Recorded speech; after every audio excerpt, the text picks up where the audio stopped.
Chapter 328, 126 Refusing the Principal of Beiqing, Who is the First?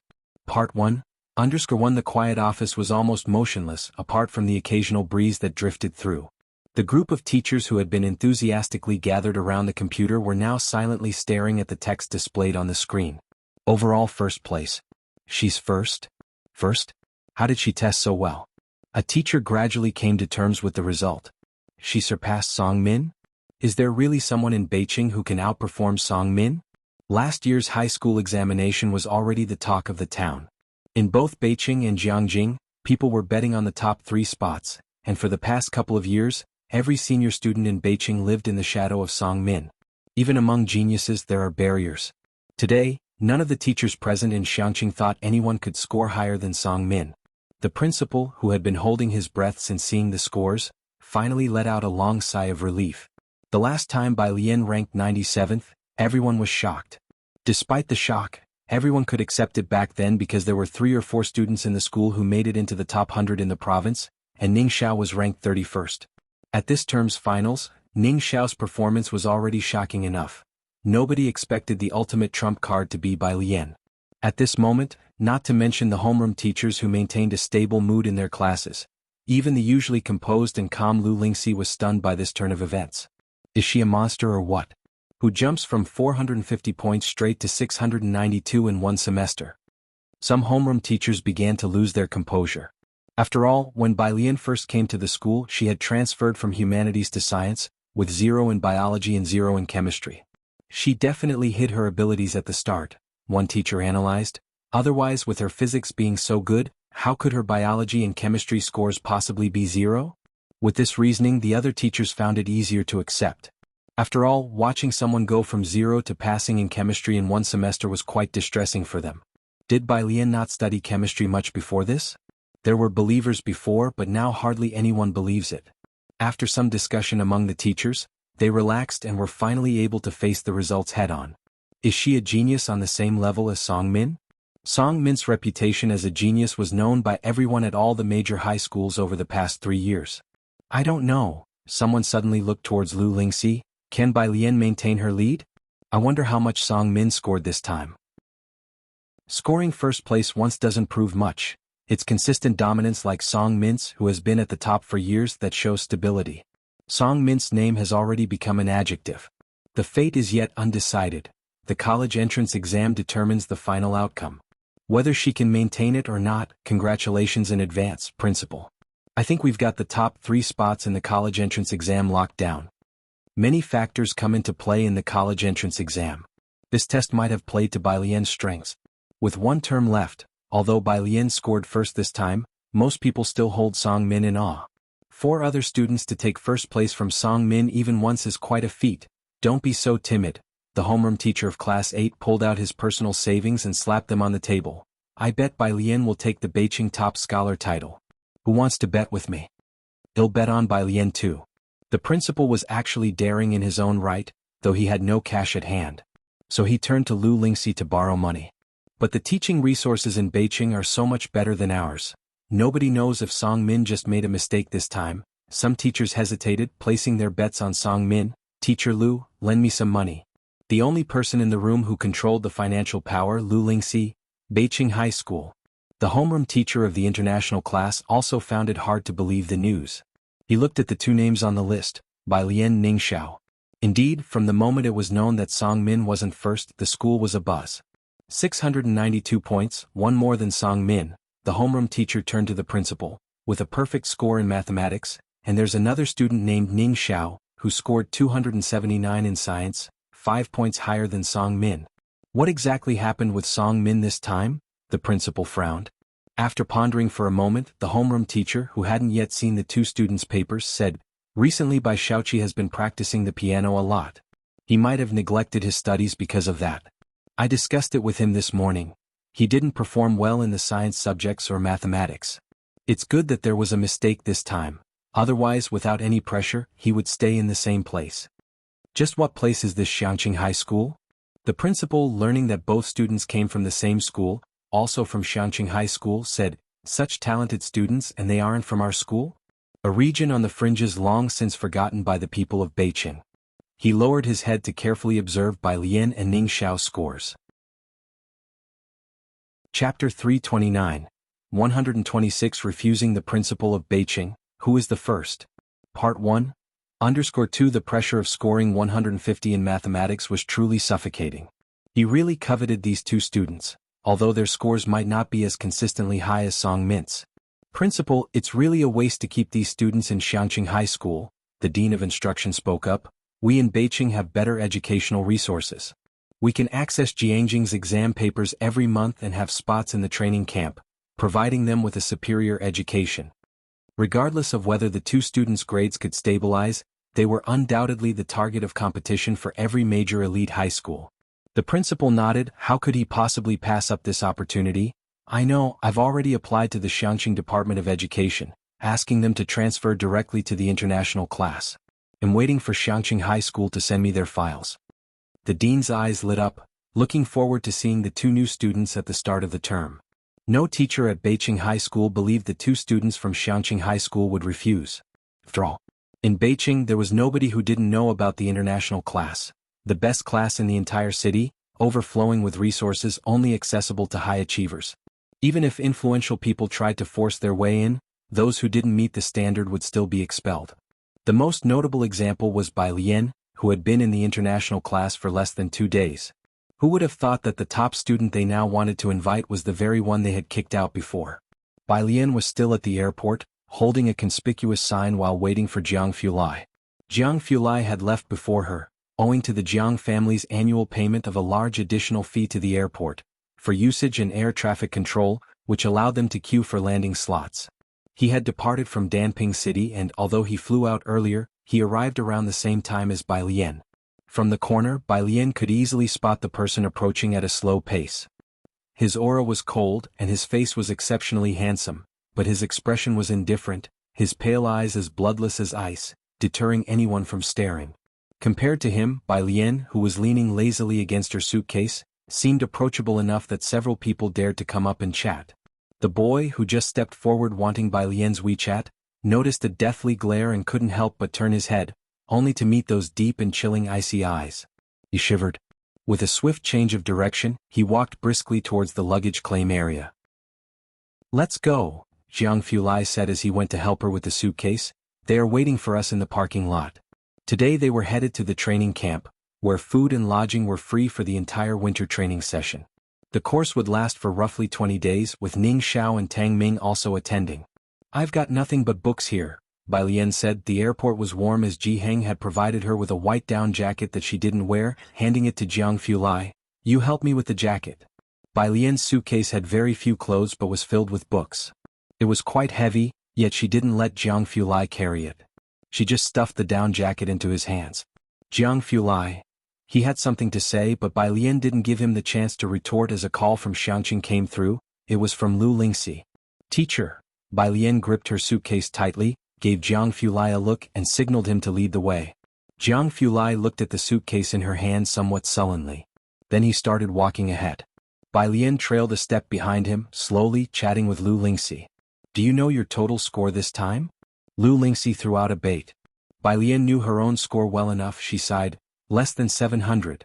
After their exams, Jianghu had inquired about their results and reviewed the papers.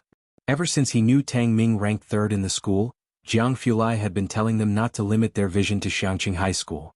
In Beiqing's final exams, there were not a few who scored above 700. Bai Lian, Ning Xiao and Tang Ming were all well aware of this. Unknown to Lu Lingxi, detecting a hint of regret in Bai Lian's voice, the teacher was puzzled. There was little point in continuing this conversation. "Beiqing High School wants you and Ning Xiao to transfer to their international class next semester." Lu Lingxi brought the topic back, speaking seriously. "Beiqing High School?" Bai Lian almost didn't have to think about it. "Oh, I'm not going." "You're not going?" Lu Lingxi was surprised. She had discussed with the principal, and although he wanted Bai Lian to stay at Xianxia High School, they both understood that the best teaching staff was in Beiqing. "The principal and I both suggest you go there. It would allow you to maximize your potential to the fullest. Bai Lian, please consider it carefully once more. You can still keep your enrollment at Xianxia even if you go to Beiqing." Lu Lingxi hoped Bai Lian would reconsider seriously for another couple of days. Chapter 330. 126 Refusing the Principle of Beiqing, Who is the First? Part 1. 3 Bai Lian hung up the phone. In fact, she didn't need to think at all. No matter how much time she was given, there was only one answer for Lu Lingxi. After all, if she had wanted to stay in Beiqing High School, she would never have returned to Xianxia. Jianghu was much smaller than Beiqing, but it also had more than a dozen districts. Xinjiang District was at the center of the city, while Yunshao District and Chang'an District were the places bustling with university life and economic development. The Su family lived in Mingfeng District, closer to the outskirts. The old residence of the Su family. Madame Su, dressed in a black cotton-padded jacket with her gray hair coiled up at the back of her head, stood by the warm pond in the backyard of the old villa feeding fish, accompanied by a woman in a black coat who looked efficient and capable. The butler appeared quietly. "Where are they?" Madame Su asked. She held a shiny black cane in one hand and grabbed a handful of fish feed from a jar beside her, casually scattering it into the slightly steaming pond where a group of koi fish leaped out of the water to snatch up the feed. Ever since she knew of Ji Mulan, Madame Su had no intention of letting her pass through these gates. But because of Bai Lian, Madame Su had consented this time to Su En bringing Bai Lian back to the old house. Meanwhile, the woman in the coat looked surprised as she turned her head. This was Su Shujie, Su En's sister. "Old lady Bai Lian didn't come," the butler reported in a soft voice. "Who is Bai Lian?" Su Shujie asked. The butler explained to Su Shujie, Ji Mulan's daughter. Su Shujie was surprised. She wasn't very familiar with Ji Mulan, but she had taken the time to come back for Su En's remarriage. Now looking at Madame Su, she said, "What kind of person is her daughter to have aroused your personal attention?" "Quite curious." Madame Su spoke indifferently. "A person from the border town, nothing special about her. Just good-looking." She had Bai Lian's information. It was said that she barely made it into college. "That's so?" Su Shujie immediately lost interest. "Why haven't I seen her come here?" "It's her first time in Jianghu." The butler recalled Xin Qing's performance and Bai Lian's words and actions. "You can tell she really wants to fit in. Right now she's probably out having fun. Young people love to go sightseeing and post on their social circles."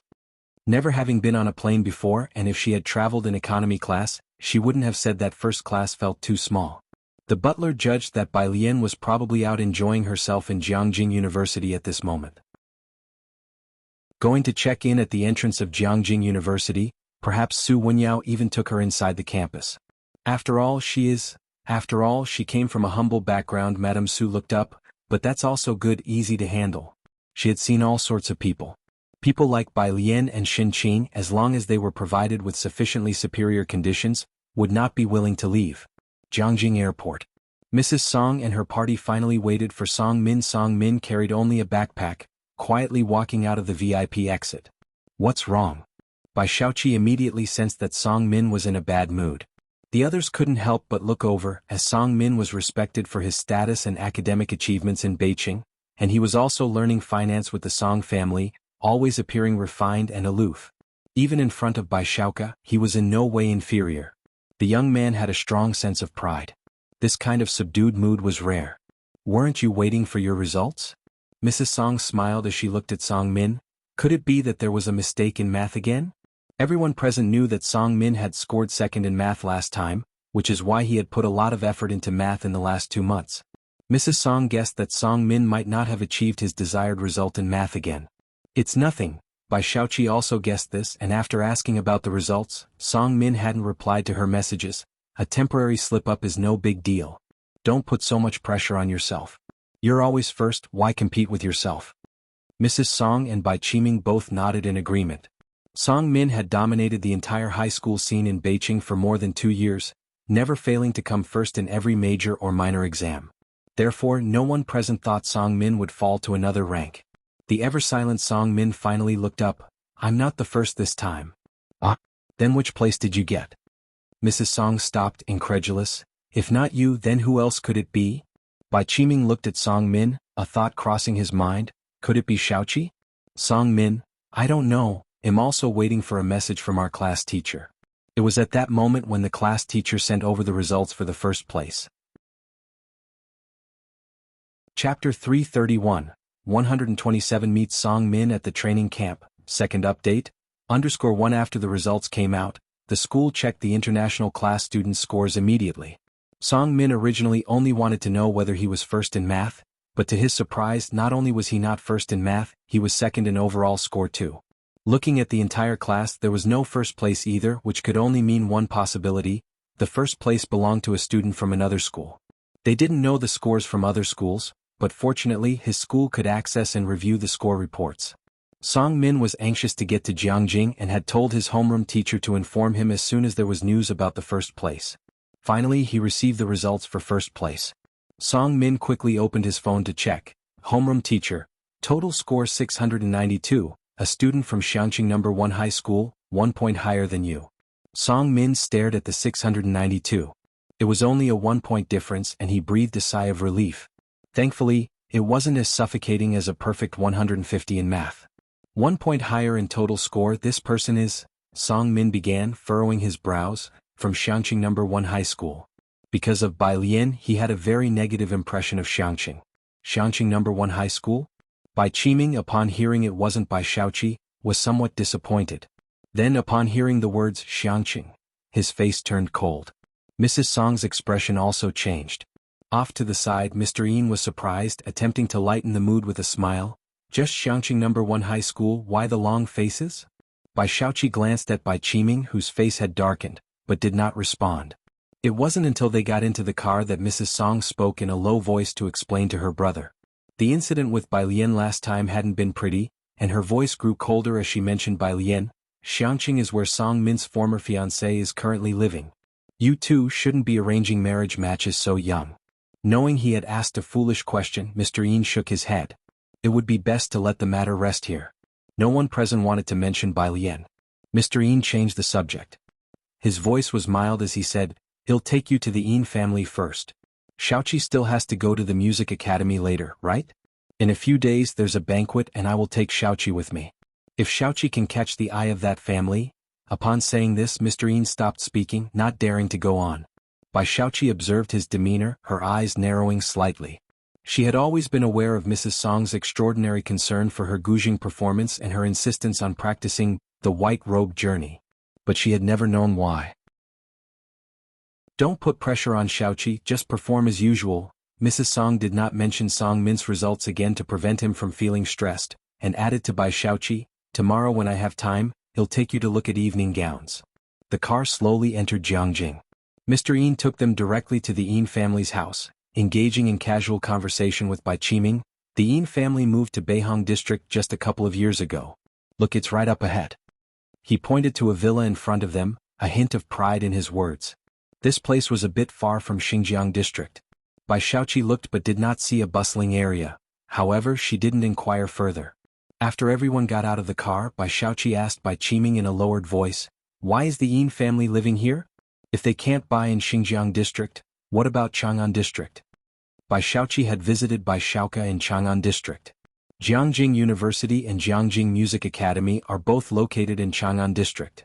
Xiaoqi being able to move into Beihong district is already quite good. Bai Qiming looked at Bai Xiaoqi, his eyes profound, having visited Jianghu many times. For my Bai family to move into Jianghu, we can't even settle in the outermost areas, let alone Beihong district.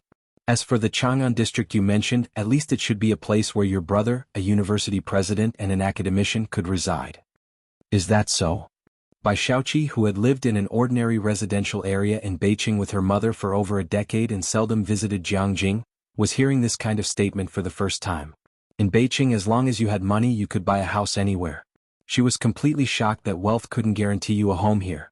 If Jianghu University's president lives in Chang'an district, then who are the people in Xinjiang district? Meanwhile, Bai Xiaoqi finally received a message from her homeroom teacher about her own grades. Science Comprehensive, 251. 9 total score, 653. 7 After reading down the list, Bai Xiaoqi's face changed dramatically. She had always ranked in at least the top 5 if not the top 3. Even though she had devoted more time to the Guzheng recently, her total score shouldn't have fallen to 7th place. She pursed her lips and sent the scores to Bai Xiaoka to see. In the international class group chat, today was somewhat explosive. Most people's ranks had fallen compared to before, and the rumor du jour was that Song Min wasn't first, a dark horse out of nowhere. I heard they're coming to our class next semester. This news exploded throughout the international class. Chapter 332, 127 meets Song Min at the training camp, second update, _2 by Lian also received messages from a friend. Friend, screenshot, friend, ha, Song Min didn't get first place in the exam, I'm dying of laughter. Friend, I've decided to eat 3 pieces of cake today. Friend, I have no idea who the hero was that did it, but I'm thrilled. By Lian, friend? When the two chatted, they often weren't on the same wavelength. After Bai Lian finished, she went back to her English reading page, while Jianghu, holding a pillow, was drowsy beside her. Today, because Ning Xiao and Tang Ming were there, Jiang Fulai sat in the front passenger seat. Before long, the car entered the Chang'an campus. As soon as the car stopped, they could see the towering sign at the entrance of the training camp, Buyuan Base. This is a summer camp gathering point established by Mr. Ji himself, Jiang Fulai explained as he got out of the car, putting on a mask and leading the way in. It's for providing mathematical thinking training for high school and college students. High school students participate in special training to experience university courses in advance. And for college students, it's for guaranteed postgraduate opportunities and also to experience top-tier academia. Of course, no matter which stage, applying for Buyuan Base is quite difficult. First, you need a compelling resume. Second, you need a recommendation. Jiang Fulai was always brief in speech, keeping his words concise and to the point. His voice was quite nonchalant too. Unknown to him, Ning Xiao and Tang Ming behind him were feeling utterly exhilarated. Buyuan Base, the foundational base for mathematics and physics established by Jiao Buyuan himself, affiliated with the Mathematics and Physics College of Jianghu University, a summer camp base sought after by countless people. As for who Jiao Buyuan was, no one who had participated in mathematics competitions would not know him, the greatest mathematician of modern times. Buyuan Base's publicity room. At the moment, a middle-aged man was lounging in front of a computer, lazily reading a book in his hands. Hearing the sound, he didn't lift his head. Welcome to Buyuan Base, please fill out the form, take the keys, the dormitory area is out the door to the left. He was halfway through speaking when he suddenly felt the atmosphere was off, an indistinct sense of oppression. The middle-aged man abruptly looked up, and saw the tall, slender figure of Jiang Fulai approaching at an unhurried pace. Jiang, the middle-aged man couldn't complete his sentence. Jiang Fulai glanced over at him with a slight nod. I've brought 3 students over. With those words, he bent slightly and with his pale fingers, he took a form off the table and handed it to Bai Lian, then pulled out a pen and removed the cap. He then gestured for Ning Xiao and Tang Ming to take pens themselves. The middle-aged man who stood up hadn't even closed his mouth yet. He watched dumbfounded as Jiang Fulai naturally passed the registration form and pen to Bai Lian, rubbing his eyes. This world had become fantastical. Only when Bai Lian handed the form back to him did he come to his senses, covertly scrutinizing the girl before him. This girl was wearing a white down jacket that went past her knees, made of cloth, and it had one oversized pocket on each side, onto which Jianghu had embroidered black cats. There were brown vines embroidered on the cuffs, hem and zipper, adorned with vivid green grape leaves. Plain yet exquisite. Plus that face, beautiful and radiant, one you indeed would not find in Jianghu. The man respectfully escorted the 4 of them out of the office. Then he quickly turned and shut the door behind him, picking up the 3 forms on the table.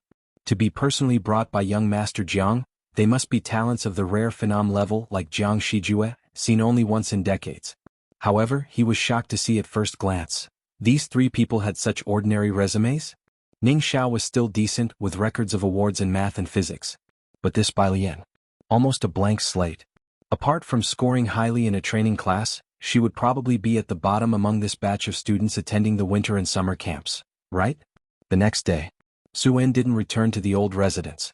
He arranged for the Ji family to stay at his temporary residence, which was also where he settled after marrying Ji Mulan. Knowing that the Ji family had come over, Su Wenyao specifically rushed back to the Su group from Jianghu University. Although Jianghu University was on winter break, Su Wenyao was preparing for the graduate entrance exam and had been studying at the university beforehand. You want to make a reservation for the Qin family's private museum? Su Wenyao was quite astonished upon hearing Ji Heng's idea. During the holiday, the Qin family's museum implements visitor restrictions. It might take 10 days. Ji Heng, hearing this time frame which nearly matched Ji Mulan's wedding date, could wait. Please do me the favor. The museum had to be booked officially, and Ji Heng and Xin Qing weren't quite adept at handling it. You don't have to be so formal with me, Su Wenyao made the reservation for Jianghu at the museum, securing a spot 9 days later, which was fairly decent considering it was close to the new year and the waiting time wasn't too long. How about student Bai Lian? Doesn't she want to apply to Jianghu University? I was thinking of taking her to have a look when I have the time. Without an accompanying current student, one couldn't enter Jianghu University. I'll ask her. Jianghu wasn't too sure himself since Bai Lian had merely mentioned she was going to study. Jianghu knew that Bai Lian was devoted to her studies and was also collaborating with Ning Xiao and the others. In this regard, Jianghu had no doubts. Jianghu took out his phone and sent Bai Lian a voice message. The winter and summer camps at Buyuan Base offered 3 courses: number theory, analysis, and topology. One simply needed to choose one course to study. Each day included 5 hours of lectures, 3 hours of discussion on topics, and 3 hours of writing out the problem-solving process. This time, because it was a math and physics camp, it was almost all boys with only Bai Lian and another bespectacled girl present. When Bai Lian and her 2 companions arrived at the classroom, about half the students were already there, and everyone's gaze instinctively turned towards them. Most here were students from the affiliated high school of Jianghu University, and in such a small circle, everyone only knew a few famous prodigies. While Bai Lian's face was certainly attractive, it was far too unfamiliar. The same was true for Ning Xiao and Tang Ming. These 3 weren't any of the familiar academic gods, nor were they the big names often seen in competitions. Nor were they the famous personas from the Jianghu app rankings. After a brief glance, they withdrew their attention, losing interest in this group of people. I wonder if God of Study can do this problem. Classmates who knew each other discussed softly amongst themselves in the classroom. Bai Lian and her companions calmly took their seats at the back of the room. It was only now that Bai Lian noticed Jianghu's message. She opened it and listened. Jianghu was asking where she was. Not knowing the exact address of the street here, she simply sent her location to Jianghu. "Grandpa, I will come to you after class."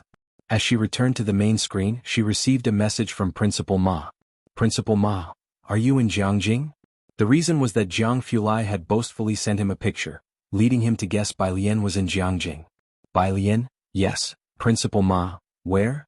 Meanwhile, at the classroom door, a cold, elegant figure walked in carrying a backpack and books, earning a flurry of glances, which quickly turned indifferent and looked away. Yet another unknown individual, uninteresting to them. For the first time, Song Min, who was usually the center of attention at school, encountered such a situation, though he had anticipated it. This was Jianghu, a place full of talent. With a calm demeanor, he scanned the classroom with his backpack in hand, looking for an empty seat to occupy. As he scanned the room, his gaze landed on the girl sitting at the last row. She was dressed in a light blue shirt, with her white down jacket tossed casually on the table. At that moment, with her gaze lowered, leaning loosely against the chair back, one arm on the table and the other lazily holding a phone, she appeared to be replying to something. The morning sun poured through the windows, bathing her profile in light, serenity incarnate. Feeling the gaze upon her, she slowly lifted her head, lazily looking in his direction, revealing her face in full view. Song Min finally saw her face clearly. His grip tightened on his backpack, incredulous, confirming the guess in his mind. That bright and defiant face, he recognized it, it was Bai Lian. Chapter 333 128 Genius gathered _1 The Buyuan summer camp in the country has the highest value. Whether for high school or university students who manage to secure a spot at the Buyuan summer camp during the holidays can basically guarantee themselves a postgraduate recommendation. It's second only to the Ross summer camp, but the Buyuan only admits middle school students from within the country, with international students accepted only at the university level. Even so, there is still significant competition for the limited special training spots available to domestic high school students each year. Each session only accepts 30 to 40 students, almost 30 of whom are from the affiliated high schools of Jianghu University, with the other 4 major cities only being allocated 4 or 5 spots each. Basically, studying here means you've already got one foot in Jianghu University. Song Min is the only student from Beiqing High School who came to the Buyuan base. But why is Bai Lian also here? Bai Lian glanced at him and immediately shifted her gaze away, continuing to reply to Director Ma's message with methodical slowness. Bai Lian, Buyuan. Director Ma was at Jianghu University not far away.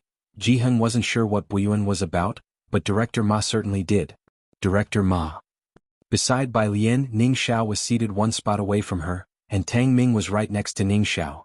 Both felt an immense pressure as soon as they entered the classroom and were now buried in their notebooks, working on problems. 8 o'clock. The elderly professor with graying hair entered. He wore a gray thick cotton-padded jacket and held only a set of 9 linked rings made of iron in his hand. You all know topology, right? This subject's prototype, the 9 linked rings, has a history of 5,000 years. I will give you 3 minutes to untie them. Reporting. A male student entered the classroom just on time, holding a thick book. The professor turned his head and then smiled warmly. Liang Wuyu, you're just in time, hand these out to everyone. Whoosh, the entire classroom fell silent. Almost everyone's eyes were on the boy. This was the first time the professor had shown warmth since he entered. After all, the professor himself was a genius. While most students in the classroom were quite smart, he saw so many intelligent people every year, and ordinary geniuses no longer caught his attention. Unless it was a rare genius like Liang Wuyu. Bai Lian also looked up. The heating was on in the classroom. Liang Wuyu took off his long cotton coat, revealing a black knitted sweater, and he held a copy of algebraic number theory in one hand. His complexion was somewhat pale, his thick hair almost reached his eyebrows, and he stretched his hand to receive the 9 linked rings from the professor to distribute them. Liang Wuyu, isn't he in your class? How come you're all looking at him as if you've never seen him before? We've hardly ever seen him attend class in our grade. He spends most of his time in the lab, and guess what? He scored 739 on the final exam. That's insane. He could be compared to Hewen now, right? And Su Jiue only scored 712. Only? The exam questions were set by the Physics Institute and were that difficult. I scored 669, ranked 5th. Honestly, in any other year, I could have been in the top 3. As soon as Liang Wuyu appeared, he set off a stir in the whole room. Compared to the pressure Song Min placed on the entire Beijing, Liang Wuyu's presence at the affiliated high schools of Jianghu was more of a shadow than pressure. Most people didn't even entertain the thought of comparing themselves to him. The gap was too great. Outside, Tang Ming handed out the 9 linked rings to Bai Lian and Ning Xiao, speaking excitedly in a low voice. Damn, that's Liang Wuyu. The professor even knows him. But how do you solve this? He had never played with the 9 linked rings before. Relying on his intuition, he only made it to the 5th ring. To solve which ring, you have to make sure the preceding ring is on top. Bai Lian nonchalantly solved it, speaking slowly and deliberately. With just one sentence, Tang Ming understood. He looked down and managed to solve the remaining rings within 2 minutes. In the class, most students had already solved it, and then the professor started the presentation. This is just the beginning. You all have good spatial imagination. So, we use a point B to represent any spherical neighborhood in this Rn, and now we move on to proving open sets. As the students were all high schoolers, the professor only taught the basics, which were both detailed and humorous. Bai Lian and her companions listened intently. After a morning of classes, the professor brought in some test papers from outside, and scanning the people here, he smiled and said, You all know that here at the Buyuan base, we have an initial assessment score for each person based on their abilities. We distribute 3 sets of papers, A, B, and C.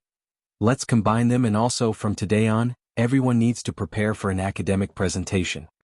Liang Wuyu Paper A. Su Jiue Paper A. Chapter 334, 128 Genius Gathered Understood. Ling Ziao Role B. Song Min Role C. Ning Xiao Role C. Bai Lian Role C. Tang Ming Role C.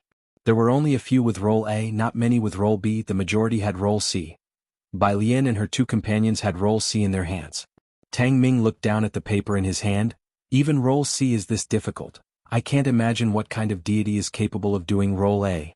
People gradually left the classroom. Tang Ming stood at the classroom door talking to several people. When Bai Lian stood up with her cotton-padded coat, she saw the only other girl with short hair besides her, standing 2 meters away from Tang Ming and the others, glancing up at Tang Ming and the others, then fiddling with her bag strap over and over again. She wore a white mask, glasses, and a hat, wanting to come forward but not daring to. Bai Lian put on her coat and pulled Tang Ming aside. You're blocking her way. The other boys also stepped aside. Seeing the way clear, the girl quickly lowered her head and walked by, not lifting her head as she went out the door. Luckily, Bai Lian had sharp ears and heard a very quiet thank you. Huh. Tang Ming only saw a blur, never catching a glimpse of the girl's face. Sis Ninggu, these are all people from the affiliated middle school. Tang Ming introduced these few boys to the two of them. Clearly they were from the same class. This is Ling Xiao, he has role B, he's very impressive, an IMO gold medalist. Tang Ming finished with a heavy introduction of the leading boy. Ning Xiao was amazed, staring at Ling Xiao in surprise. A gold medalist could only get role B? Ling Xiao wore black-rimmed glasses, appearing honest and steady. Accustomed to such gazes, he simply said, "Nice to meet you. If you run into any problems during the academic speech later, you can ask me." That was a polite decline to joining Bai Lian and her group for the academic speech team. "Thank you," Bai Lian said. "Thanks." They were thankful surely, but asking was out of the question. Otherwise, young Master Jiang would remember them for 100 days. "Our sister is also very good at math," Tang Ming added. Upon hearing this, Ling Xiao's group glanced at Tang Ming, neither agreeing nor disagreeing with the remark. They were different from Tang Ming. This wasn't their first time at Buyuan Base. They saw different students coming here from various places each time. Buyuan Base was a gathering place for geniuses. All these people were top students from their respective places, prideful at heart, but these top students from other places were quite different from them. After today's exam, Tang Ming would start to become introspective and wouldn't be so confident anymore. In the afternoon there was a 3-hour academic exchange. Those who were here were all favored children of the heavens, and some of them had befriended everyone in the class. Bai Lian and other foreign students from the 4 major cities had fewer ads. After the academic exchange, Bai Lian didn't stay at the base. Jianghu told her to go have dinner at Suen's place. Bai Lian packed her things and left. Song Min chased after her at this moment, his gaze complex. "Bai Lian, how come you're here?" He knew about Bai Lian's grades. She was almost clueless in science, vividly remembering when the homeroom teacher had moved her to the liberal arts class. Later it seemed she had transferred to science, but back then Song Min didn't care much about Bai Lian. He hadn't paid attention. Recently, however, he heard from his mother that Ji Mulan had married into the Jiangjing family, possibly recommended by someone from Jiangjing, but what qualifications did she use to get in? He had many questions. Bai Lian, looking at her phone with her head down, barely lifted her head, her face pale and expression indolent and cold. "Excuse me." 2 words without emotion. The past Song Min was extremely impatient with Bai Lian, preferring to solve a couple more math problems rather than talk more words with her, but the current Bai Lian now felt utterly unfamiliar to him. Song Min subconsciously stepped aside. Bai Lian passed by him toward the Buyuan base gate. At the gate, Jiang Fulai was waiting for her. While buckling her seatbelt, Bai Lian told Jiang Fulai the address. The Su family office building was in Yunxiao District. Yunxiao District is the economic center of Jiangjing, right across from Chang'an District, with Xinjiang District in between. It is a bit far to cross the districts, but it's not yet 5 o'clock and the traffic isn't bad. "What did you send to Academician Ma?" Bai Lian leaned back in her seat with a relaxed posture, tilting her head to look at him. Jiang Fulai was quite unperturbed. "Nothing." The corners of his lips, slightly pursed, appeared extremely aloof. If it were someone else, they wouldn't dare to glance at him at this moment. The only connection Bai Lian had with Academician Ma was through Jiang Fulai, which she didn't believe for a second. It wasn't until a 2-minute red light that she spoke up. "Open WeChat." Jiang Fulai. He silently took out his phone to show Bai Lian. "Academician Ma, give me Jianghe too." Jiang Fulai. "Academician Ma, it would be best if you come along." Jiang Fulai didn't pay him any attention. "Academician Ma, Bai Lian is also studying quantum mechanics, did you know?" Academician Ma. "Odd, she actually isn't studying dark matter." Jiang Fulai. Smile. Jiang Fulai. Photo. Jiang Fulai. "I'm going to help her get clothes now, don't bother me." Academician Ma. Bai Lian, having read the entire conversation. Much to her relief, young Master Jiang was quite polite. She handed the phone back to Jiang Fulai, whose phoenix eyes swept indifferently over her before reaching out to take the phone, his right hand elegantly resting on the steering wheel, noble yet forbidding. "Although you've gone to study quantum mechanics, if you're unhappy, I won't send any more messages." "It's all right." Bai Lian replied. "No? Send whatever you like." "Oh. Yunxiao District. The largest hotel there is Yunxiao Hotel, towering into the clouds. With over 70 floors, Suin had reserved the top-floor private room. At this moment, Shenqing sat on the luxurious sofa in the private room, extremely restrained, not daring to shift even a bit. The butler represented the elderly lady, standing to one side with a smile. "Miss Shen, there is afternoon tea over there, Xianxia's speciality. You might like to try some." He pointed to the cakes displayed on the left. Xianxia eyed the cakes, attractive in appearance, and the various wines, uncertain of how to proceed. "I'm not hungry." She picked up a cup of tea. The butler withdrew his gaze. Ji Mulan glanced at Xianxia and pursed her lips slightly, the smile at her mouth fading somewhat. Su En and Jianghu stood by the floor-to-ceiling window, observing the lights slowly coming on outside. Jianghu looked down at the bustling streets. Jianghu is still so lively. It was almost in a different world compared to Xianxia. "The lights aren't fully on yet," Su En pointed to the square below. "After 7 o'clock, this place turns into a city that never sleeps.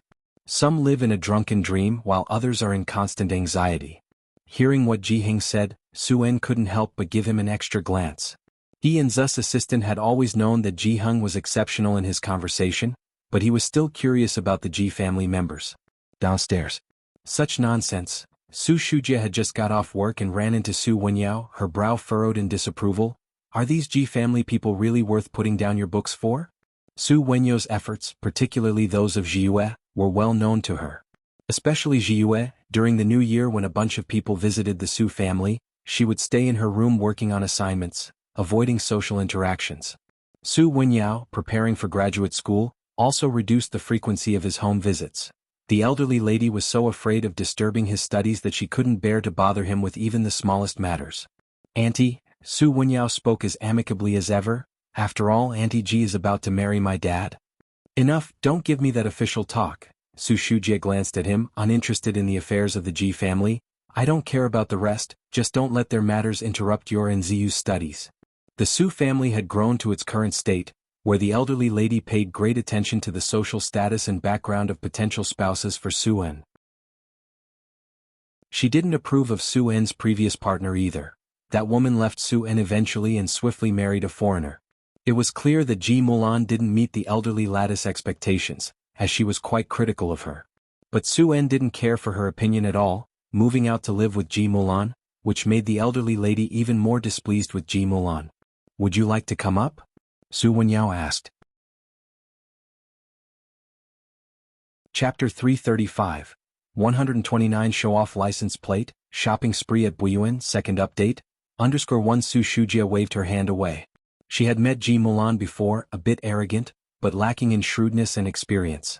"I won't go." She had no expectations for the Ji family, just waved her hand dismissively, then lowered her voice.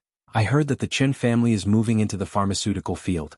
They've just entered the industry, there's a lot of opportunity." Su Wenyao paused at the mention of the Chen family. Then he bid farewell to Su Shujia and went upstairs. Su Shujia got into her car and instructed the driver to head to the intersection ahead. A black Hongqi car passed them by, with every vehicle around it seemingly willing to keep a 2-meter distance. In the back seat, Su Shujia was also shocked to see that car. How could that license plate be in Yunshao district? Yunshao Hotel. As the car pulled to a stop, the valet quickly went up and, before Bai Lian even realized, opened the door for her. Bai Lian casually unbuckled her seatbelt, pondering that young Master Jiang's presence was becoming increasingly powerful, forcing other cars to keep their distance even through the vehicle's barriers. She was completely unaware of the significance of the car's body and license plate. "Thank you." She expressed her gratitude to the young man. The valet, seeing her beautiful face, thought it was rare for someone so attractive and polite to be in such a car, and hurriedly shook his head. Young Master Jiang silently watched her leave. He had no choice but to return to Buyuan base to give a lecture to those two who he couldn't quite understand. Upstairs in the private room, Ji Mulan saw how busy Su Wenyao was and felt discontent that Bai Lian, who was yet to arrive, had kept them waiting. Especially since Ji Heng and Su En had been there since 4 o'clock. When Bai Lian finally arrived, Ji Mulan couldn't help but go to the door, her voice low. "Where have you been? Why make them wait so long? Any other day would do to see the sights of Jianghu." "Just to see if you'd call the police." Bai Lian glanced at her. Then she bypassed Ji Mulan and walked inside. Ji Mulan, standing by the French window, Ji Heng and Su En turned around and took their seats at the dining table upon hearing of Bai Lian's arrival. The two had no complaints about waiting for Bai Lian. They both knew she was dedicated to her studies, especially Su En, who thought she must have been at the library. "How come Shuyun didn't come?" Su En asked Su Wenyao. Qi Shuyun had been introduced to Su Wenyao by the old lady as his girlfriend quite early on. They had been in the same class since junior high, and the old lady liked her very much. "She didn't have time," answered Su Wenyao looking up. Su Wen nodded and refrained from asking further. The butler, who was just attending to their drinks, overheard and cast his gaze downward, knowing the old lady would never have let Miss Qi meet with these people. They talked among themselves while Bai Lian did not join in. She was busy eating and looking at her phone, which displayed a message from He-Wen. He-Wan, boss. Thank you. Bai Lian, He-Wen, why don't you want to be the first author? This was about He-Wen's paper. He was good at physics and his math was also excellent, but there were few in the lab who could match him. His paper delved a bit into quantum mechanics, which my institute's director saw from the beginning. Further examples needed a particle wave model and the Boltzmann equation. Strong mathematical groundwork was necessary, so Jianghu recommended Bai Lian to He-Wen. After working together on the model, He-Wen realized that Jianghu's recommendation wasn't just any genius. She solved a long-standing issue for him, and he wanted to put Bai Lian as the first author. Bai Lian had asked Jianghu the significance of being the first author and didn't feel she deserved much credit in He-Wen's paper. So she let him list her as the second author. But He-Wen didn't understand. Bai Lian, shut up, she was blunt. He-Wen, okay. After He-Wen's reply, the small group chat between her, Tang Ming and Ning Xiao buzzed. Tang Ming, Jiang bro is so moody today. Tang Ming, sis, when are you coming back? Tang Ming, crying. Bai Lian, just be smart about it. At the side, while others were chatting casually, the butler glanced at Bai Lian, who was still engrossed in her phone. Ji Milan noticed it too. She really wanted to say, don't play with your phone while eating. But she feared Bai Lian might retort with a forthright, I will play, in front of everyone. She dared not utter the words. Do you want to visit Jianghu University? Su Wenyao was seated next to Bai Lian and struck up a conversation. I'm heading back to school in a bit, I can take you there. Upon hearing this, the butler cast a glance at Bai Lian. He had anticipated this and was not surprised, though his brow furrowed slightly. He and Su Shujie thought alike, feeling Su Wenyao was wasting too much time on this family. Chapter 336, 129 Show-Off License Plate, Shopping Spree at Buyuan, Second Update, _2 Bai Lian placed her phone on the table. Upon hearing the words, she lowered her eyelashes and responded, not going for now. She said she was not going for the time being. Su Wenyao was taken aback, then smiled, alright, just let me know when you're going, you have my number. Bai Lian stayed at Yunxiao Hotel with Xin Qing, returning to Buyuan base early the next morning. To take today's C paper. The difficulty of C paper was apparent, and Bai Lian had roughly figured it out during the 3 hours that afternoon. She took a pen and began to write down the process on a blank sheet of paper. She was downstairs early the next morning. She was an early riser, but Jianghu was up even earlier. After Bai Lian got into the car, she remembered what Tang Ming had said last night about the sourness of Jiang Gongzi's demeanor and took another look at him. His expression was cool and detached, no different from before. Jianghu slowly drove onto the main road and arched his eyebrows at her, as if asking why. It's nothing. Bai Lian turned on the Bluetooth and connected to the car speakers. English essays began to play softly inside the car. When they reached Buyuan base, it wasn't even 7 o'clock yet. Bai Lian went straight to the lecture theater. Although it was still early for the 8 o'clock start, most people were already there, making Bai Lian's arrival relatively late. This learning culture added pressure to the people from the other 4 major cities. Except for Ning Xiao and Tang Ming. When Bai Lian arrived, Ning Xiao and Tang Ming gave up their seats inside and introduced her to the others. These are students from the 4 major cities, this is Pei Qin, this is Song Min. Buyuan base did not have a grading system, but there would be an academic presentation. Generally, groups with more than 5 members could research and produce something. Local students from Jianghu naturally stayed together and did not team up with outsiders.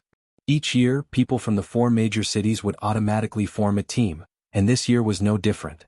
Song Min sat calmly in front of Tang Ming, not speaking to Bai Lian. The two acted as if they did not know each other. I am good at number theory, the boy with the buzz cut raised his hand, I can handle the number theory part.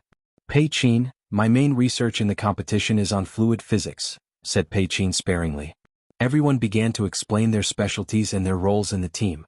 All these individuals had participated in similar activities before, so their arrangements were all quite rational. Physics, said Ning Xiao. Mathematics, said Tang Ming. Last was the only female in their group. Bai Lian sat down, took off her coat and said, everything. Normally, people had their own strengths, but Bai Lian was actually studying both mathematics and physics, so she just compromised. The others were taken aback. In fact, they had all heard a bit about one another. Pei Qin and Song Min were famous geniuses in their respective provinces and cities, each with their specialties. Only the three, including Bai Lian, were unknown to the others. Studying everything meant there was nothing she excelled in particularly. But the expectations for the only female in the group were not that high. Song Min just frowned and glanced at Bai Lian. "Hey," the buzz-cut boy laughed. He was the lively sort, just like Tang Ming. "Do you guys know who's coming to lecture us today?" Bai Lian looked down and continued reading her book. The rest were very curious. "Who?" "Gao Zhechen, Dr. Gao," the boy said mysteriously. "My uncle by marriage told me it's a surname Gao. One had to have strong personal capabilities as well as a certain family background to be here, as not just anyone could be a recommender.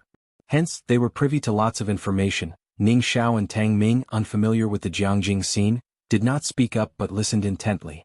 "Dr. Gao?" Song Min looked up in astonishment, obviously recognizing the name. "Yes, the genius almost as famous as Senior He-Wen," Pei Qin also spoke up. "You know about He-Wen, right? The elite student of Jianghu University. It's said that he's now in that lab." Their voices were filled with mystery. This made Ning Xiao and Tang Ming curious as well. Xianxia was almost cut off from the world, and their information was far less extensive than that of the others. Upon hearing the name He-Wen, Bai Lian was taken aback, then lifted her head up. Though this female student appeared indolent, she gave off an air of being hard to approach. Now that she finally seemed interested, the buzz-cut boy proudly said, "That's right, He-Wen from Xiqing who got into Jianghu University on his own merit." He talked on and on. Bai Lian was surprised. "Is he that impressive?" The buzz-cut boy. As the conversation continued, someone suddenly turned around from the front row and looked back at the group sarcastically. "What, Xiqing? Senior He-Wen is clearly from our affiliated high school. Also, stop appraising Senior He-Wen. He's not someone you can casually comment on. What dreams are you few chasing? As for whether he's impressive, that's not for you to speculate. Wait until you become elite students of Jianghu University and have your names engraved on the stone behind the statues of famous people, then talk." Jianghu University had a long history, with its founder Liang Zuan leading the way, followed by his disciple Bai Xiangjuan, and then a succession of talented historical figures. Behind the statues was a large stone where only the names of elite students from Jianghu University could be carved. This was the dream of everyone who got into Jianghu University. But having one's name alongside the statues of historical figures was exceedingly difficult, and a new student might not even make it in a year. Most of the names engraved were offspring from scholarly families, with He-Wen being the only one who rose from humble beginnings to great prominence. A textbook example. Those in academic research revered talents greatly. He-Wen's motivational story won him many fans in the academic world. "Stop it," Tang Ming signaled to the boy with the buzz cut and Bai Lian to cease their discussion. Bai Lian furrowed her brows, looking towards the person who had spoken. "Calm down." Tang Ming's internal alarms went off, and he quickly grabbed Bai Lian's arm. "Harmony, democracy, civility, rule of law." Bai Lian withdrew her gaze. Her phone on the table lit up. She glanced at it. "Headmaster Ma. Location? Headmaster Ma. What a coincidence, I ended up at Buyuan Base while out shopping." Chapter 337, 130 Prestigious Families, A Fortunate Encounter _1 Bai Lian pondered for a moment. She knew that Academician Ma was over 70 years old, and couldn't imagine how he managed to go shopping with Pu Xiaohan. "Bai Jian, Academician Ma, be careful since Board Road is slippery. Don't fall down." The weather in Jianghu was colder than in Xianxia, and parts of the smaller paths in Buyuan had iced over. Given the advanced age of some individuals, a fall could be significant, so she reminded Academician Ma. "Academician Ma?" Academician Ma was ignoring her, but Bai Lian didn't mind. She took out a notebook from her backpack and a black pen, then used her free time to organize the shorthand music score. It was only the second day, and clear cliques had already started to form among the classes at the special training camp. Representatives of the student elite like Liang Wuyu sat in the first row, followed by outstanding students from Jianghu's affiliated schools like Ling Ziyao sitting toward the middle. Bai Lian and students from the 4 major cities all sat in the last 2 rows on the left side of the classroom. From yesterday's distribution of test papers by the professor, it was apparent that the distinction was akin to that between a master's direct disciples, ordinary disciples, and mixed-race children. In front of Bai Lian, a male student with a crew cut showed strong leadership skills. He was allocating parts of the presentation they were responsible for. Ning Xiao is in charge of research, surveys, and setting the direction. Pei Qin will handle data analysis for the practice section data collection. Also Pei Qin, you and Ning Xiao need to determine the model and integrate classification. Bai Lian, you're going to write the results in the report with me. Alright, Wang Su, this is my WeChat QR code. Everyone scan it so I can create a group chat for better communication. It was evident that Wang Su had spent the previous night researching everyone to delegate tasks sensibly. Their voices were quite soft. Wang Su had added many people yesterday, but only Bai Lian and Ning Xiao had yet to add him. He let Ning Xiao scan the code first and then moved 2 seats over to place his phone in front of Bai Lian. As Bai Lian was scanning his QR code, Wang Su happened to see what she was writing in her notebook, the shorthand music score, and such. What is this? He didn't understand it. However, Bai Lian appeared very relaxed, which was remarkable in such a tense academic atmosphere. Luckily, he had assigned relatively simple tasks to himself and Bai Lian, such as drafting academic presentation papers. Among the few of them, it was likely that only he and Bai Lian were slightly weaker. Ding, a new friend request popped up. Glancing down, Wang Su saw one from Ning Xiao and another with an ancient city tower avatar. The name? Bai Jian? Wang Su couldn't help but turn towards Bai Lian. Could it be she was a fan of the pickup artist? On the apps forum, many fans of the pickup artist adopted the name Bai Jian. Of course, this included Wang Su. Since he couldn't use the exact same name, his was Bai Jian 111. After completing the group invites at 8 o'clock, the classroom fell silent, and everybody looked toward the door, waiting for Dr. Gao to arrive. Next to Wang Su, Song Min also noticed Bai Lian working on the shorthand music score. He didn't recognize it either and after a cursory glance, furrowed his brow and looked away. Could she actually manage to write an academic report? It was 8:05. The sound of dress shoes clacking could be heard in the hallway. Everyone turned toward the door. Wang Su was still sharing information with the group, though his voice had dropped to a whisper. That's the Gao family. His grandfather is an impressive academician, but it's his aunt who is truly formidable. In short, a prestigious and untouchable noble family. In the end, he summed it up in just 4 words. The professor who visited yesterday hailed from Jianghu University, but his own teacher had yet to attain the title of academician. Having an academician present signified a first-rate school. Without one, the institution was considered third-rate. As for someone from a distinguished family like Gao Zhechen, they were at the pinnacle of the hierarchy. The man walked into the classroom with the teaching material in hand, and the room was remarkably quiet. Gao Zhechen's gaze swept the classroom. Unlike the professor who had lectured on topology the day before, who had been scholarly and mild, his stare was sharp, daunting those who dared to meet his eyes. Today we're going to talk about whether this world is deterministic or randomized. People like Pei Qin and Wang Su unconsciously looked away from his gaze. Not just them. Most of the students from the affiliated schools also dared not meet Gao Zhechen's gaze. When Wang Su averted his gaze, he saw Tang Ming and Ning Xiao seated behind him, who did not look away. He couldn't help but give them a thumbs up. Tang Ming looked back at him, puzzled. Of course, what Wang Su didn't know was that these two had faced Jianghu Lai's deadly stare for so long. Gao Zhechen's influence was like a sesame seed in comparison, and even less oppressive than Jianghu. Compared to yesterday, today's lecture was more profound and difficult to understand. Liang Wuyu from the first row raised his hand to ask a question. Liang, you have a query? Gao Zhechen obviously recognized the widely known Liang Wuyu, as he was a hot candidate for top honor at Jianghu University. What is your question? Chapter 338, 130 Prestigious Families, A Fortunate Encounter to Dr. Gao. Does this mean that we are still unable to perform general computing and can only tackle specific problems? Where is quantum superiority manifested? Gao Zhechen glanced at Liang Wuyu, gestured for him to sit down and said, its principle isn't much different from the photoelectric effect. Dr. Gao, Ling Ziyao in the middle also wanted to ask a question. Without looking back at Ling Ziyao, Gao Zhechen continued his lecture, which discouraged others from speaking up with their questions. Just then someone knocked twice on the classroom's front door. Gao Zhechen frowned and looked at the door with an unpleasant expression. Everyone's attention was drawn to it. The door opened.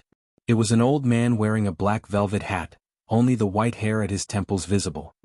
His dark eyes bore the weight of years and his face, crisscrossed with deep lines, exuded authority. Academician Ma? Gao Zhechen recognized the elder, his displeasure vanished and he was very excited. Are you here to attend my lecture? Upon hearing Gao Zhechen's words, the quiet classroom instantly erupted. As previously mentioned, the highest honor in the country is the title of academician. Having an academician means being a first-rate school, but even among first-rate schools there are differences. Academician Ma was a standout among them, his achievements not even needing mention. Within the elite circle of academicians he was top tier. Many coveted the chance to participate in his research projects but could not. Present students like Song Min and Ning Xiao, still unfamiliar with the scientific research community, did not know who Academician Ma was, but they could infer his significance by observing Gao Zhechen's attitude towards him, a scion from a well-known family. Academician Ma looked at Gao Zhechen. No problem, you keep on lecturing, I'm just wandering over here for a casual visit. As he spoke, his gaze swept across the class. In the entire classroom, there were only 2 female students, one of which was Su Jiue in the middle, wearing glasses and dressed in her affiliated high school's uniform. Academician Ma turned his attention to the second girl. She too was looking at him. In her hand, she twirled a pen, while her left hand lazily rested on a printed document.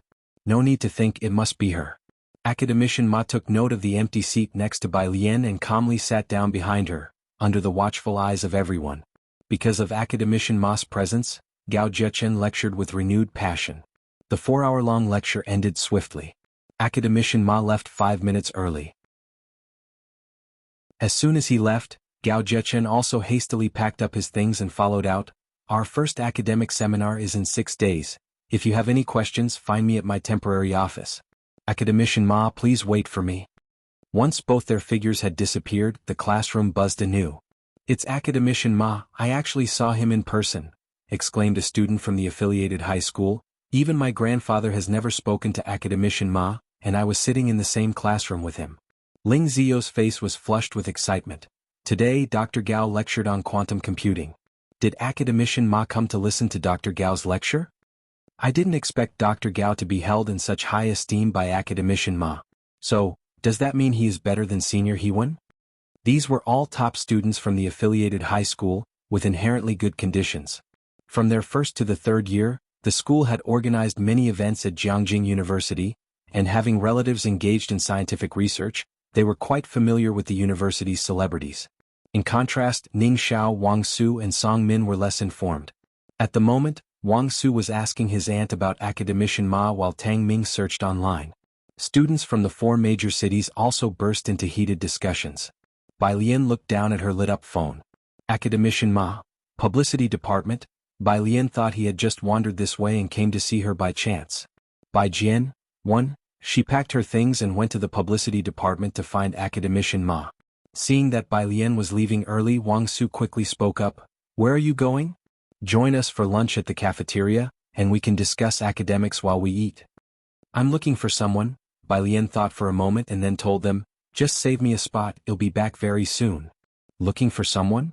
After Bai Lian left, Wang Su rubbed his head and looked to Ning Xiao and Tang Ming. Do you guys know people here in Jianghu too? Ning Xiao bowed his head and started to pack up his things. Song Min watched Bai Lian's retreating figure. Knowing that Ji Mulan had married into Jianghu, he assumed Bai Lian went to find someone from the Su family. The publicity department was near the entrance. By the time Bai Lian arrived, she had just passed Gao Zhechen on the main road. He was proud and aloof, looking down on even Liang Wuyu, fearing only the Liang family's clout. As for the others, he didn't even spare them a glance, so naturally he did not recognize Bai Lian. Chapter 339, 130 Prestigious Families. A fortunate encounter under 3. Just as he brushed past her on the road, he noticed Bai Lian's extremely attractive face and took a second glance. Others often looked bulky in down jackets, but Bai Lian appeared unusually slender in her white cotton coat embroidered with delicate vines and cats. Her tall figure, pale skin, and her face was beautiful without being coquettish, her gaze lazy. Who is that? Gao Zhechen turned his head to take another look. The staff by his side looked back. Probably a student participating in the training camp. Gao Zhechen nodded. Bai Lian arrived at the publicity office, just as a group of people also reached the school gate. Almost at the same time as her. The publicity office. The person in charge and Academician Ma were both there. The room was heated, and Bai Lian went to close the door without thinking. Academician Ma put down his teacup and raised his hand. No need to close the door, come in and sit. Bai Lian didn't close the door. Seeing that the person Academician Ma was waiting for was Bai Lian, the person in charge of the publicity office wasn't surprised either, having seen more surprising things before. Student Bai, have some tea. He poured a hot cup of tea for Bai Lian. Thank you. Bai Lian expressed her gratitude to him. The person in charge waved his hands in a hurry. Don't mention it. He sat back down and observed Bai Lian discreetly, wondering what was so special about this student that he wasn't aware of, as both young Master Jiang and Academician Ma seemed to treat her quite uniquely. Why don't you study dark matter? Academician Ma was forthright with Bai Lian, as they had been communicating on WeChat for several months. Both were academic elitists. The person in charge complained internally. Academician Ma was as direct as ever, and dark matter wasn't something just anyone could study. There were only 2 dark matter research institutes in the country, and it wasn't easy to get in. Even Dr. Gao couldn't. Bai Lian finished her tea. I'm not interested. The person in charge? What? Not interested?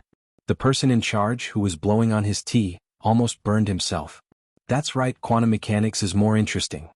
Academician Ma nodded, obviously very pleased, took a sip of his tea, looked up, saw the person in charge and directly pointed out the issue with a smooth face. You have some tea leaves there. He pointed at the corner of the person in charge's mouth. The person in charge hurriedly wiped his mouth, embarrassed in front of Academician Ma. I have a seminar on quantum chips in a couple of days. Academician Ma invited Bai Lian. Do you have time to come? You'll find quantum mechanics even more interesting. Which day?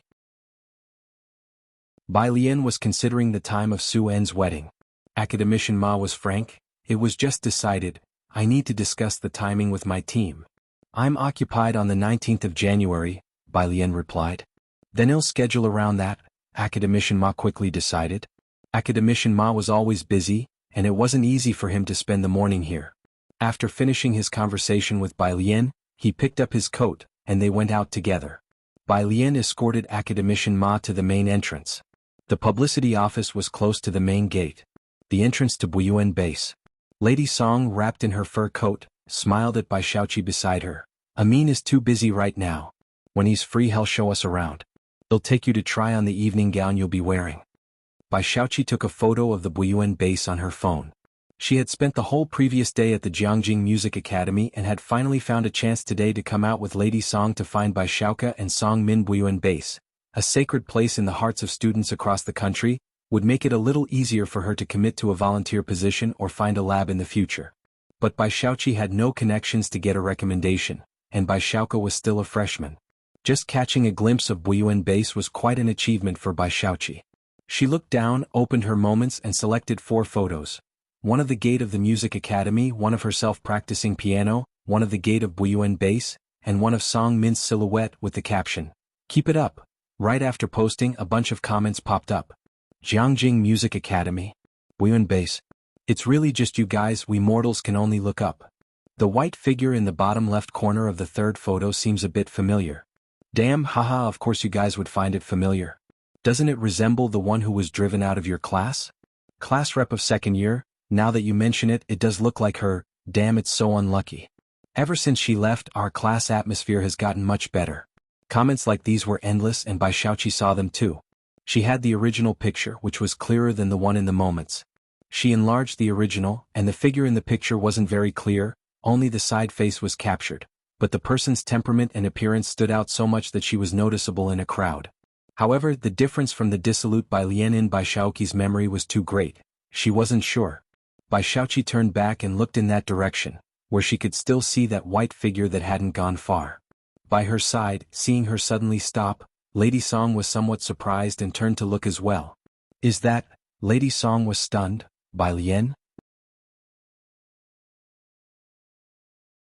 Chapter 340. 131 Lanji's exclusive spot, 2nd update.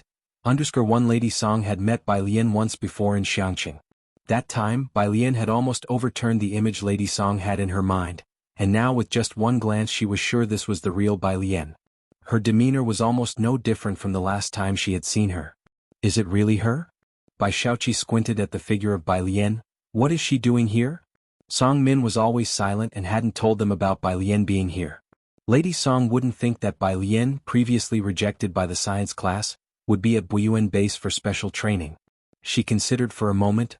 Don't worry about her. Though that's what she said, Lady Song shook her head internally. With her mind full of thoughts, she couldn't help but speculate that Bai Lian was here to find someone. Who could she know at Buyuan base? Could only be Song Min. What Lady Song could think of, Bai Xiaoqi could naturally guess. She withdrew her gaze from Bai Lian. She wasn't surprised by Bai Lian's actions. After all, in the past, Bai Lian indeed used to chase after Song Min. Bai Xiaoqi bowed her head and unlocked her phone, replying to one person. Looks like it's her. WTF? What's she doing there? What else could she be doing? Haha, she's there for Song Min, of course. Cafeteria. Buyuan base wasn't large, and with the winter and summer camps along with the training sessions underway, the students from college, high school and middle school as well as the staff, added up to several hundred people. The dining hall offered a variety of dishes, all for free with long dining tables. Bai Lian picked up her tray and grabbed some food at random before looking for Ning Xiao and Tang Ming, who had saved a spot for her in the middle. Song Min was sitting opposite Tang Ming when he received a text message and glanced up at Bai Lian. Bai Lian was eating while listening to the division of labor being explained by Wang Su. The phone by her plate lit up. Dog friend? Image, dog friend, is that you? Bai Lian opened it and replied with one hand. One, dog friend, WDF? What are you doing looking for Song Min? Bai Lian, question mark. Bai Lian, I'm here to participate in a special training camp. Dog friend was a bit incredulous. Did you secretly evolve without telling me? Bai Lian. She put down her phone, not dwelling on this matter as Ning Xiao, Pei Qin and Song Min were discussing particle model problems, a topic few others could keep up with. She listened quietly the whole time. After listening for a while, Bai Lian opened her vocabulary app and put on a single Bluetooth earbud. Ning Xiao and Tang Ming were already immune to her multitasking habit. The others, seeing her listening to English, said nothing. After all, there were others at the table who also didn't understand, so Wang Su discussed with Tang Ming. Like I said, leaving these things to those three is totally fine. Tang Ming glanced at Bai Lian and nodded in agreement. Right? You say it's right, but why look at Bai Lian? Wang Su was somewhat speechless. She looked so beautiful, there was nothing scary about her at all. Their group could tell Bai Lian, Ning Xiao and Tang Ming not only knew each other but were also very tight-knit. Although Ning Xiao was known to excel in physics, his math skills were not inferior to Song Min's, not to mention his physics. He was an absolute core member of their team. But, in this core trio, Bai Lian was the central figure. Have you finished the C paper? Pei Qin, after finishing the academic discussion, asked about the C paper from the night before. Song Min shook his head. None of the others had finished either. They had realized the night before why they were given the C paper, to learn that even this level of difficulty was out of their reach. I have no idea what level of difficulty Liang Wuyu had with the A paper. The students at the table, who were top scholars in their own schools, fell silent again. Too big a gap, they couldn't do the C paper and yet someone could do the A paper. At that moment, Wang Su noticed Ning Xiao and Tang Ming glancing at Bai Lian again. Bai Lian lazily tapped the table with her hand.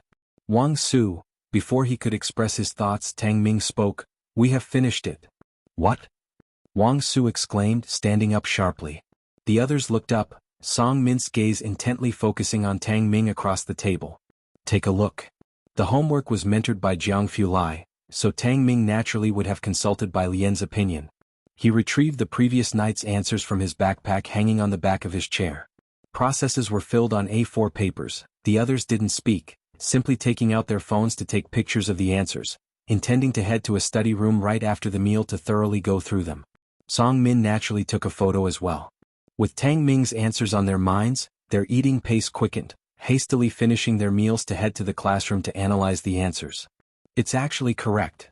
An hour later, Pei Qin looked at Song Min in astonishment. How did he do it?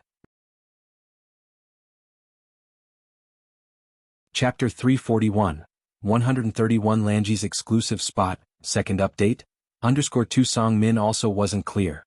After trying on the gowns, Bai Xiaoqi and another person returned to the Yin family home. Bai Qiming was chatting with President Yin, and the two had discussed a partnership. It wasn't so easy for the Bai family to establish a presence in Jianghu. Have you two returned?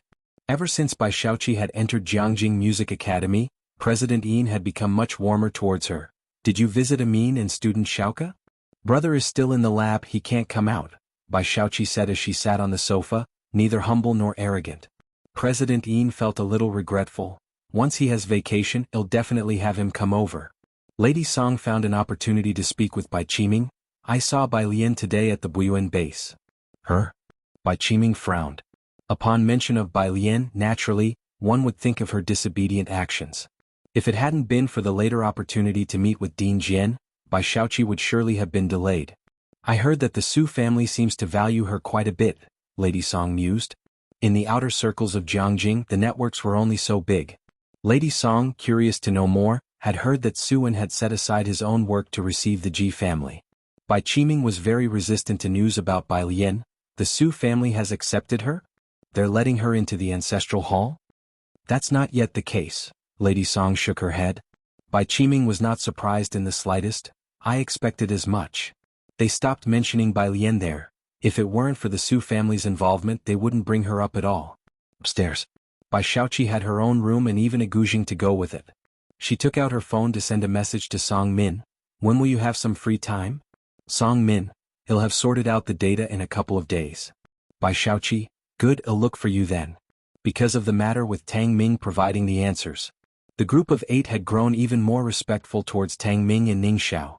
The core position that was once held by Ning Xiao, Pei Qin, and Song Min standing in a three-way balance had gradually shifted to center around Ning Xiao alone. 3 days later, everyone had almost finished collecting their data. Song Min was becoming increasingly aware that it wasn't just the people from the affiliated high school. In just 3 days, the gap between him and Ning Xiao had widened.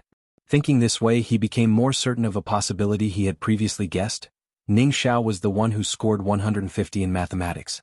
Most of the work was finished. The others weren't as busy as they had been at the start. The academic presentation was approaching, and the others began to Wang Su cautioned Bai Lian, go to the study later and integrate their materials to write the report, don't forget. Bai Lian nodded her head. She had tried writing a report before with He Wen, but she didn't have a computer right now. She turned a corner to the publicity office.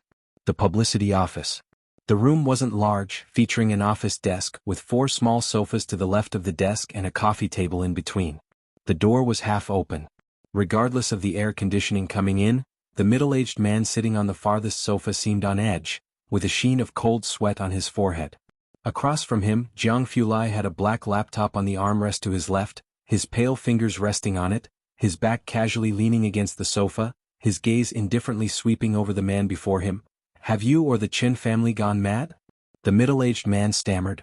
He couldn't dare to speak, just stretching his hand to wipe off the cold sweat, barely perching on the edge of the sofa. The old master had given him this suicidal task. The door was lazily knocked twice. The middle-aged man's heart jumped. He wondered who had a death wish, daring to come in at such a time. Then he saw the half-open door pushed open. The middle-aged man didn't dare to raise his head fully, but in his peripheral vision, he saw a white figure enter. Although the door opened wider, bringing in a colder draft than before, the man felt that the chill emanating from the person across from him had lessened significantly. This early, he even heard Jianghu lazy voice. A hallucination? The middle-aged man looked up in disbelief. Jianghu was just picking up the computer beside him to give to Bai Lian, speaking at a steady pace. The software is all there, the startup password is the same as on the phone. Amicham. Bai Lian took it. She realized Jianghu was preoccupied, so she didn't linger. He'll head back to the study room first. Jianghu cast a nonchalant glance at the person opposite. Go ahead, I need to wait a bit. Stern and detached. The middle-aged man, who had just felt his pressure greatly lessen. He felt like he was beginning to understand. The study rooms at Buyuan base were plentiful. Wang Su and his group had found a small study room just for their team. Song Min stood waiting for Bai Xiaoqi at the base of the building. Bai Xiaoqi was dressed in a beige coat, with a red scarf around her neck. Seeing Song Min, she looked up and smiled. I told you I'd message you when I arrived. Song Min was in a matching black coat, looking quite aloof as he watched her, opening his mouth as if he wanted to say something. What is it? Bai Xiaoqi walked with him into the building, removing her scarf in the process. She could tell Song Min had something to say. Song Min shook his head. Let's talk inside.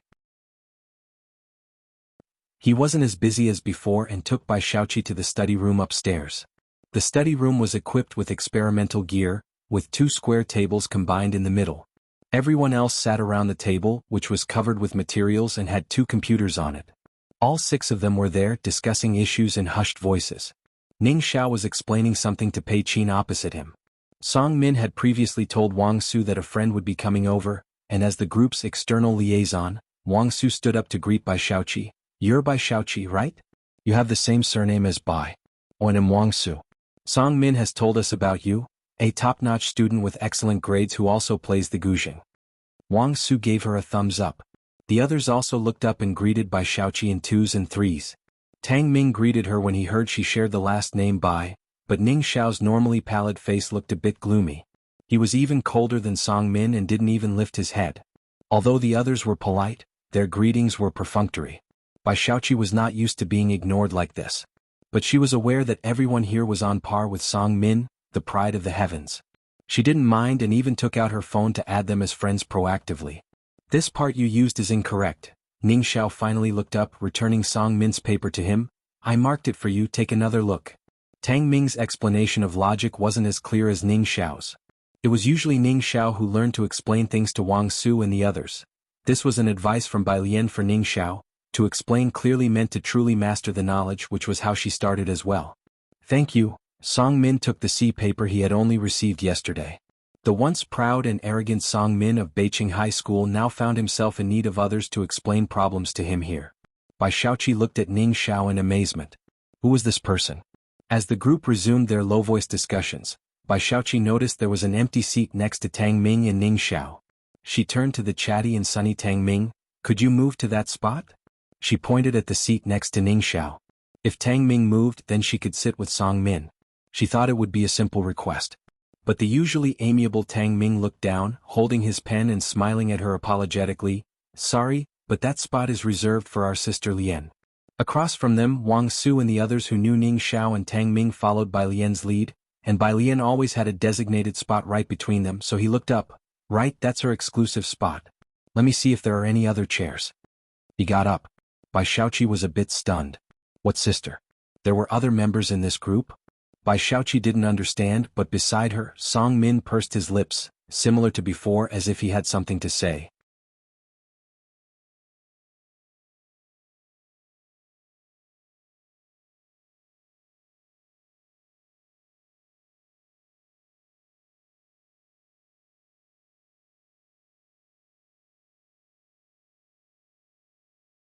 Everyone's impression of her improved greatly, and it was clear she really had talent and knowledge. "You're very impressive," Wang Su said with genuine admiration. Bai Xiaoqi smiled. She was just one referral away from Buyuan. 20 minutes later, Bai Xiaoqi came back upstairs with several large bags of milk tea and cake, handing them out to everyone. I didn't know what everyone liked.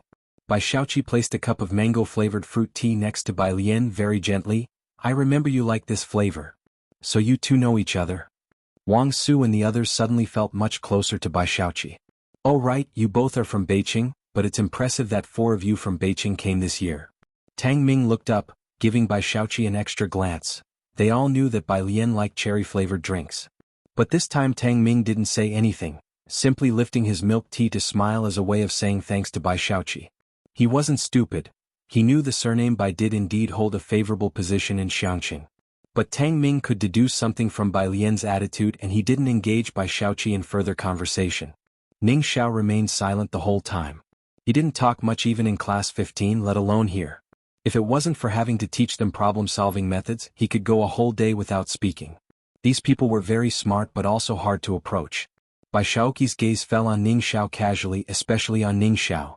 She faintly felt that even Song Min showed Ning Xiao some respect. But Ning Xiao was cold to everyone except Tang Ming and Bai Lian. 2 hours into the discussion, the wrap-up process was on the right track. Wang Su made a phone call. "Guys, I'm going to find Ling Ziyao. He said he could take a look at our modeling if he finds the time. I want to observe how they do it firsthand." He grabbed his phone and hurried out. Ling Ziyao was one of the few in the class who was kinder to students from other places. He had said from the start that they could ask him anything if they had issues. As the point of contact for external relations, Wang Su naturally sought him out. Chapter 343. 132 Bai Xiaoqi's astonishment. Director Chen wants an invitation _2 Everyone at the affiliated middle school had engaged in academic exchanges more than once. Wang Su had treated them to many meals, seeking their experience and help. Bai Lian glanced at the time, also closed her laptop and took her backpack to leave. As soon as she moved, Tang Ming and Ning Xiao immediately stood up and left. Tang Ming greeted Pei Qin and the others. Call us if you need anything.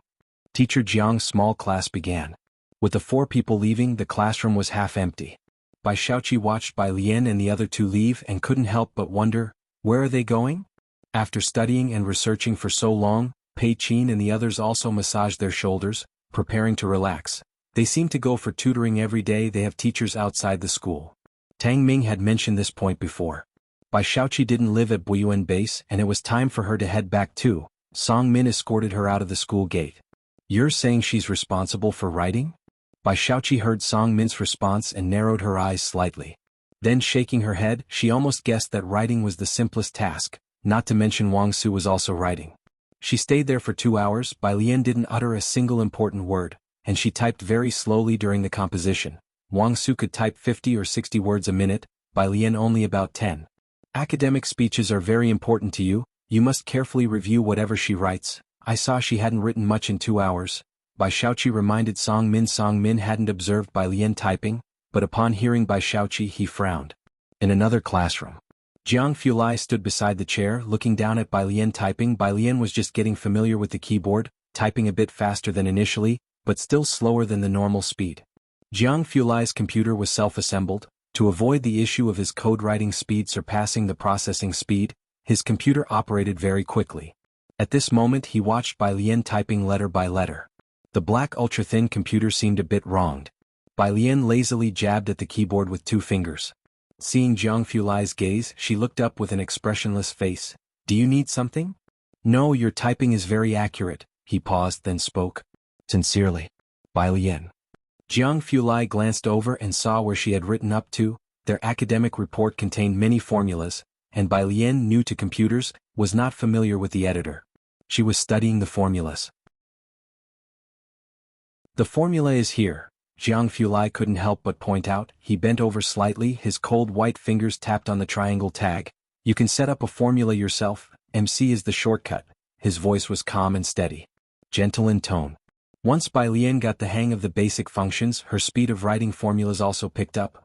Tang Ming opposite her felt a bit touched. If only he had a tenth of this patience when teaching them, that would be great.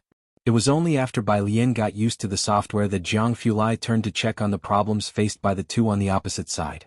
Bai Lian's phone on the side lit up. It was from Dean Ma. Dean Ma. The time is set, January 17th in the afternoon.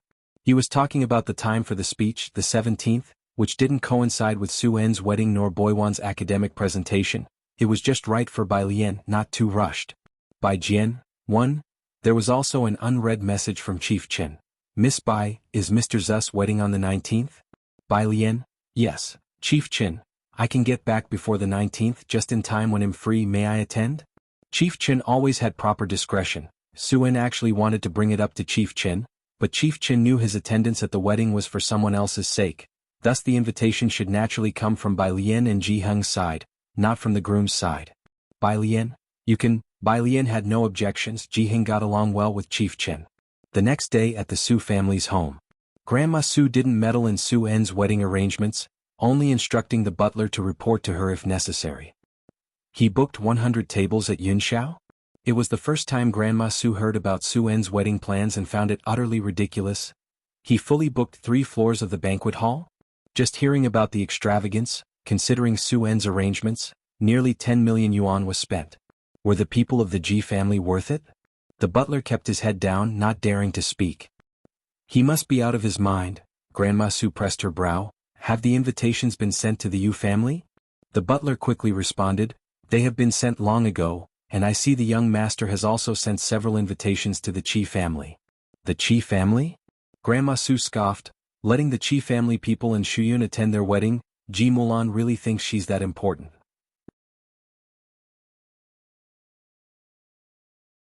Chapter 344. 132 By Shaoqi's astonishment, Director Chen wants an invitation _3 Meanwhile on Su En's side. Office. These days he and Ji Mulan were busy with the wedding preparations while entertaining the Ji family members, and he also had to plan company affairs. President Su, at the conference table, Director Wang smiled and extended his hand. I wish you a happy marriage in advance. They'll be going abroad on the 19th to visit my aunt, so I won't be able to attend. Su-en had announced half a year in advance that he would marry at the end of the year. The invitations had also been sent out 2 months early. If one really wanted to, they could manage to squeeze in a day. But Director Wang and the others had received their invitations early and had seen Ji Mulan in the company. She didn't have much of a background. Most of the people Su-en invited were also from the grassroots level of the company. Director Wang and his peers knew that Madame Su didn't quite agree, and fewer clan members from the Su family were attending, so naturally, they were not willing to set aside an entire day specifically to attend the wedding banquet. For them it was enough as long as the gift money was set. Your matters are more important. Su-en raised his hand, not surprised by this. President Su, after the others had left, Assistant Su spoke softly in his ear, your uncle and Chief Qi and the others have prior engagements on the 19th, so only a few of the younger generation will come. The absence of those from the Su family was expected by Su-en. It's fine. Su-en, holding a file, walked toward the lounge. Ji Heng and the others were waiting for him in the lounge. Brother, Su Shujie, with a file in hand and dressed in a business suit, hurriedly approached Su-en for a signature. Where are you off to? Su-en took the file. Seeing the pen passed over by Assistant Su, he signed the document while walking towards the lounge, going to see Uncle Ji. Su Shujie knew that Uncle Ji referred to Ji Heng. She raised an eyebrow. He's at the company? Yes. Su-en finished signing, closed the document and handed it back to Su Shujie, then remembered something. You'll be free on the 19th, right? Of course. Su Shujie took the file away. Although she wasn't interested in the Ji family, she would definitely attend Su-en's wedding. As she spoke, she entered the lounge with Su-en. Su Shujie never wasted time on other matters and didn't think much of the Ji family. In her view, it remained to be seen whether Su-en and Ji Mulan's marriage would last. However, since Ji Heng came to the company, Su Shujie decided to meet him as well. Inside the lounge, Ji Heng wore a black Chinese-style long jacket, holding a smoking pipe with bright and dim sparks of Mars inside. Shen Qing was carefully eating cake, while Ji Xiaojun was on the phone. Su Shujie swept a glance across the room and then withdrew her gaze. Su-en first introduced Su Shujie to them, and both parties greeted each other politely but distantly. Uncle, Su-en treated Ji Heng with great respect. Assistant Su mentioned you didn't want to visit the old street? Su-en had specially arranged a sightseeing itinerary for Ji Heng and his party, even assigning Assistant Su for this task. Hearing that Su-en had instructed Assistant Su to take them shopping, Su Shujie couldn't help but take another look at Ji Heng and his party. Ji Heng slowly exhaled a ring of smoke and stood up. His eyes were deep and his tone was mild. You and Assistant Su are busy, no need to bother with us. Today we're going fishing with Xiaojiang, just letting you know. Xiaojiang? Su-en was taken aback, unclear about which Xiaojiang it was. How could Ji Heng find fishing buddies everywhere? Shen Qing faced Su-en with more composure. Her hair hadn't grown much and she was still wearing a velvet hat. You and Mulan are busy, don't worry about us. These few days we've been hanging out with Xiaojiang. When you're free, let's go fishing with them. Ji Xiaojun didn't speak, merely nodding towards Su-en. After the wedding, I'll join you for fishing. If you need anything, be sure to call me right away. Su-en hadn't fished much before, but after a few attempts with Director Chen and others, had gotten the hang of it. But now he was too busy.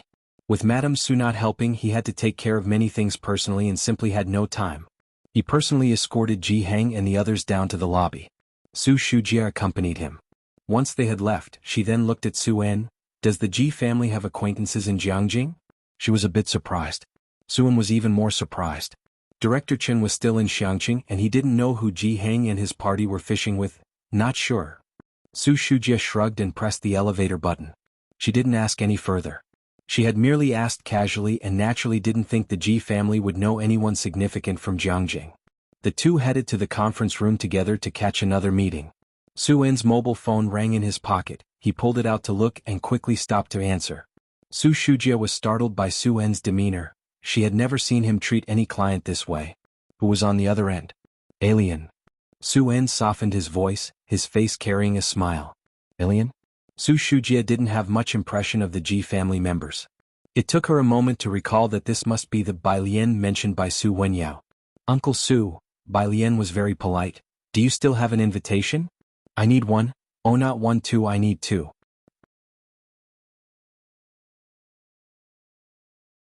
Chapter 345. 133 Went fishing with Xiao Jiang, bringing things down a notch. Second update, _1 invitations? Suan was taken aback, unsure why Bai Lian needed more invitations when he had sent out those for the Ji family members. Of course, I'll bring them to you right now. No need, just give them to my grandfather when you have time. All right, Suan felt a bit regretful.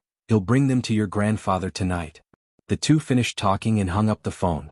On the other side of the phone, at the entrance to the Buyuan base, Jianghu was wearing a cashmere coat, leaning slightly against a roadside withered tree, his figure tall and slim, his pale face showing faint expression.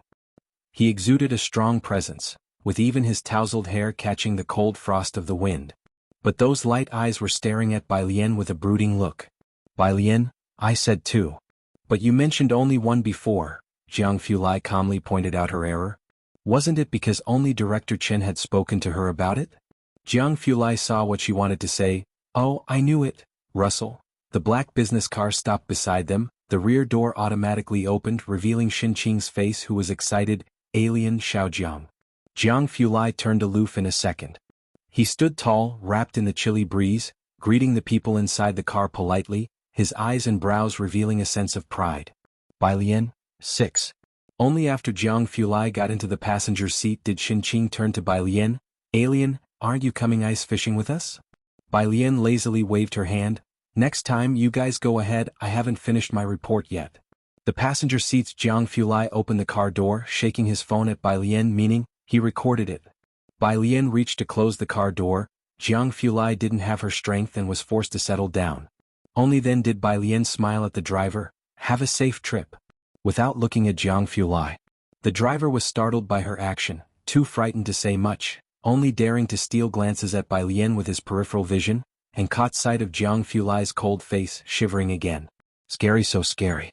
The black car drove onto the main road. Xinqing noticed the roads growing wider, the cars fewer, the buildings taller, and realized they were not heading to the outskirts. The center of Jiangjing city had restrictions, so there were far fewer private cars than other areas. Where are we going? Xinqing asked with some confusion. She whispered her question to Ji Xiaojun. Ji Xiaojun didn't know either. Only Ji Heng sitting by the window knew as he observed the route, and after seeing a particular building, he couldn't help but look up and study Jianghu, who was in the passenger seat. 20 minutes later, the car gradually entered a cobblestone road section and finally stopped at an arched stone gate. It was obviously a back entrance. Xinqing looked up and saw 3 bold and vigorous characters next to it, Jianghu Lake. Walking through the archway, a black-clad manager came to show them the way, leading them along the spacious concrete road flanked by pine trees and plum blossoms, with a faint scent trailing. Occasionally, sparrows flew by and a few passers-by strolled along the road. Soon they caught sight of the frozen lake, a spectacular scene Xinqing had never witnessed before. Jianghu let the manager take her around, while he went fishing with the other two. Ji Heng and the others fished all day. They didn't return until after dinner. Jianghu dropped them off at the Yunxiao Hotel entrance. This is a card for Jianghu Lake. If you want to go ice fishing later on, just head straight there. Jianghu courteously handed a black card to Ji Heng. Ji Heng, holding his pipe, glanced at Jianghu. Dad, why don't you take it? Xinqing took it for Ji Heng and then handed it to him. Today's fishing spot was great. Ji Heng, ice fishing had been a rare experience. Even Xinqing, who disliked fishing, had patiently stayed the entire day. She carried a black bag. The fish inside were still jumping. She smiled broadly as she said goodbye to Jianghu. They were staying on the 56th floor. While waiting for the elevator, they happened to meet Su-en and others coming out from it. Su-en had been upstairs checking the wedding venue setup and tasting the menu. Ji Mulan's face beamed with a smile. Beside her, members of the Su clan were speaking with Su-en. I've arranged that spot for you to look at with Zu's assistant. Remember to give me a list when the time comes. He had gone up with Su-en to see the table arrangements. With so many people, the seating would need to be carefully planned. Su-en nodded his head. Looking up and seeing Ji Heng, his eyes lit up. Uncle Ji, how was today's catch? Ji Heng showed him the bag. Next to him, Ji Mulan was surprised. You actually caught fish? Yes, do you want to take a few home? Jianghu was not one for many words. Chapter 346. 133 Went fishing with Xiaojiang, bringing things down a notch. Second update. _2 However, they caught a lot of fish today, and Suan had booked them a suite with a kitchen included. Xianxia said he would make fish soup for Bai Lian, so they brought the fish back with them. Sure, Suan replied with a smile. Fish soup for breakfast tomorrow morning. By the side, a member of the clan glanced at the black bags in Jianghu in his companion's hands and declined politely. Thank you, but I don't like fish. Suan took a bag of fish from Jianghu, his eyes lighting up. Is it that easy to catch? Next time you have free time, you all should go fishing together. Xiaojiang gave you the card. Xianxia said with a smile. Most of those were caught by Xiaojiang, who hasn't fished much before. Can you believe it, one after another? Xianxia was implying something about Ji Xiaojun and Jianghu. One looked up at the sky while the other lowered his head to look at the rod, neither saying a word. Right? Suan quickly took out an invitation to help Jianghu and another out of their awkward situation. This is an invite that alien asked me to bring you, please keep it safe. Bai Lian had already mentioned this to Jianghu, who took it from him. I don't fish, said a person from the Su family clan, uninterested in fishing. He preferred to spend the time attending more gatherings to meet new people. Mr. Su, I'll be leaving first then. You can find me if you need anything. With that he left the hotel. Suan waved him off and continued to discuss ice fishing with Jianghu. Ji Mulan was also indifferent to their fishing, merely watching on the side. She found it odd how well Suan got along with Jianghu and the others. Suan escorted Jianghu and the others to their room before returning with Ji Mulan. Wuyuan base. Wang Su and Bai Lian were writing a report. Beside them, Pei Qin, who was discussing with Ning Xiao, was very impressed. Your ideas are so ahead of their time. Are you really the one who did the sea roll? Everyone in the group knew that the heart of this paper relied on Yaning. His research ideas were very clear. Ning Xiao. He was somewhat eager to see Bai Lian. All of these were ideas he had discussed and refined with her and had been validated by Jianghu Lai. How could they not be clear? Oh right. Song Min suddenly remembered something important, looking at Wang Su. Has Ling Xiao and his team finished the modeling? They were in a rush because the mathematical model required using MATLAB, so they collaborated with Ling Xiao's group to use the same modeling. Wang Su had given them the data 2 days ago. Not yet. Wang Su lowered his head to check the time on his wristwatch, standing up. I'll go and ask their group. 5 days passed. Each group had a designated classroom, and Wang Su knew where Ling Xiao's group was. Although Bai Lian typed slower than the average person, she managed to write half the report by comparing it with the data. The second half required the use of the model for simulation of results. She methodically clicked save and then took her phone with her to the restroom. Song Min frowned across from her, not at all confident in her report. The restroom was at the end of the corridor. You had to pass by the stairs. As Bai Lian had just walked a few steps, she heard voices coming from the stairs, slowing her pace and turning a corner, heading directly to the stairwell. At the staircase landing, Wang Su looked at Ling Xiao in disbelief. Didn't you say we were responsible for the data and you for the model? Ling Xiao frowned, righteously retorting to Wang Su. When did I ever say such a thing to you? But you clearly... Wang Su became frustrated. Wang Su was naive, sharing all the research ideas and details with Ling Xiao. Wang classmate, this is Jiangjing, not your Xiqing. A teammate of Ling Xiao also watched Wang Su coldly. Go ask Dr. Gao if each model isn't supposed to be done by yourselves. How could Ling Xiao have possibly agreed to such an absurd request of yours? The commotion also attracted the attention of those in the neighboring classroom. After listening to the whole story, the adjacent classroom's occupants frowned at Wang Su. Is this your first time at Buyuan? You foreigners, if you want to swindle Ling Xiao's mathematical model, at least find a better excuse. The noise caught the attention of Pei Qin and the others as they emerged from the classroom. What's going on? Pei Qin approached next to Wang Su.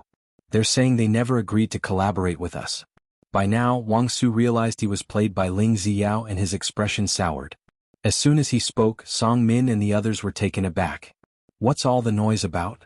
Gao Zhechen came out of the temporary office and glanced over those present.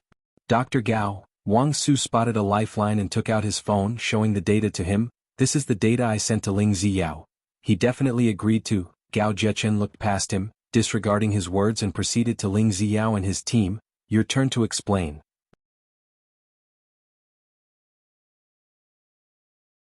Chapter 347. 133 Went fishing with Xiaojiang, bringing things down a notch. Second update. _3 Ling Xiao spoke succinctly and added, Dr. Gao, you know that my grandfather asked you to help me with my thesis topic. How could I possibly collaborate with them? Indeed, with Dr. Gao present, who would want to partner with Wang Ze's group of C-level students. When Ling Xiao said this, Wang Ze's face turned pale. He opened his mouth, wanting to argue something. But someone lifted him by the collar from behind. It was a pair of pitch-black calm eyes, Bai Lian's. You guys go back first, she said without looking at anyone, glancing at Wang Su as if to say he was useless. She went to the bathroom first. But Wang Su didn't want to go back. He felt he had let down every member of his group and wanted to explain himself to Ling Xiao. Tang Ming wrapped his arm around his neck and led him back into the classroom. All right, let's go back first. You can't do anything by staying here. Let's go back and discuss, see if Sister Bian has any other remedial methods. Remedial methods? Ling Xiao, standing at the top of the stairs, heard their conversation and almost sneered. What remedial methods could you possibly have? For this academic report, it was rumored that Academician Ma would attend. The Ling family had gone to great lengths, giving Gao Zhechen a bunch of research equipment to make Ling Xiao's group perform better. Ling Xiao knew he couldn't outdo the group consisting of Liang Wuyu and Su Jiue, but he could come in second. He didn't expect Wang Su, a person from the 4 major cities, to deliver such a smooth academic report. With a slight trickery without the support of a model, Wang Ze's group report would be significantly discounted. Bathroom. Bai Lian was washing her hands. A timid voice came from behind, our group can share the model. Bai Lian turned off the faucet slowly and deliberately, and with a slight turn of her eyes, she saw the girl standing 2 meters behind her. Wearing black framed glasses, her bangs slightly too long, speaking to Bai Lian was already the limit of her courage.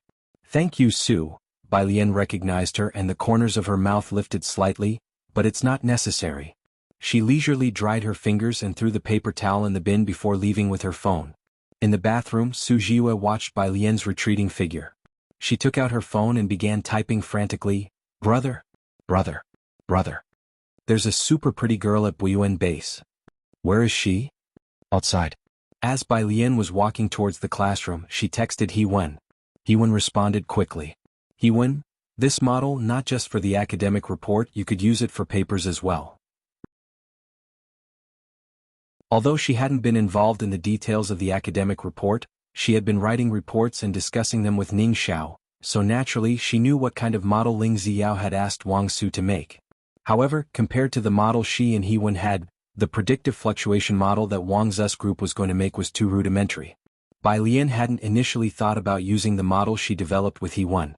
But now there wasn't enough time to create a new one. Once she was sure it could be used, Bai Lian felt at ease. At the classroom door, Ning Xiao was evidently informed and was waiting for Bai Lian. They did it on purpose. I know, Bai Lian replied languidly, her presence sharp and oppressive. She leisurely used her phone to push open the classroom door. But it's no big deal. If Jianghu had been there, he would have marveled at how astute Ling Xiao was. To choose anyone else but Bai Lian out of so many people was a mistake. A genius like He-Wen, whose papers even academician Jianghu and Ma had reviewed, even if it was just a minor model, was also a product of Bai Lian's and He-Wen's time and research. Placing it here was frankly bullying.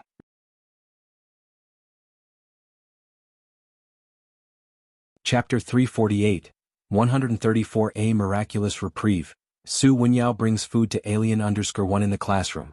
A few members of the group were speaking in low voices. Wang Su sat at the edge of the table, elbows propped on it, covering his face with his hands, while the computer screen in front of him still displayed his report page.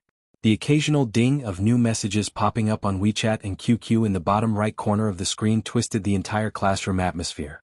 This was the first lesson society taught Wang Su. Never trust anyone in society. The sound of the door opening startled Wang Su, and he dropped his hands dejectedly. Sorry, it's all my fault. Someone in the group was scowling, their frustration hard to articulate. We worked so hard to collect data, to gather materials, to integrate the model, and we were about to start presenting. Our whole group trusted you so much, and now you're saying there's a mistake in the modeling? Does that do justice to all the effort we've put in these past days? The opportunity at Buyuan base was so precious. Everyone had given their utmost effort. They didn't return to the dorms until after 11 at night, and then they'd be off to the computer lab, the laboratory, or the library by before 6 in the morning. Enough.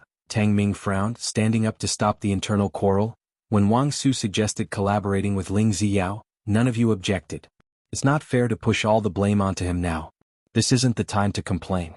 Let's calm down and think of a way to make amends. Not many in the group had participated in mathematical modeling, and with the data support, choosing problem C in the National Math Modeling Contest would take at least 3 days, so that was why they had thought of collaborating with Ling Ziyao. The data they obtained were to establish a model that would explain and predict the actual problems in their academic report. That person snorted coldly, turning their head away, a hint of despair in their voice. What can we do now? Where can we get an analysis model from? A cloud of gloom enveloped the entire classroom. The silence was suffocating. Song Min also clenched his fists, took over Wang Zu's computer, closed the document and opened MATLAB. Well, rush the modeling now. With only 1 day left, it was impossible to finish the model. Some members numbly watched Song Min work on the model, while others helped him organize data. When Bai Lian sat down at her desk, the classroom was still oppressive and somber. Tang Ming looked at Ning Xiao and then Bai Lian, noticing their expressions were the same as always. Their emotional stability was frightening to Tang Ming. Bai Lian sat down and opened her chat with Hewen, scrolling through the conversation they had about preparing the model and making assumptions, interspersed with a lot of papers. Bai Lian read fast, helping him integrate a lot of reference materials, confirming the expressions. It was only after a few exchanges that she saw the compressed file Hewen had sent, a model. She clicked download, then forwarded it to the group chat.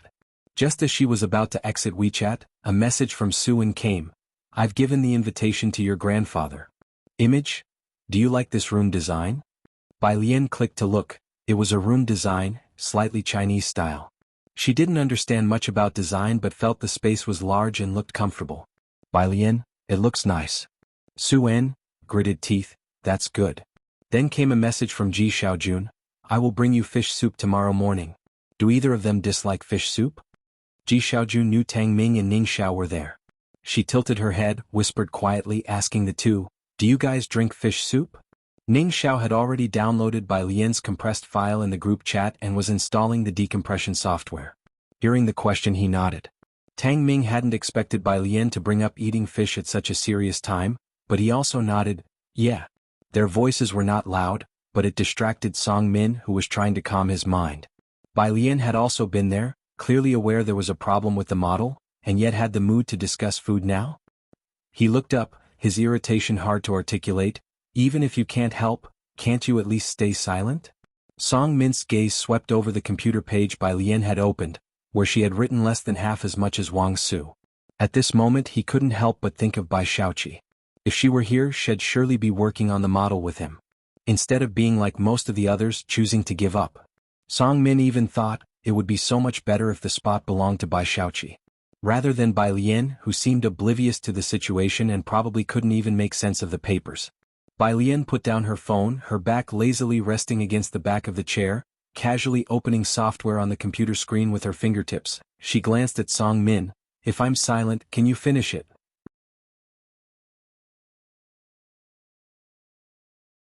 Chapter 349. 134 Out of desperation, when Yao Su delivers food to alien_2 Song Min paused. It seems I can't. Bai Lian withdrew his gaze, slowly typing 2 words with his fingertips on the keyboard. Then I suggest you have fewer problems. Ning Xiao had already opened the zip file. It contained models and analysis. He quickly scanned through, then sent screenshots to the group chat, turning his head to discuss with Bai Lian. It's a bit complicated. Everyone needs to work overtime tonight and can't sleep. They only had 1 day left to bring the model into their analysis, write it out and get familiar with the presentation. They couldn't finish it without working overtime. I know. Bai Lian's gaze remained fixed on the computer screen as he continued to type. You guys start the analysis, just send the results to me and Wang Su. The two discussed the follow-up arrangements. Wang Su likewise saw the screenshots Ning Xiao sent to the group chat, gradually changing from despair to shock, and finally to delight. Ning Xiao, you guys are incredible. Where did you get the model from? The others also picked up their phones, opened the screenshots sent by Ning Xiao, and downloaded the zip file Bai Lian posted in the group chat. Ning Xiao didn't reply, simply looked towards Bai Lian. Wang Su and the others instantly understood that the model came from Bai Lian. They exchanged glances and finally realized why Ning Xiao and Tang Ming followed Bai Lian's lead. Bai Lian, you are my savior. Wang Su slammed his fist down hard on the desk. From now on, your business is my business. Bai Lian, savior? Who exactly is taking advantage of whom? At this moment, to call it a life-saving situation wouldn't be an exaggeration. Everyone sat down to start downloading the zip file. Wang Su walked over to Song Min, casually rubbing his right fist before reclaiming his computer. After catching Song Min's glance, Wang Su lowered his voice. First, take a look at the messages in the group chat. Bai Lian has found us a model. Song Min looked down at his phone. The model Bai Lian and he when created was no small matter. The more one understood about mathematical modeling, the more they could see its value. Song Min could also tell that the model was vastly different from the one they were planning to build. Like everyone else, the more he looked, the more astonished he became. Was this the model Bai Lian brought out? Song Min turned his head to look at Bai Lian's profile. Where did she get the model from and who exactly did she know? Did the Su family have such wide connections? Forget the fish soup. Pei Qin also looked up at Song Min. If she wants to drink phoenix soup, he'll go back and have my family think of a way. Wang Su nodded in agreement. Exactly, riding to class on my back tomorrow wouldn't be a problem for her. Reminded by Pei Qin's words, Song Min couldn't help but recall their earlier conversation. For the first time, the usually aloof and arrogant Song Min from Beijing felt embarrassed. He had been self-congratulatory about working on the model, even thinking the other party lacked awareness and didn't understand the situation, failing to contribute to the team. Looking back, trying to make an impossible model in one day was the real foolish move, wasn't it? So, where exactly had she gotten this model from? Song Min resettled into his seat, but his heart remained somewhat unsettled. Su En's residence. I have a feeling she would like this style. He handed back the blueprint to Ji Mulan. Aren't you expecting other classmates? Didn't you say you have an old acquaintance in Jianghu? The clan had reserved a study table for Ji Mulan, but Ji Mulan hadn't invited any classmates, only members of the Song family. Bai Lian, on the other hand, had invited 2 classmates. Ji Mulan took the blueprints back. No. She turned and returned to the study. Behind her, Su En looked at Ji Mulan's retreating figure, quite surprised. Having moved out to live with Ji Mulan in a 3-story house, he had prepared rooms for Su Wenyao, Su Jiyue, and Bai Lian. They had made the rooms ready before their return to Xianxia. Ji Mulan had designed each child's room according to their preferences. The room prepared for Bai Lian was originally cyberpunk style, but after returning from Xianxia, it was clear Bai Lian had a preference for Chinese-style items. Su En couldn't quite picture Bai Lian dressed in horse-face skirts standing at a cyberpunk bar. So Ji Mulan changed the design. However, Su En felt the design for Bai Lian's room was really cool. He thought for a moment and then went upstairs to the room prepared for Bai Lian and turned on the light. A huge blue ring light hung from the ceiling, with 7 irregularly shaped concentric rings from inside to outside, taking up a large area. At the intersection of the outermost ring nearest to the door, it bulged outward all the way to the edge of the door. Alongside transparent glass cube segments, lit one after another from top to bottom, they illuminated all the way down to the bar.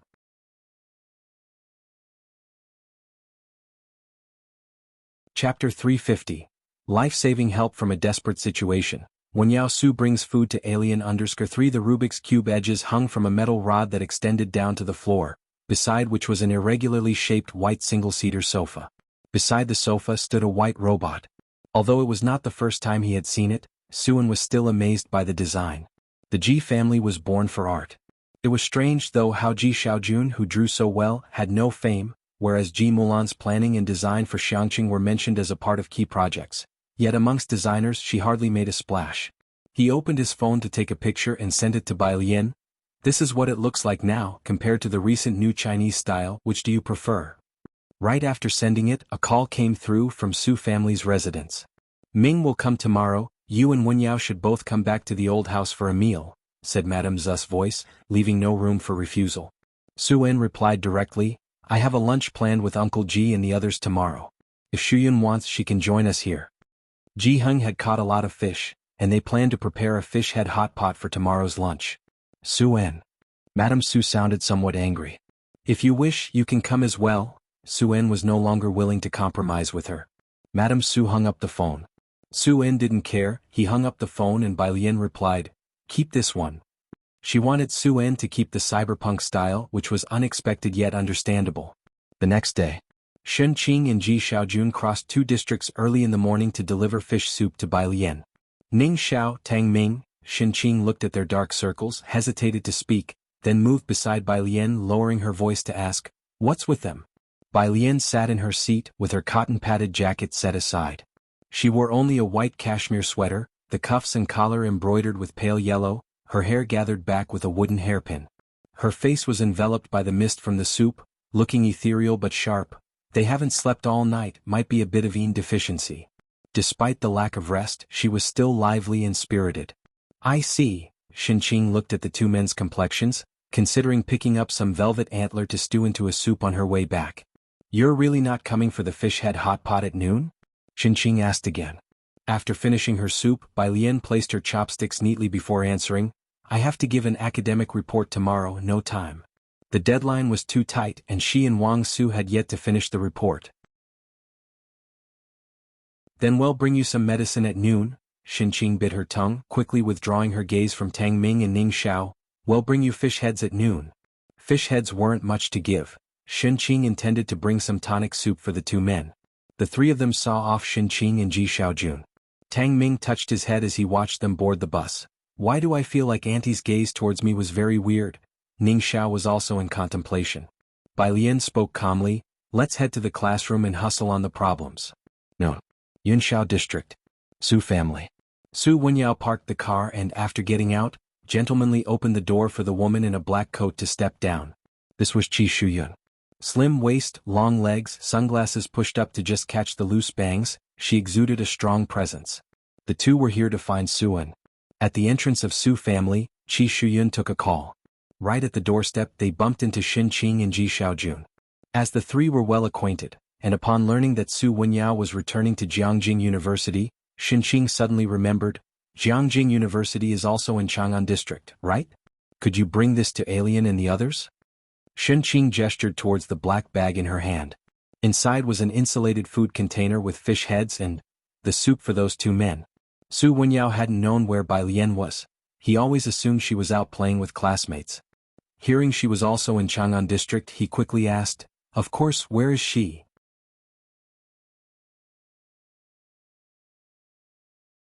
Chapter 351, 135 Face Slap, Second Work by Bai Lian, Second Update, _1 Xianxia opened her mouth, but before she had a chance to answer, Qi Shuyun, who had just finished her phone call nearby, came over. "Wenyao, my dad said, my institute." She glanced at Xianxia and Ji Xiaojun. Xianxia was wearing a cotton-padded jacket and a somewhat irregular velvet hat, a terrible aesthetic. Qi Shuyun hooked her arm with Su Wenyao's. "And these 2 are..." Su Wenyao paused slightly but remained as gentle as ever on his face as he introduced Xianxia and Ji Xiaojun to Qi Shuyun. Upon hearing that the 2 were relatives of Ji Mulan, Qi Shuyun dismissively withdrew her gaze. "You give me the lunch box and Alien's address, then I can drop it off at her school on my way back," said Su Wenyao to the 2. Hearing that Su Wenyao would deliver the meal to Ji Mulan's daughter, Qi Shuyun glanced at them slightly, her tone still gentle. "But Wenyao, my dad is waiting for us at the university, and you really wanted to attend Academician Ma's lecture, didn't you? It won't delay us." Su Wenyao tried to control his tone, reaching out to take the lunch box from Xianxia's hand. He was stopped by Ji Xiaojun. "It's all right, Wenyao." Ji Xiaojun patted his shoulder, unbothered and smiling. "You take care of your business, we were just planning to go shopping anyway. Whenever you're free, take us to Jianghu University for a visit." Su Wenyao watched Xianxia and Ji Xiaojun leave. "How much time do you have?" Qi Shuyun turned to Su Wenyao. "You live in the library and don't even have time to date with me, but you still deliver food for her. Is she that precious? Can't she pick it up herself? Have you forgotten you also wanted to attend Academician Ma's lecture?" Su Wenyao pressed his brow, the usually gentle expression on his face now showed signs of fatigue. "It's different, she is studying too and they are guests.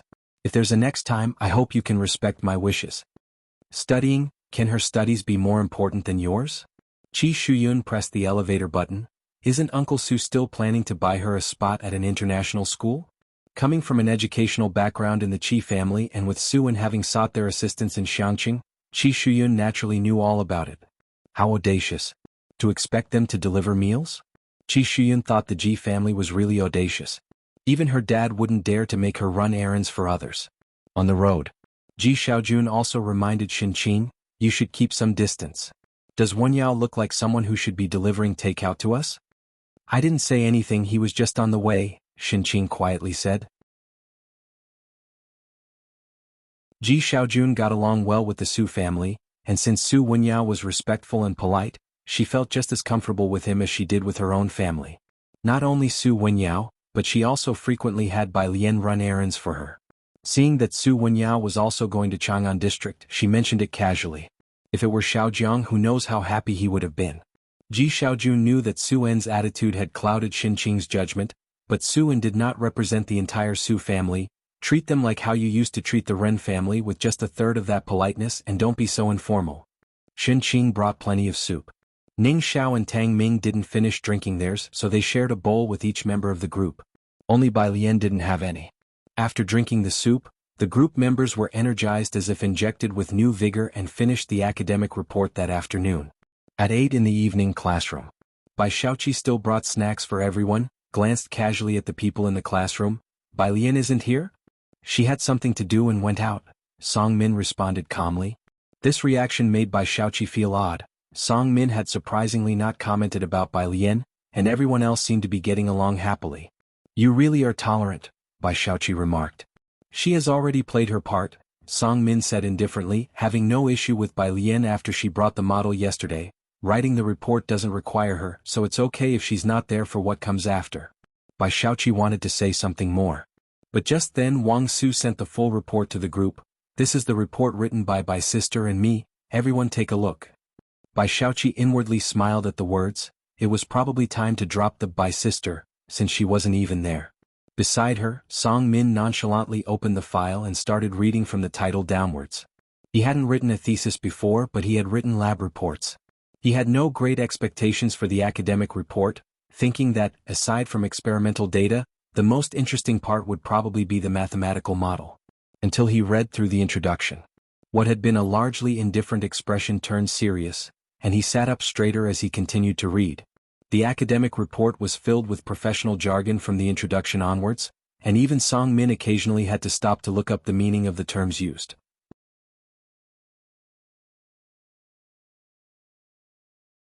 Chapter 352, 135 Face Slap, second work by Bai Lian, second update, _2 The other people present weren't much different from him. After reading a section they had to look up the professional vocabulary.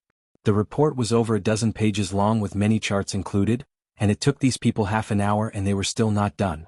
Bai Xiaoqi cast a curious glance, she couldn't understand it. She stood up, told Song Min before leaving Buyuan base, since everyone else was busy poring over the report. Another half an hour later, Pei Qin and Ning Xiao were the first to finish reading the report. Pei Qin looked at Wang Su in shock. How did you manage this? Bai Lian wasn't there that evening and everyone knew she typed slowly, so they all assumed it was Wang Zu's own work. It's really simple, Wang Su said, looking at Pei Qin and shrugging. You, Tang Ming was also shocked. Versailles? No, Wang Su smiled. Ctrl+C, Ctrl+V. Don't you know how to do that? Ctrl+C? Ctrl+V? Copy and paste? Song Min frowned. This is clearly our data. Where did you copy and paste from? Wasn't I working on a paper with Sister Bai? Wang Su looked at the computer screen. Sister Bai had the content all sorted out, but the formatting was a complete mess. Although the content I worked with was barely presentable, at least my formatting was correct, so I pasted her content into my format. So, all of this, Pei Qin and Song Min were even more astonished, was written by her? How could she know so much? On site, probably only Ning Xiao remained composed. If the group knew what Bai Lian had been looking at every day, they wouldn't be so surprised. Having started viewing summaries every day since her senior year of high school, professional terms were second nature to her, and the overarching direction of her research was similar to the summaries she read. How could someone with such a big-picture outlook not write well? The next day. Academic report. Held in the lecture hall. Academic reports by high school students in the past wouldn't attract many professors, but today, a row of them sat in the back along with experts. As the students entered the classroom, they were engulfed by the solemn atmosphere. None dared to look back. Academician Ma, Wang Su, grabbing Tang Ming's arm in excitement, said, "Did you see Academician Ma sitting in the center? He actually came to listen to our presentation." Members of other groups were also abuzz. He must have come for Dr. Gao. At 7:50, Gao Zhechen arrived. He first approached Academician Ma and respectfully greeted him. "Academician Ma, thank you for coming." Academician Ma looked up and nodded slightly. Next to him, other big shots from the physics department also greeted Gao Zhechen. Bright future ahead. 8 o'clock. The first group went up to present, and it was Liang Wei's group with Liang Wuyu as the presenter. Everyone, including the row of professors at the back, listened attentively. This is Liang Wuyu, indeed someone who has been in the lab. In a few years she could compete with He Wen. The professors nodded in agreement, and the professor sitting on the edge who had lectured by Lien and the others on the first day, scribbled a high score, 90. This was an affirmation of Liang Wuyu. After this group finished, it was Ling Ziyou's group's turn, and overall they were much worse than Liang Wei's group, resulting in the people at the back losing interest. Gao Zhechen, as their training teacher, gave a score of 81. Subsequent presentations were worse than the one before. Director Huang, the professor sitting on the edge, whispered to the middle-aged man next to him, "Do you think your teacher really came for Gao Zhechen?" They hadn't found anything particularly noteworthy in this academic report after so long. Only Liang Wei's group had been somewhat impressive. The middle-aged man paused before glancing at the director sitting in the center. Well, maybe the teacher just wanted to see the new generation in action. It's the last group now, let's listen first. He straightened up. Someone handed out the last group's paper report to each professor. Although Director Huang spoke of listening to the presentation, he hadn't actually flipped through the report, and neither had the other professors. Truthfully, they hadn't bothered to look at the papers after the first group. Accustomed to Jianghu's group of graduate and doctoral students' papers, and having seen countless SCI papers, the reports by these high school seniors were riddled with too many flaws, with nothing worthwhile to explore. The more they read, the more they felt the need to cleanse their eyes, and it was troubling.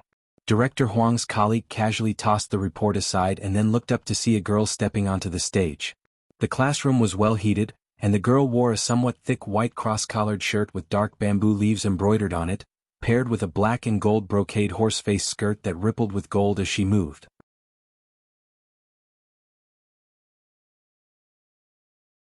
Chapter 353, 135 Face Slap, second work by Lien, second update, _3A black wooden hairpin was at the back of her head, and her hair was all tied up, revealing a long, slender neck.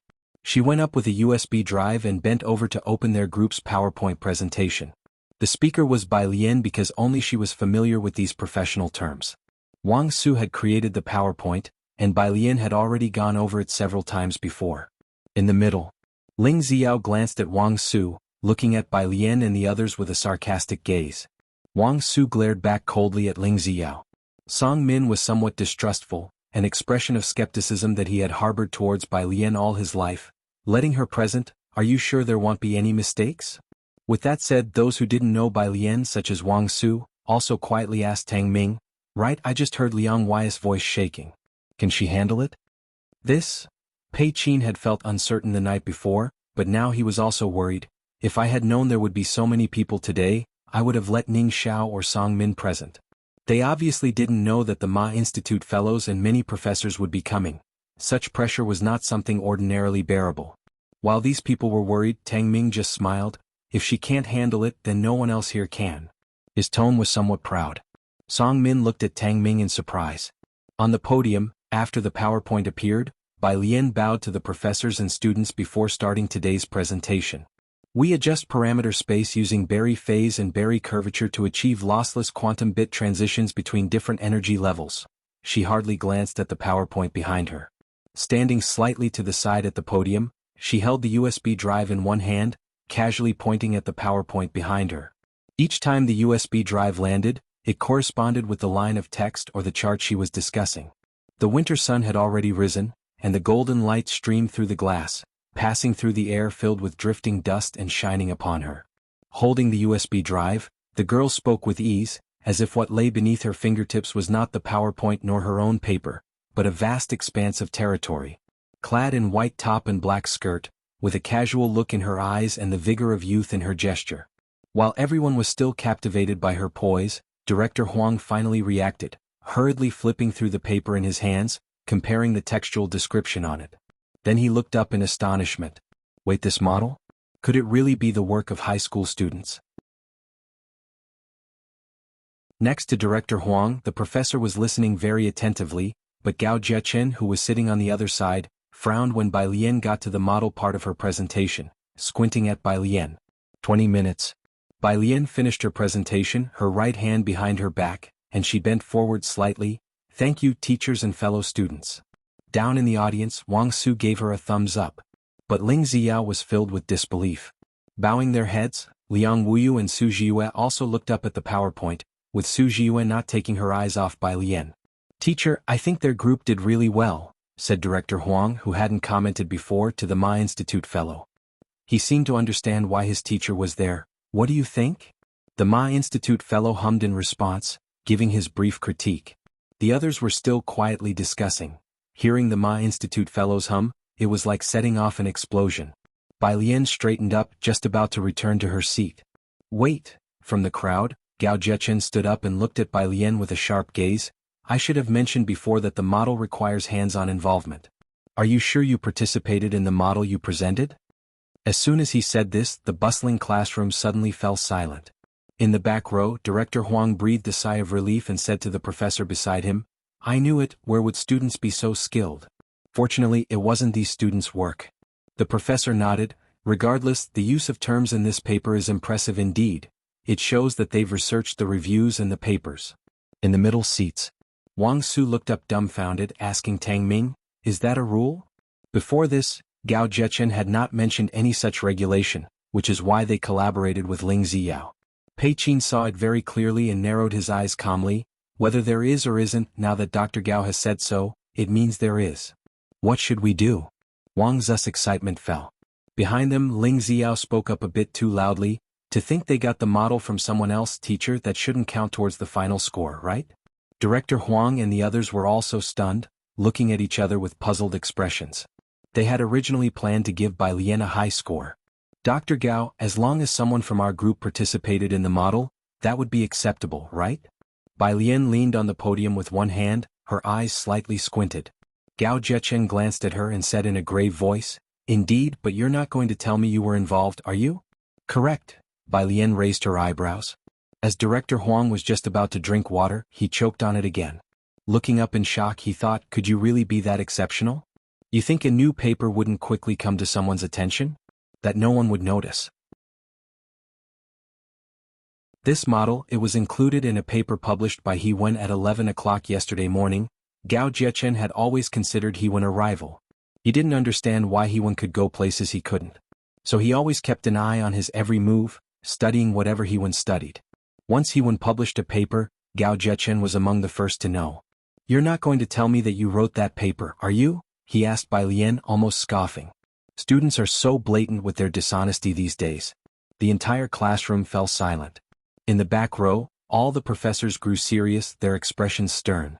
Not having made the model oneself is understandable, but claiming to have done so would mean a problem with one's character. It raises serious concerns about academic integrity. Of course I didn't write it. Bai Lian shook her head. Just as Ling Ziyao was about to laugh, she spoke again, unhurriedly. However, I did indeed participate in the modeling process. If you look at the authors listed after the title, you should see my name. My name is Bai Lian. According to He Wen, she and another student were both listed as second authors. As a second author, her name would naturally appear on the paper.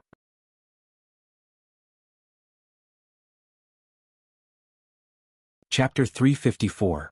136 Top Gaokao Scorers Betting Market _1 He Wen? For Wang Su, a resident of Xiqing, this name was like something out of a legend. Just think about it, He Wen had been unbeatable at Jianghu University, and even the affiliated high school of Jianghu wanted to display his name prominently. What kind of glory must he have had in Xiqing? In the middle row of seats in the classroom, Wang Su, Pei Qin and Song Min, among others, were all staring blankly at Bai Lian, who was lazily leaning against the lecture podium. Bai Lian knew He Wen? And they had worked on a mathematical modeling project together? In front of Wang Su, Ling Ziyao let out a sigh of relief and smiled, his eyes on Bai Lian, who was standing at the podium.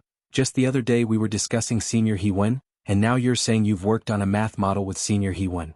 Even in Jianghu there are only a few who could see Senior He Wen now, and you claim you're the second author. I might as well say I've been doing experiments with Senior He Wen in the lab. The name He Wen was not only well known among students but also among a group of doctoral supervisors.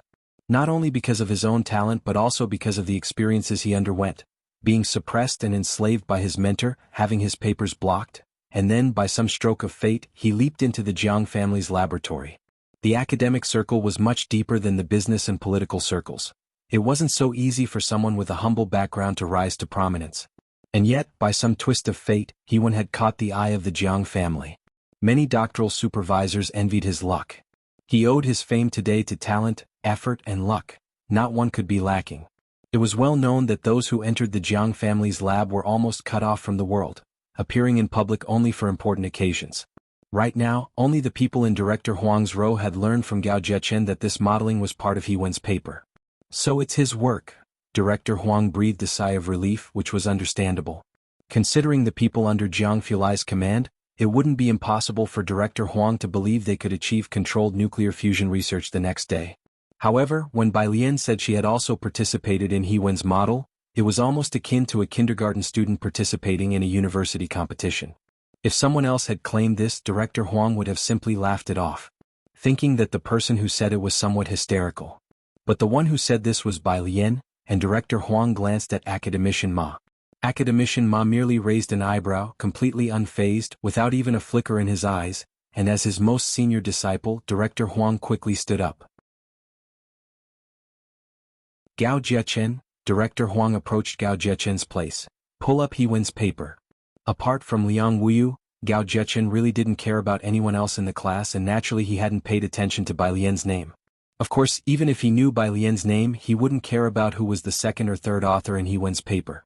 Gao Zhechen rarely looked at papers on his phone, so he was a bit clumsy in doing so and took some time to search. He remembered the title of Hewen's paper and typed in a few keywords.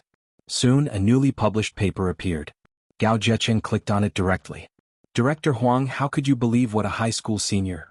While reading, Gao Zhechen spoke with Director Huang, but before he could finish his sentence, his eyes fell on the names under the title. When he Li Hong Xing, Lian by the first author was listed up front, followed by the second author. All formal journal submissions used English, and Gao Zhechen's eyes were fixed on the last name. Although he didn't remember Bai Lian's name before, he had remembered the pronunciation of Bai Lian when she introduced herself just now. He rapidly scrolled backward all the way to Hewen's acknowledgments, which were quite lengthy. In the laboratory, Xing Lihong taught me how to use the experimental equipment, helped me record data, and luckily there was the model variable thinking provided by Bai Lian, which allowed me to. Gao Zhechen read each word carefully as he moved down the page. Bai Lian's name was not only listed as the second author, but the content in the acknowledgments also matched what Bai Lian had claimed.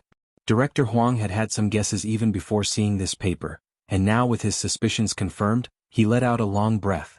Damn it, this model really did involve a high schooler's work. Dr. Gao.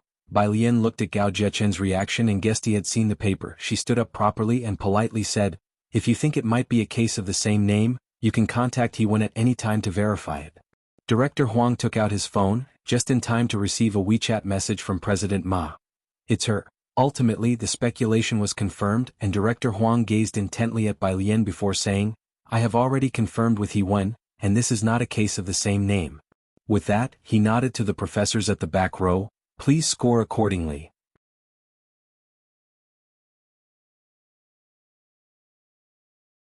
Chapter 355, 136 College Entrance Exam Top Scorer Betting Pool _ The model was created by herself. The whole report is professional in terminology, logical, 99 points. Amidst the endless reversals, a somewhat numbed professor awarded a high score. The reason for not giving a full score was because everyone still has room for improvement. Thank you, Professor. Bai Lian bowed in thanks. With that, the last group of students finished their presentation. The professors stood up one by one and started to leave the room. The back door was open, but all the professors exited through the front door, nodding and greeting Bai Lian with kindness as they passed her. This was a student who was able to participate in particle wave modeling as early as high school. She might very well be the next Hewen. Once outside, the professors began to discuss quietly among themselves, who is she? Why have we never heard of her before? That shouldn't be the case. When Hewen was in high school, he was so exceptional that Jianghu's affiliate high school even poached him. But Bai Lian truly emerged out of nowhere. Academician Ma. Gao Zhechen finally snapped back to reality. He put away his phone and followed Academician Ma out. All the professors had left. The classroom was still very quiet. No one made a sound, including Ling Ziyao. Bai Lian hadn't brought anything with her today. She went to her seat, picked up the down jacket on the chair and slowly put it on. Seeing that Wang Su and the others still did not react, she gave Ning Xiao a look and then left first. Once she had left, Wang Su finally came back to his senses. He glanced at Pei Qin on his left, then at Tang Ming on his right. Pei Qin, Tang Ming, did you hear anything just now? Wang Su was grasping Tang Ming's wrist. Pei Qin, who usually had a strong mental fortitude, couldn't help but entertain the same incredulous thoughts as Wang Su at this moment. It felt akin to a friend with whom you eat at street stalls suddenly telling you casually one day that she just talked about a partnership with Bill Gates. Bai Lian, she worked with your idol on a mathematical model. The one we're using is the very model they collaborated on. On the main roadway of Buyuan Base. Gao Zhechen followed Academician Ma out. Academician Ma, are you leaving already? Seeing that it was him, the professor next to Academician Ma smiled and made room for Gao Zhechen. Do you have something to discuss?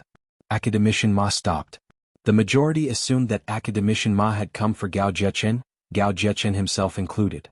He blurted out subconsciously, weren't you here specially for the academic presentation today? Of course not. Academician Ma slightly furrowed his brows. I was here to inspect Buyuan Base. Upon these words, the gaze that the PhD students next to him cast on Gao Zhechen turned peculiar. There had been rumors at Jianghu University before about Academician Ma visiting Buyuan Base twice for Gao Zhechen's sake. Gao Zhechen's face stiffened, and he gave an awkward smile as he stepped aside. Professor, Director Huang followed behind Academician Ma. Before coming here today, I really thought you had the intention of letting Gao Zhechen enter the lab. Academician Ma commented indifferently, too superficial. Director Huang had to suppress a laugh upon hearing this. In the past 2 years, Gao Zhechen had been quite prominent, and after returning from studying abroad this year, he had won 3 awards. His research projects and papers were on 2 different topics. Academician Ma came alone to the PR office, waiting for Bai Lian. He didn't wait long. Bai Lian arrived within 10 minutes. This is a ticket for tomorrow's lecture. Academician Ma handed a ticket to Bai Lian, 1 o'clock in the afternoon. Okay, Bai Lian received it with her hand. The door of the PR office was open. She stood against the sunlight, her attitude calm and casual. The academic circle is not friendly to women. Before Bai Lian could command everyone's respect with her abilities as he once had, Academician Ma would not thrust her into the limelight, nor did he wish all her subsequent research to be questioned as having the Academician Ma label. It's just that there are too many impetuous people in the circle now. But what he didn't expect was that Bai Lian, a high school senior, seemed to carry an air of lofty disdain mixed with calm composure. He had visited Buyuan twice, and the rumors about his coming to see Gao Zhechen were rampant in Jianghu University, but not a single piece of information had leaked about the person he was truly observing. She could stand strong on her own without leaning on anyone else's momentum. Have you visited Jianghu University yet? Academician Ma, showing a rare warmth, looked at Bai Lian. Bai Lian looked up, arching an eyebrow. Not yet. How come you haven't gone? There are many places worth seeing inside. Academician Ma was surprised. Can't you get in? I can get you a temporary pass. I don't. Bai Lian raised her hand in refusal. I want to get in on my own by passing the exam.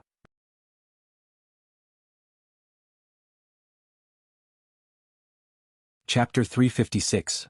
136 Top Gaokao Scorers Betting Market _3 Academician Ma was very friendly with Bai Lian online, and after meeting her in person, apart from thinking she was exceptionally attractive, perhaps too much so for someone serious about research, he only had one impression of her. This girl looked very demure. The Academician Ma, who just discovered Bai Lian might have a rebellious streak, said, "Fine."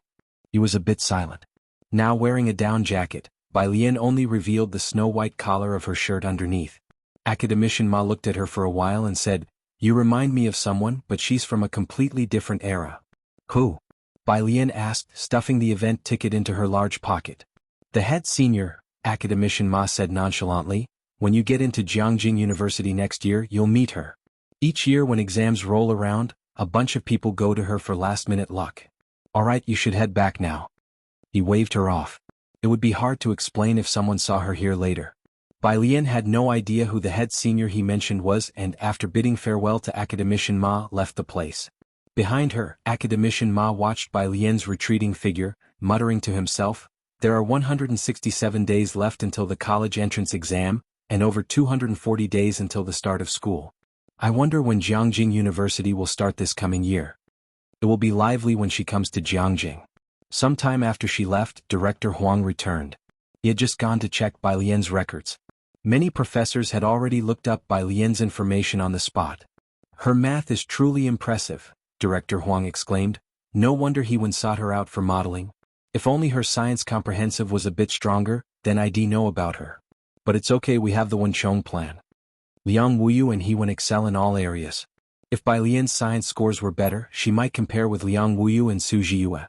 Academician Ma stood by without saying a word, not revealing to Director Huang that a certain someone insisted on getting in on her own merit. But with this year's bets surrounding the college entrance exam top scorer, many people might be up for a rude awakening. Suddenly thinking of something, he took out his phone and forwarded a video sent to him by the Buyuan base's person in charge to Jianghu Lai. On the other side with his phone, Jianghu Lai received Academician Ma's message just as his assistant brought over 10 event tickets.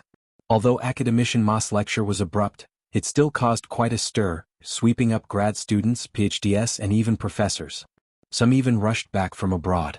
Event tickets were limited, and Jianghu Lai received 10 tickets sent over by Academician Ma.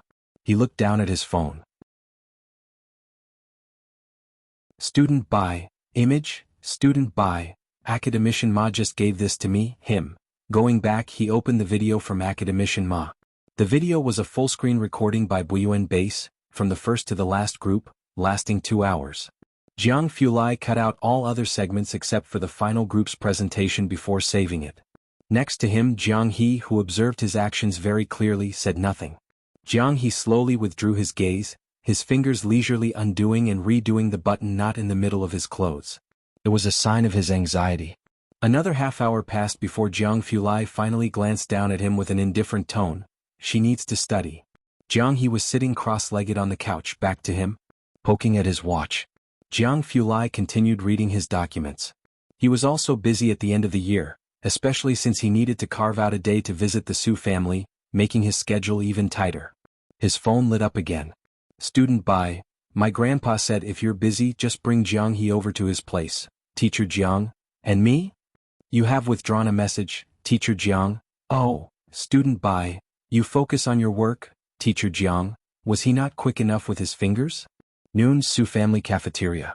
Taking advantage of the free morning, Su Wen brought Ji Heng, Ji Xiaojun, and Shen Qing for a tour of the entire Su family building, letting everyone in Su family know that he was Su En's future father-in-law. Ji Mulan's face was filled with evident joy. Su Wen had planned to take them out for lunch, but Ji Heng didn't let him. He said the company cafeteria was just fine. The group walked toward them, running into Director Wang and his party. Director Wang caught a glimpse of Ji Heng holding a smoking pipe, smiled slightly and knew who they were. President Su, congratulations in advance on your wedding. It's a shame I have to fly abroad tomorrow. He sighed. By Su En's side, Ji Mulan understood the subtext of Director Wang's words. If it were someone else, if Su Wenyao were marrying Qi Shuyun, Director Wang would make the effort to clear a day to attend the wedding, even if he were busy. Ji Mulan cared too much about others' opinions and could hardly stand any negative ones. Her expression faded. And when she saw that Shen Qing wasn't wearing the elegant hat she had given her but still that terribly unfashionable velvet cap, Ji Mulan's smile began to freeze. She anticipated that 80% of Su family's upper echelons wouldn't show up for the wedding. Zhang, the uplifting surge of the Gujing sounded. The tense atmosphere was broken. By Su En's side, Ji Heng switched the hand holding his smoking pipe, digging out an elderly cell phone from his pocket. Xiaojiang, are you there?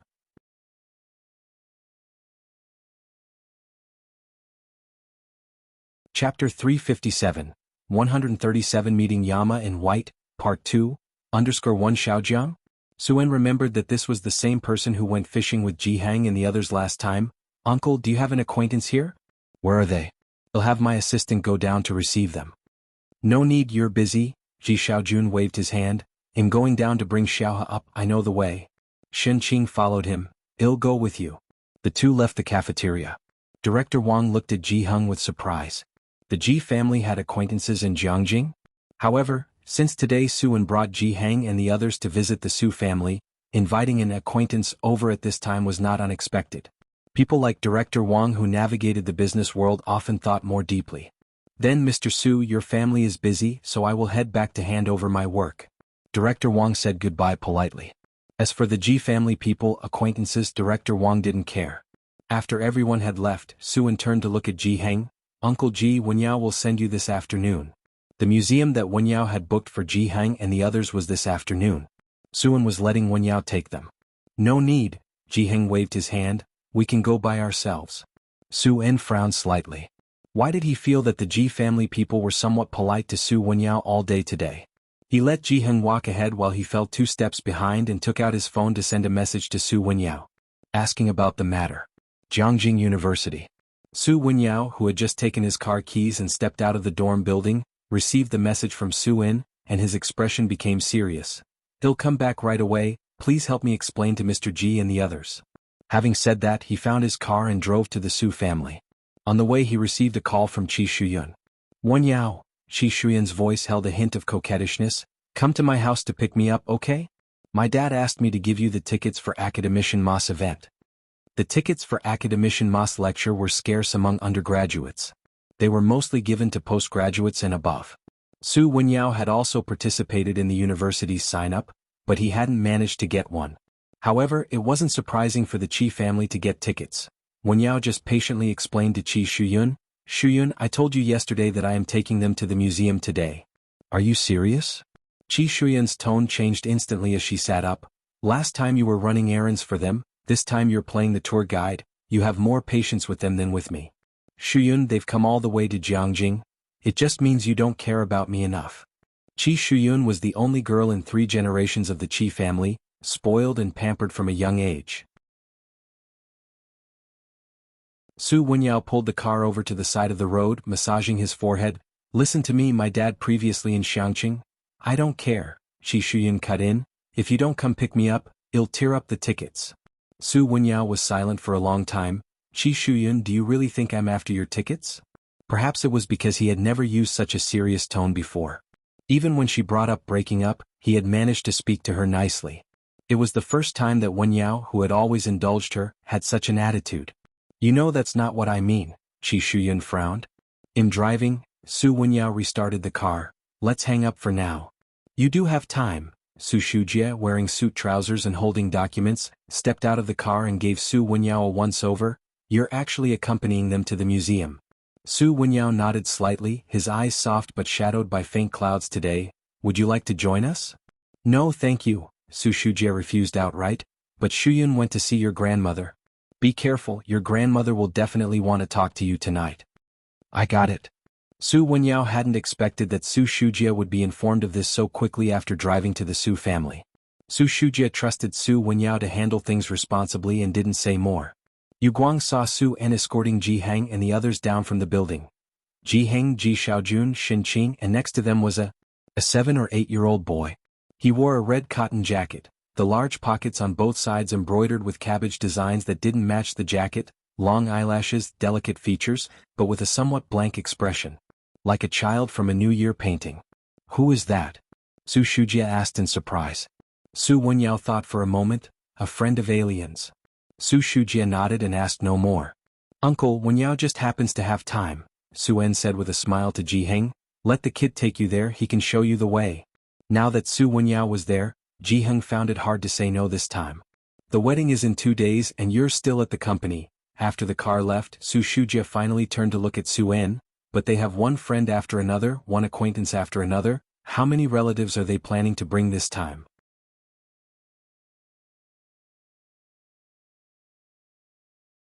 Chapter 358, 137 Meeting Yama in White, Part 2, Under. Just one table, Su-en glanced at her. Just one table? So few people?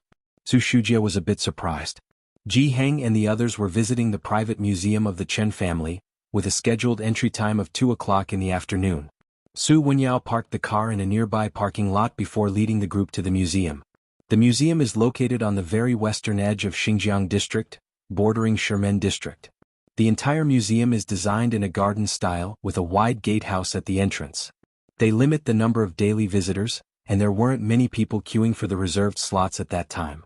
The private museum of the Chen family is quite large and it's widely known that it houses mostly items belonging to the Bai family. It's open to the public for free, yet it only admits just over 1,000 visitors each day. Su Wenyao and the others queued up and entered the spacious museum grounds. Walking along the corridor, they soon saw the first exhibition hall in the center. Right there in the center, within a glass cabinet, lay the preserved armor. You could hear the voice of the museum's tour guide drifting through the microphone. Everyone look, this is General Baile's armor weighing 112 jin. Imagine carrying such heavy armor while lunging at the enemy with a spear to strike at their heads. Past the iron armor, everyday utensils were displayed in glass cabinets on both sides, with stairs leading to the upper floors. The museum had 2 more floors above. The 3rd floor holds letters from members of the Bai family. Su Wenyao, no stranger to this place, explained to Jianghu and the others, "Let's visit the 2nd floor first. Go to the backyard first." Jianghu shook his head, striding with his pipe straight through the 1st floor and down a concrete path to the backyard. Su Wenyao was taken aback, but he followed Jianghu. The entire backyard was a 1-hectare garden. The concrete path was narrow, flanked by ancient trees with a long history. There were not many pedestrians and no other attractions on the path. After walking 400 meters, they finally reached a tomb. Incense and candles were placed on both sides of the tomb. Jianghu, very familiar with the routine, picked up a stick of incense from the left side. However, due to his short stature, no one noticed him at that moment, their gazes fixed on the stone tomb in front of them. The tomb had 9 steps leading up to it, atop which sat a nearly dilapidated stele. Even Su Wenyao was aware of this part of history. He looked up at the stele. Even though it wasn't his first visit, Su Wenyao was still subdued by the inscription on the stele, the unrestrained and bloody aura enveloping him. Before the last battle, the tomb's owner had engraved their own epitaph believing they would not return. The epitaph comprised only 10 characters. Bai Yi Sheng Jian Jin Yen Fan Luo Gu A Life in Defiance, in white, facing Yama. This was the epitaph Bai Xianxia left for herself. It was only after Qin Yi later returned to Jianghu that it was brought back. Su Wenyao couldn't quite imagine what those people were like back then, to have left behind such words. Just looking at the stele, he could envision the figure in white, standing against the wind with a spear in hand, inscribing the characters with gallant determination. Many offerings had been laid on the stele and the steps. Lollipops, candied haws, pretty butterfly hair clips, one after another of fresh flowers, and stacks upon stacks of photos from around the world. Covered with these tributes, the tomb keepers would clear them away, only for a new batch to accumulate soon after. At such times, Xinqing didn't speak either. She watched as Jianghu took some incense sticks and followed suit, handing a few to Ji Xiaojun and the others. The group ignited the incense in the nearby flame and then bowed respectfully. This wasn't Su Wenyao's first time engaging in this ritual either. Before his college entrance exams, he had specifically gone to pay respects to the first row of bronze statues at Jianghu University. After the ritual, Su Wenyao finally understood why Jianghu had wanted to come here. Jianghu and his companions were from Xianxia. However, Su Wenyao looked at Jianghu with surprise. Was this not his first visit? Otherwise, how would he have known that behind the museum was a mausoleum? Most people visiting for the first time wouldn't know that behind it lay the tomb of Bai Xianxia. After their worship, Jianghu and the others finished touring the 2nd and 3rd floors before leaving the museum. The parking lot was a bit far from there. Su Wenyao told Jianghu and the others to wait there while he went to get the car. On his way, he received a call from Grandma Su. "Wenyao," said Grandma Su sternly, "how have you upset Shuyun again?" Su Wenyao opened the car door very gently. "Grandma, please don't interfere with this if you will. What sort of nonsense have the Ji family fed you?" Grandma Zu's voice grew colder. "Wenyao, do you realize Shuyun has tickets to the Ma Institute's event? Come back immediately and apologize to her. She said she'll let bygones be bygones as long as you apologize." Su Wenyao settled in his seat, always very polite. "Grandma, I don't have time to come back, I still have things to take care of here. If you don't have anything else, I'm going to hang up." "Wenyao." Grandma Su sounded anxious. "You don't want the tickets anymore?" "Grandma, I'll call you back later." Su Wenyao hung up the phone, sat in the driver's seat, elbow resting lightly on the window, gaze fixed on the buildings outside. He pressed his brow for a long while before driving the car to the museum. On the roadside, Jianghu held a sugar-coated haw on a stick, slowly nibbling at it with his head down. Su Wenyao rolled down the window. Then he heard Xinqing muttering to Ji Xiaojun while opening the door. "I told you he's had too much sugar today and you still bought him candied haw? I was just having a chat with my dad."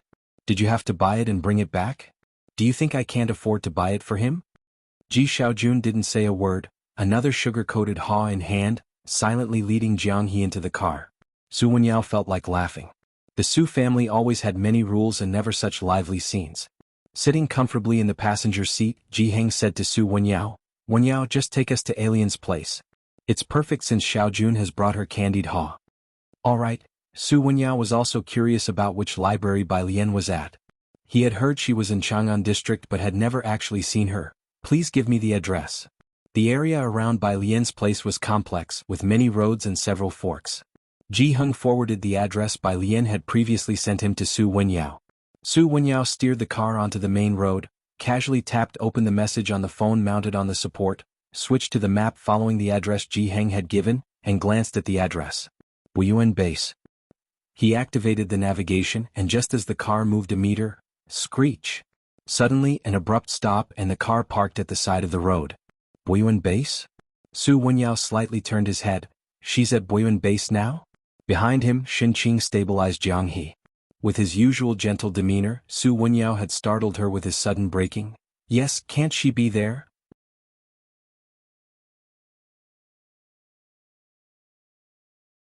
Chapter 359. 138 Found Sister Lan's True Score. Director Qin returns _1 Wuyuan Base was established by the renowned mathematician Jiao Wuyuan, who has significant international influence in Jiangjing. Programs like Wuyuan Base and the Wenchong Plan are only known to a part of the top students. Naturally, Xinqing and the arts-focused Ji Xiaojun have no idea about them. When Xinqing asked the question fearfully, Su Wenyao also became somewhat confused. Was Xinqing so nervous because she believed Wuyuan to be an unlawful place? If Wuyuan Base found out, they would likely feel quite helpless. No. Su Wenyao turned around, explaining to Xinqing as gently as possible, Wuyuan Base is the most famous summer camp in Jiangjing, generally only top students can get in. Top students? As Su Wenyao mentioned these three words, Xinqing was also perplexed. She remembered Bai Lian's persona in Beijing, a woman of no academic or artistic merit, similar in character to Ji Mulan. When Bai Lian first came to Xianxia, Xinqing disdained her. Only later did she find out that Bai Lian was different from Ji Mulan. But, what does top student have to do with Bai Lian? Noticing Xinqing's confusion, Su Wenyao calmed down, started the car again and followed the navigation onto the main road. So, Alien studies there? The Ji family always said that Bai Lian was studying hard. Su Wenyao and Su En both thought she was at the library since the Jiangjing library is well stocked. Su Wenyao even considered advising Bai Lian to study there. But was she at Wuyuan Base? She studies at Wuyuan Base. Ji Heng lowered the car window slightly, letting the cold wind blow in, and also doubted in his mind, is that really a place only for top students? Their family never brought up grades in front of Bai Lian. Ji Heng and Ji Xiaojun always thought that Bai Xiaoke and Bai Xiaoqi had impacted Bai Lian too much. She even switched to science for them, so they tried to avoid mentioning such sad topics. And as for Bai Lian, the more she learned about modern knowledge, the more she realized how superficial her own understanding was. They didn't ask, and she never told her scores, only Jiang Fulai would ask her. Yes, Su Wenyao nodded. He looked at the rearview mirror quietly, feeling for the first time that even his usually steady family could be unreliable. Asking them wouldn't yield any information, but Su Wenyao suddenly remembered the message Su Jiwa sent him last time, mentioning a very attractive girl at the special training class. At the time, Su Wenyao didn't care about that message. But now recalling it, the museum was on the edge of Shimen district, some distance from Chang'an district, but luckily there was still time before traffic jams, so it took nearly 40 minutes to reach Wuyuan Base. As soon as Su Wenyao parked the car by the roadside, he saw Bai Lian coming out of Wuyuan Base. It wasn't just Su Wenyao, Ji Heng and the other three were also quite silent, except for Jianghu who was watching Bai Lian with shining eyes. Ji Xiaojun handed back the candied haw to Jianghu, then silently offered it to Bai Lian. Jianghu had eaten 3 haws off the stick, revealing its pointed end. When they got on the car, Ji Xiaojun had taken away the candied haw. Bai Lian looked down at the candied haw, pausing for a moment, not taking it immediately. Not eating? Ji Xiaojun asked. It was during the memorial service when he saw them laid out, and upon coming out, he saw Jianghu wanting to eat them, so he had bought some for the kids as well. Regaining her senses, Bai Lian took the candied haw, looked up and gave Ji Xiaojun a rare warm smile. I'll eat. It had been a long time since an elder bought her one. Ji Xiaojun pondered to himself. Alien, Xinqing could never keep her thoughts to herself. Wen Yao said that this place is only for top students, is that right? Yes, Ji Xiaojun added from the side. Wen Yao said that to be admitted here, students must be exceptionally talented, with most even having the potential to compete for the national top exam scores. Su Wen Yao nodded. No, Bai Lian was well aware of her current abilities. She was still far behind in biology and chemistry. I can't compare to them. She unhurriedly unwrapped the candy haw stick. A very honest answer. Next to her, Jianghu stopped munching on his candied haw and looked up at Bai Lian in disbelief. I knew it, Xinqing nodded, then seemed a bit regretful. You just shifted from arts to science. How could you suddenly become a top student? But that's okay, Alien, we take things one step at a time. Their emotions were like riding a roller coaster. The three of them didn't understand, but Su Wenyao knew very well about Boyuan's system. Although the hardest part to get into Boyuan is the recommendation, one still needs to reach a certain score to enter, applying 2 months in advance. I hadn't reached the standard, my comprehensive science wasn't passing at that time, Bai Lian said nonchalantly, but I've always had perfect scores in math, so Boyuan made an exception and let me in. Su Wenyao was extremely shocked. Math perfect score? Exceptional admission? Bai Lian looked at Su Wenyao with surprise, not really understanding his expression. Yeah. There were many students at Boyuan base more rounded than her, and the tests she took were only C-level, not a big deal, right? Su Wenyao, no, to be admitted by Boyuan as an exception, one must have the caliber to at least get into Jianghu University. Hadn't the Ji family always stated that Bai Lian's grades were poor? Especially Ji Mulan, worried that Bai Lian couldn't get into university, was even planning to send her to an international high school and arrange for her to study abroad. You're suggesting someone who could get a direct admission to Jianghu University attend a private international high school? Su Wenyao felt that Ji Mulan was being ridiculous. If you can get into Boyuan base, you should know about the Wenchong plan. Were you offered a direct admission to Jianghu University? Su Wenyao couldn't help asking. This was what shocked him. Mentioning Boyuan base, the three from the Ji family were able to restrain themselves. But as soon as Jianghu University was brought up, Xinqing couldn't hold back any longer. Jianghu University? She could get a direct admission to Jianghu University? This was a school Xinqing didn't even dare to dream of. When Bai Xiaoke was admitted to Jianghu University, the Bai family had the media release news for 2 months straight. And now, Su Wenyao was saying Bai Lian could get a direct admission to Jianghu University? Oh, that. Bai Lian understood the point of Su Wenyao's shock and calmly explained, I didn't join. I planned to take the college entrance examination. What? Su Wenyao frowned. Didn't your school tell you about the Wenchong plan? They did, Bai Lian bit into her candied haw and explained leisurely, but I don't like the major they offered. Su Wenyao, who heard someone being picky about Jianghu University for the first time. He involuntarily shifted his gaze to the other 3 members of the Ji family. Alien, are you really going to take the college entrance exam? Ji Hung positioned himself behind Shen and the other one in a good mood. He lit a cigarette and took a puff with squinted eyes. Bai Lian twirled the candied haw stick in her hand. Yes. When Bai Lian switched her major from arts to sciences, neither Ji Heng nor Ji Xiaojun had ultimately stopped her. Now she chose not to join the Wenchong plan, and the two still did not interfere with Bai Lian's choice.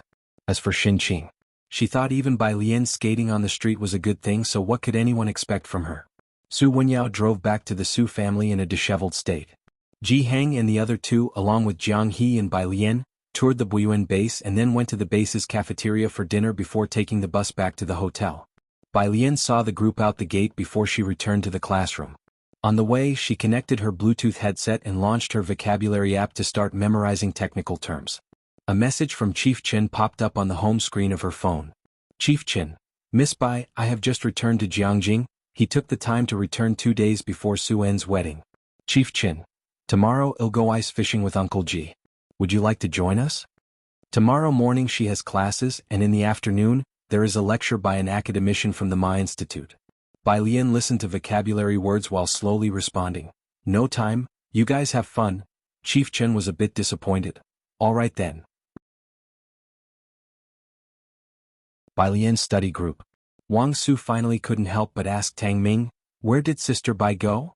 After the academic report ended at noon, Bai Lian hadn't returned. Normally, everyone didn't care what Bai Lian did, but today, Everyone was too agitated to settle down for study since Bai Lian and Hewen had worked on a mathematical model together, especially Wang Su. Her? While focusing on a research paper, Tang Ming answered without lifting his head. She was practicing the piano in the dormitory in the afternoon. She should be coming over soon. Whenever Bai Lian had an inspiration, she quickly noted it down. Practicing the piano and reading reviews were her ways to relax between solving problems. Practicing the piano? Wang Su couldn't associate the activity with Bai Lian. Why is she practicing the piano? Not just the others but even Song Min found it outrageous. Not to mention that students at Buyuan Base wouldn't usually spend time practicing the piano.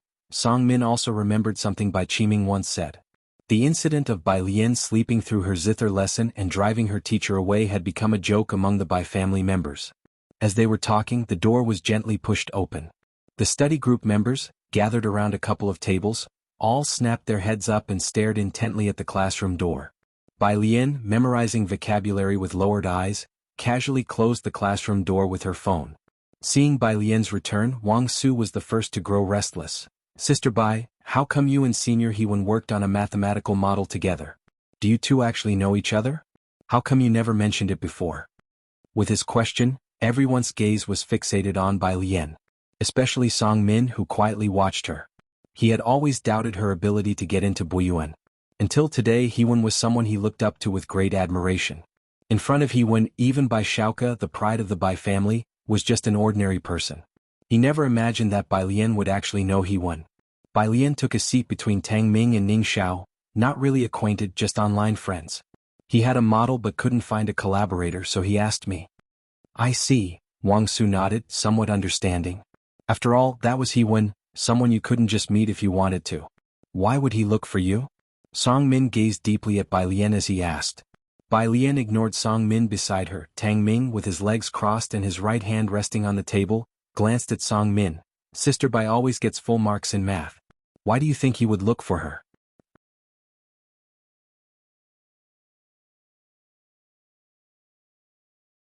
Chapter 360. 139. A sister who has never met before sends tickets to Su Wenyao. Second update. _1. She scored full marks in mathematics. Song Min's mind exploded instantaneously. He finally found an explanation for the oddity he had always felt. No wonder Bai Lian said she didn't care about the spot back then in Xianxia. No wonder he had seen her at the Buyuan base.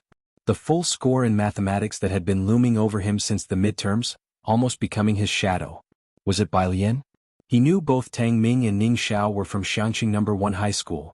Finally catching on to something, he pressed his hand against the table and stood up. So, the one who scored 150 in mathematics in the last joint exam was her? What about this time's mathematics and the science comprehensive? At the base, he had also interacted with Ning Xiao, who was good at both math and physics, especially physics. Therefore, Song Min had always thought that Ning Xiao was the one who scored 150. Yes, Tang Ming didn't understand why Song Min was reacting so strongly and jumped in shock. He hesitantly began. Of course, the math was Sister Lian, but the first place in science comprehensive was Ning Xiao. Learning that Bai Lian wasn't first in science comprehensive, Song Min let out a huge sigh of relief. However, the next second he felt the pressure come crashing in like a tide from all directions. 150 points? Her mathematics was that good? He looked up, staring blankly in Bai Lian's direction. Su family. Director Wang had someone deliver the New Year's gifts to the old lady before saying goodbye. Old Madam, President Su, Miss Chi, I have to go abroad tomorrow and am paying an early New Year visit now. The day after tomorrow was Su En's wedding, and he was leaving the country tomorrow. Old Madam Su had no objections to Director Wang's actions. In fact, she even seemed to encourage it, saying with a smile, I appreciate your thoughtfulness. Su En nodded at Director Wang without a word. After delivering the gifts, Director Wang left the Su family residence. As he was walking out, he happened to see Su Wenyo's car. Xiaoqing, go to the company tomorrow to check on things, said Director Wang as he got into his car, not even lifting his head to the driver. Find out what's going on with the ZUS and you. The proposals are revised again and again and still the same, showing no progress at all. The driver Xiaoqing was honest and simple, not daring to speak up against Director Wang's criticism.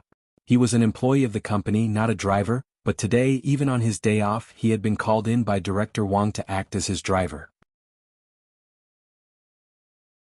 With a car loan and a mortgage to pay, a son in high school, a wife undergoing chemotherapy, and both sets of parents to support, He dared not speak out against his boss' abuse and didn't dare to quit his job. Inside the house. Old Madame Su looked at Su-en. I told you to bring Bai Lian here before the wedding. Why have there been no developments? The old lady still hadn't given up. She doesn't have time, Su-en replied calmly, though he actually hadn't mentioned it to Bai Lian at all. No time? Old Madame Su scoffed. She didn't believe it for a second. Bai Lian didn't have time? But at that moment she had other things to think about. Glancing at Su-en, when Wenyao gets here, you speak to him properly. He's not replying to Shuyun's messages, and you've seen how upset Shuyun is getting. As she spoke, she also reached out to pat Qi Shuyun's hand, saying very kindly, Shuyun dear, don't worry, Grandma will handle it for you.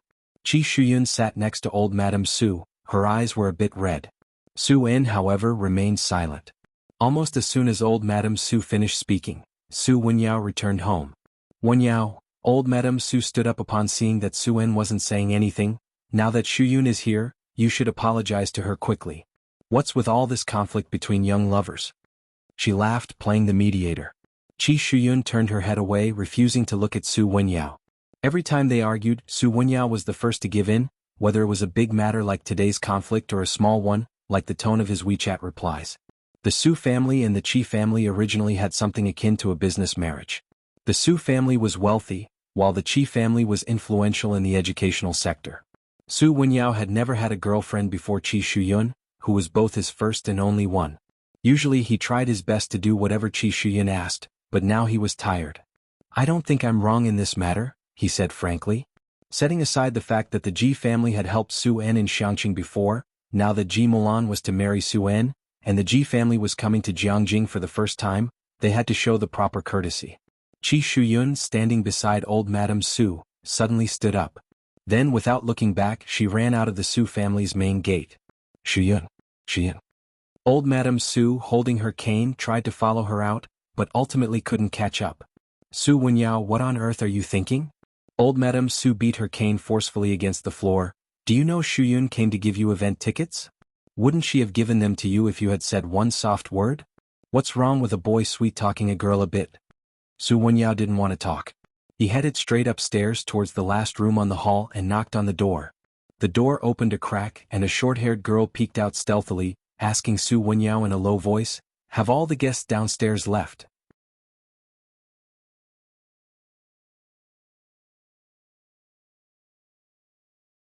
Chapter 361, 139. A sister who has never met before sends tickets to Su Wenyao. Second update, I'm leaving. That's good, Jiue breathed a sigh of relief, opening the door casually to let Wenyao in. Brother, help me close the door. She slouched back into her chair nonchalantly. With a bag of potato chips, she watched Perfect Day. Grandma told me not to come back the day after tomorrow. Buyuan base was far from the Su family, and Jiue had been called back by old lady Su today, who specifically instructed her not to attend the wedding, saying that studying is more important. Wenyao picked up the books from the floor and arranged them properly. So, are you going or not? Of course I'm going, Jiue replied bluntly. I haven't met the sister I've never seen before. Mulan was kind to both her and Wenyao, so Jiue was not averse to this sister. Wenyao paused. Maybe you've already met each other. Jiue turned around. What was the name of that girl from Buyuan base you mentioned last time? Alien. Jiue remembered her name. Wenyao said, your unseen sister is also called Alien. Jiue. The next day, early in the morning, Jianghu had not yet woken up when Xinqing abruptly pulled off his covers. We're going ice fishing today. He rubbed his eyes and got up. Jiheng went to wash up and ran into Xiaojun. He suddenly stopped. Alien, she was exceptionally admitted by Boyan, right? Xiaojun had talked with Xinqing all night the previous evening, and the two had complained about how Jiheng and Jianghu were both as dull, showing little reaction. Yes. Xiaojun gave Jiheng a strange look. Jiheng grunted and continued to calmly head to the bathroom. Finally Xiaojun noticed, Jiheng was very composed. Due to the issue between Wenyao and Shuyun, Su-en and Mulan came early this morning to bring breakfast for Jiheng and the others. After setting the breakfast he received a call from Su Shujia. What's wrong with him? Xinqing came out with Jianghu, noticing Su-en's furrowed brows. She squeezed toothpaste for Jianghu and gestured for him to go brush his teeth in the bathroom. Mulan knew a little about Wenyo's situation which seemed related to the Ji family, and she also felt a bit agitated. Wenyo's academic issues, it's no use you asking so much about it. Jianghu looked up. It's related to us? Not exactly. Mulan didn't dare to be perfunctory with Jianghu. He's having a conflict with that girl from the Qi family. Now it seems to be an issue with a lecture ticket, and the Qi family isn't planning to give one to Wenyao anymore. A lecture ticket that important? Xiaojun asked in surprise. The bathroom door was open. Jianghu stood on a stool, slowly watching himself brushing his teeth in the mirror, listening to the adults talk. After breakfast, Jianghu and the others went downstairs to prepare for ice fishing. Su En and Mulan saw them off. At the hotel entrance, Su Shujie hurried over, pausing slightly at the sight of Jianghu and the others holding fishing rods and gear. Shen Qing didn't know how to greet Su Shujie and sheepishly said, "Are you coming ice fishing with us?" Su Shujie stopped mid-sentence. "No need." She watched the group leave and then turned to Su En with a frown. "What exactly is going on with Wenyao at Boyun Base?" Today's lecture was given by Director Huang, a student of Academician Ma, well known at Jianghu University and the most authoritative of all the professors who came to lecture these days. His main research was in physics. Today's lecture was also related to physics. During the break, Tang Ming saw Jiue sneaking glances at him again. When he looked back at her, she immediately pretended to be reading a book. Tang Ming was somewhat silent as he discreetly spoke to Alien. "Alien, why do I feel like that girl is always sneakily looking at you?" There were only 2 girls in the class. Alien and Jiue. "It's quite normal." Wang Su, sitting next to Tang Ming, lowered his voice. "That Liang Wuyu has looked over several times, not to mention others." While the other students were obediently listening to the lecture, Alien was already capable of collaborating with Hewen for modeling. Alien was wearing her light blue shirt from before, holding a black pen, her head bowed in earnest scribbling, her eyelashes long and black, slightly drooping, the very image of a diligent student. Her phone lit up. It was Jianghu. She picked it up and glanced at it, then sat up straight, her pale fingers tapping on the screen. After a moment of thought, "Where are you?" "Jiang teacher." "At home, Alien student. Are there any tickets left for the event?" She was asking about Academician Ma's event tickets. Academician Ma was a leading figure in the quantum field, holding cutting-edge technology in this area. Attending his lectures could optimize one's knowledge structure, enhance one's level of awareness, and broaden horizons.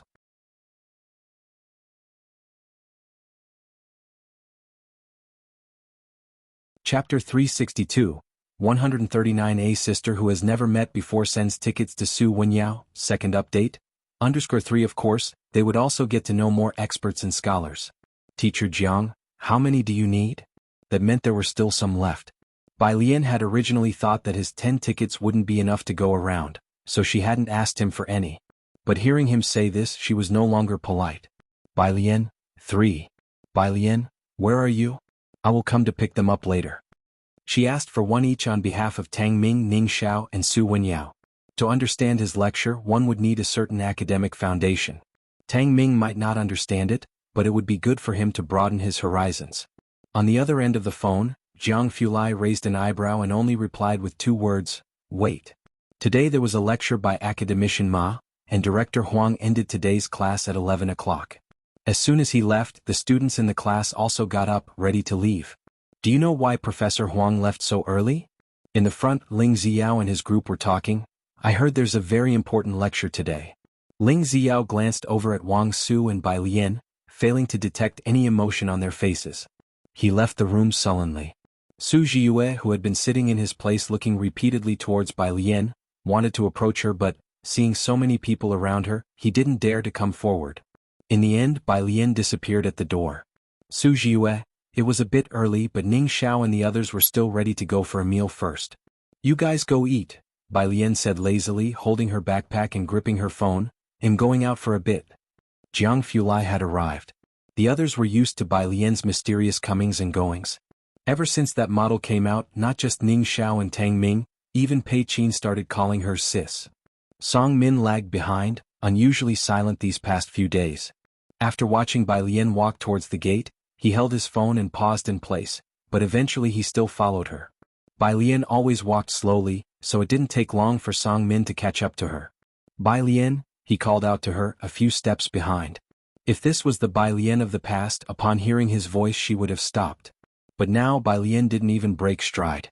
The sense of disparity was profound. Song Min pursed his lips slightly and quickened his pace, walking in front of Bai Lian to block her path. Classmate Bai Lian. Bai Lian took a step back. Her down jacket had been taken by Xin Qing for cleaning, and what she wore over her green shirt today was a white, double-layered, embroidered cashmere vest with straight collars and lapels embroidered with plum blossoms and falling petals. A belt in the same color scheme was loosely tied around her waist. Stopped by someone, she simply looked up indifferently, her ink-black eyes sweeping over Song Min.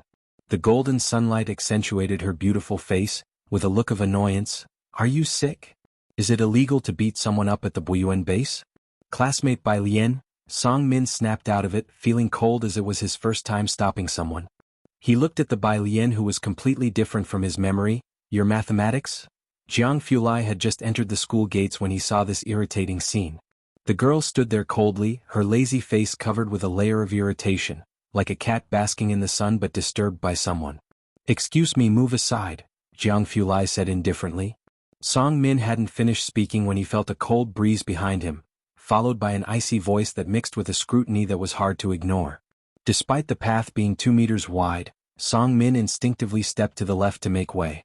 Only then did he see the person who had just spoken, a man dressed in a severe black coat with a casual beige fluffy scarf around his neck.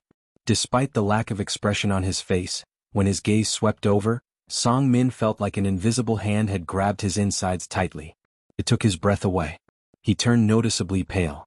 Ran into a fool. Bai Lian's impatience disappeared as she looked at Jianghu with irritation. Jianghu glanced at Song Min from the corner of his eye and walked away with Bai Lian. Who is that?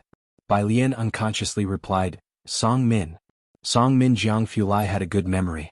After learning she had a fiancé, he had deliberately inquired about it. And what a coincidence the fiancé had that name. Song Min? Jianghu held the car keys, his tone mockingly elongated. Ex-fiancé, huh? His voice stretched out long. Bai Lian, a bit of a miscalculation. Seeing Bai Lian's expression, Jianghu knew this man was indeed her ex-fiancé. He opened the passenger door. Bai Lian, please get in. Bai Lian silently got into the car. Jianghu took his seat in the driver's seat, leisurely buckling his seatbelt and starting the car. Then, turning his head, he politely asked, Bai Lian, are we heading to Jianghu University's intersection? Yes. Bai Lian connected to Bluetooth and started to loudly play an English reading. Oh, Bai Lian, Jianghu University. Su Shujie found Su Wenyao. Everyone from the Qi family is waiting for your response. Calm down and come with me to the Qi family, okay? Su Shujie, dressed in a suit and draped in a coat, pressed her brow. If you don't go this time, how many opportunities will you miss out on? Can you really be content with that? She already knew the whole story. Qi Shuyun was too willful. This time, Su Wenyao was also stubborn, refusing to apologize or reconcile. There were so many industry bigwigs at Academician Ma's lecture. Chances were, among them could be Su Wenyao's opportunity. Maybe this was never meant to be mine. Su Wenyao lowered his eyes, falling silent for a while before picking up a book and walking to the cafeteria. Auntie, no more talk, I want go. His phone chimed. He glanced down casually and saw it was from Bai Lian. Location? Bai Lian. Do you have time to meet up? Su Wenyao saw the location, the intersection of Zir Avenue and Cloud Avenue, just 200 meters from the entrance of Jianghu University. She came to Jianghu University.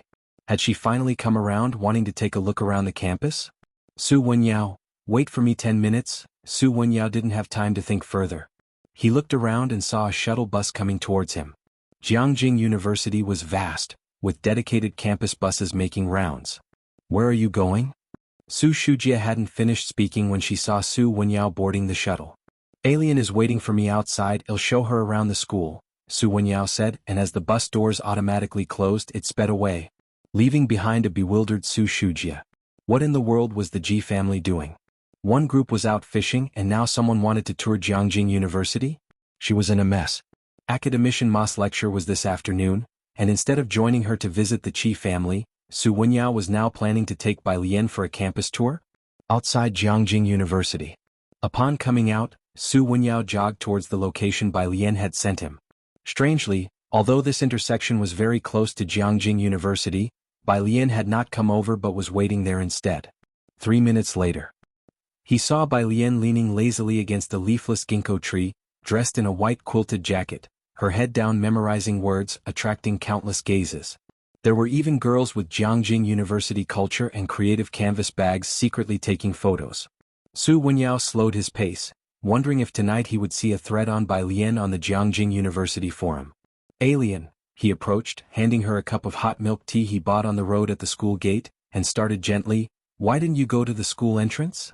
Bai Lian looked up, not turning off the Bluetooth earphone, and spoke up, "Just drop something off and go." "Drop something off?" Was it Jianghu who asked her to do this? Su Wenyao was taken aback because Suan wouldn't let Bai Lian run errands, and only the Ji family tended to be different from others. Jianghu always had large pockets made for Bai Lian's clothes. The jacket had 2 pockets as well, and she fished out a ticket from inside, the same one academician Ma had given her before. Bai Lian handed the event ticket to Su Wenyao, speaking lazily, "Take this."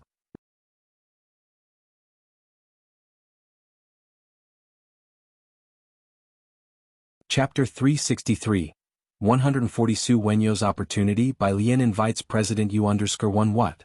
Su Wenyao took the item Bai Lian passed to him in surprise. Due to the conflict, Qi Shuyun hadn't given Su Wenyao a ticket to the event. He had never seen an event ticket before. Su Wenyao looked down curiously. The ticket was 5 centimeters wide, more than 10 centimeters long, overall in a light blue color, with an image of the Jianghu Science and Technology Museum on the front. He flipped it over. Several lines were written on the back.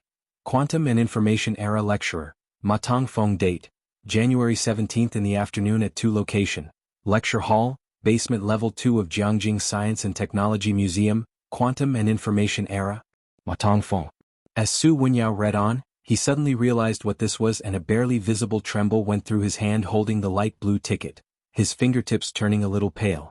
A lecture by academician Ma. To say that tickets were hard to come by was an understatement. Any random person at the scene would be a big shot in the industry. Su An and Su Shujia had also put some effort into it, but the tickets couldn't be obtained by simply spending money.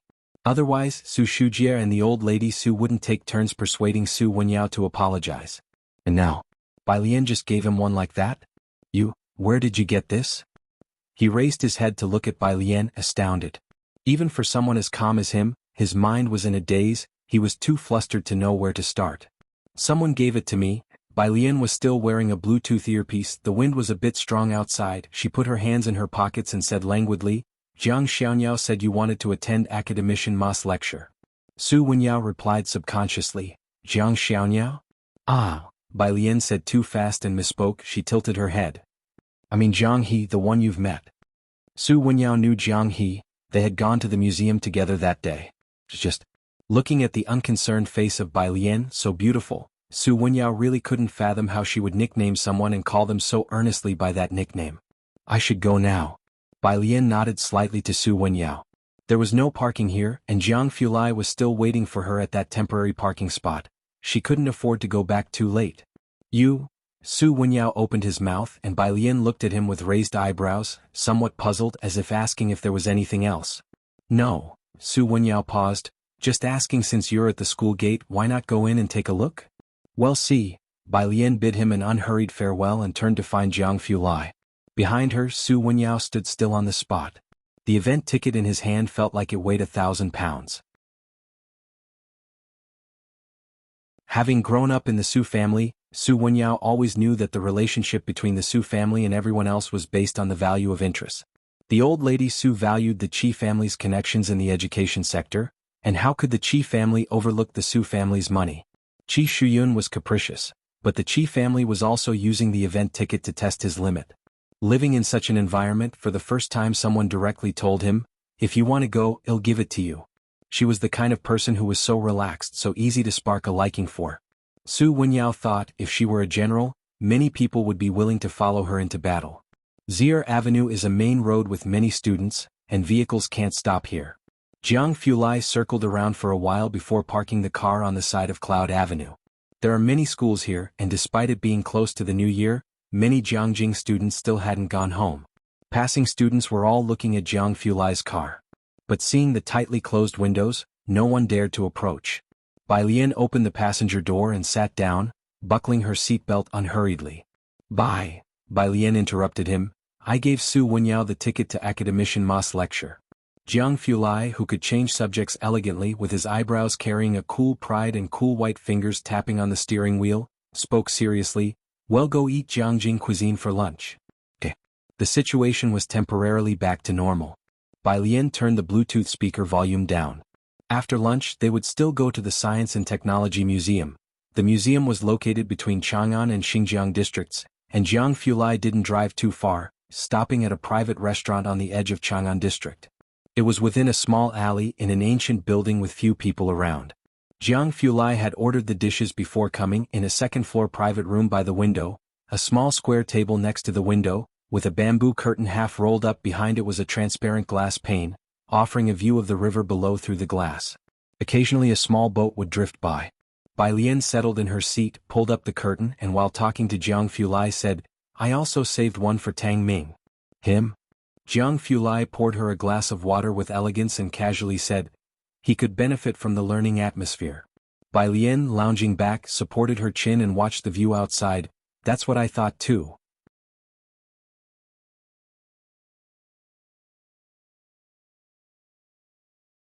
Chapter 364.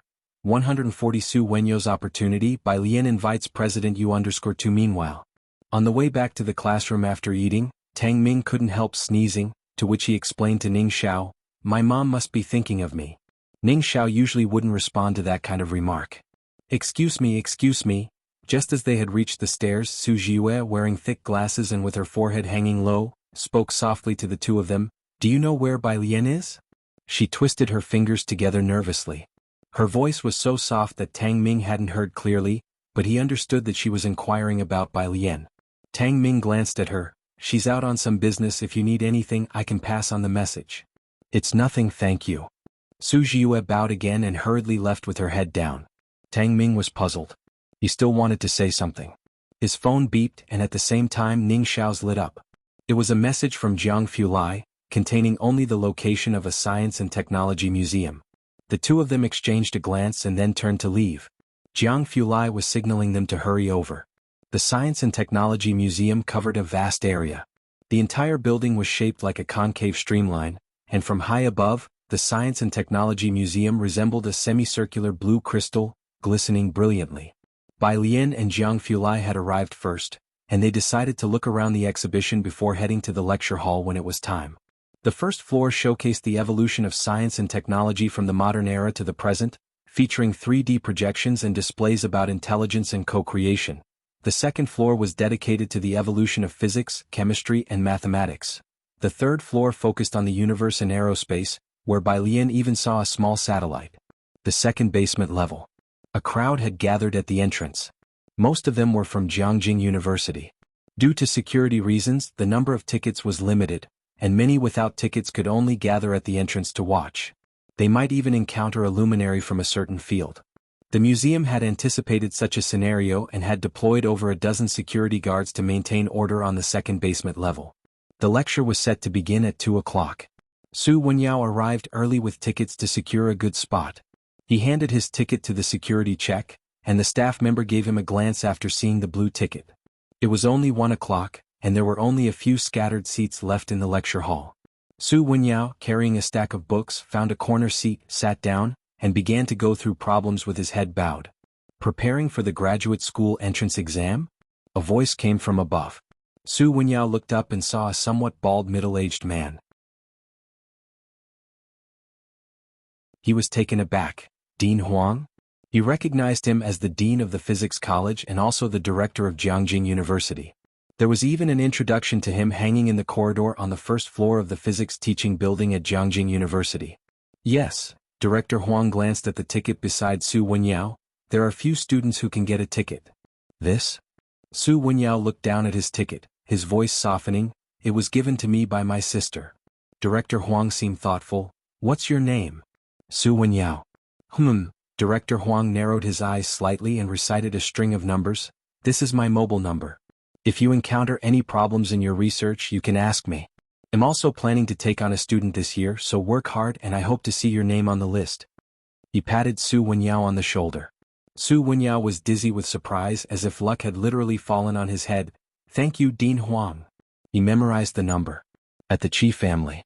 Madame Su was speaking with Lady Qi. Is Xu Yun still angry, refusing to come downstairs? As Su Wenyao hadn't shown up, Madame Su had to make a personal visit. Lady Qi sighed. Xu Yun has been pampered by us, she lacks manners, please forgive her, old madam. This matter isn't Xu Yun's fault. Wenyao has trouble prioritizing. Madame Su had a very poor impression of the Ji family. This Ji Mulan hadn't even married into the Su family and already she had disrupted their feng shui. She put her hands together in a prayer-like gesture. I hope Xu Yun can forgive Wenyao. Lady Qi gave a slight smile. Upstairs. Mr. Qi sat in his study speaking very calmly to Qi Xu Yun. Don't worry, Su Wenyao will come. He knew how much the Su family needed this opportunity to integrate into the academic circle. Lectures by Academician Ma attracted many people from abroad to fly to Jianghu specifically. The Su family had been rising rapidly over the last 6 months, directly cooperating with the railway and cultural tourism officials. The Qi family wanted to use this opportunity to sound a warning bell for Su Wenyao, to show that one doesn't just enter this circle by wishing to. Without the Qi family, the Su family really would be helpless. I know, Qi Shuyun said indifferently, sitting aside and sipping her tea. Both were quite composed at the start. As time edged closer to 2 o'clock, Qi Shuyun was becoming visibly restless. Dad. Mr. Qi also frowned. Although he knew of Ji Mulan, he had never considered the Ji family a threat, as they were nothing compared to the Qi family.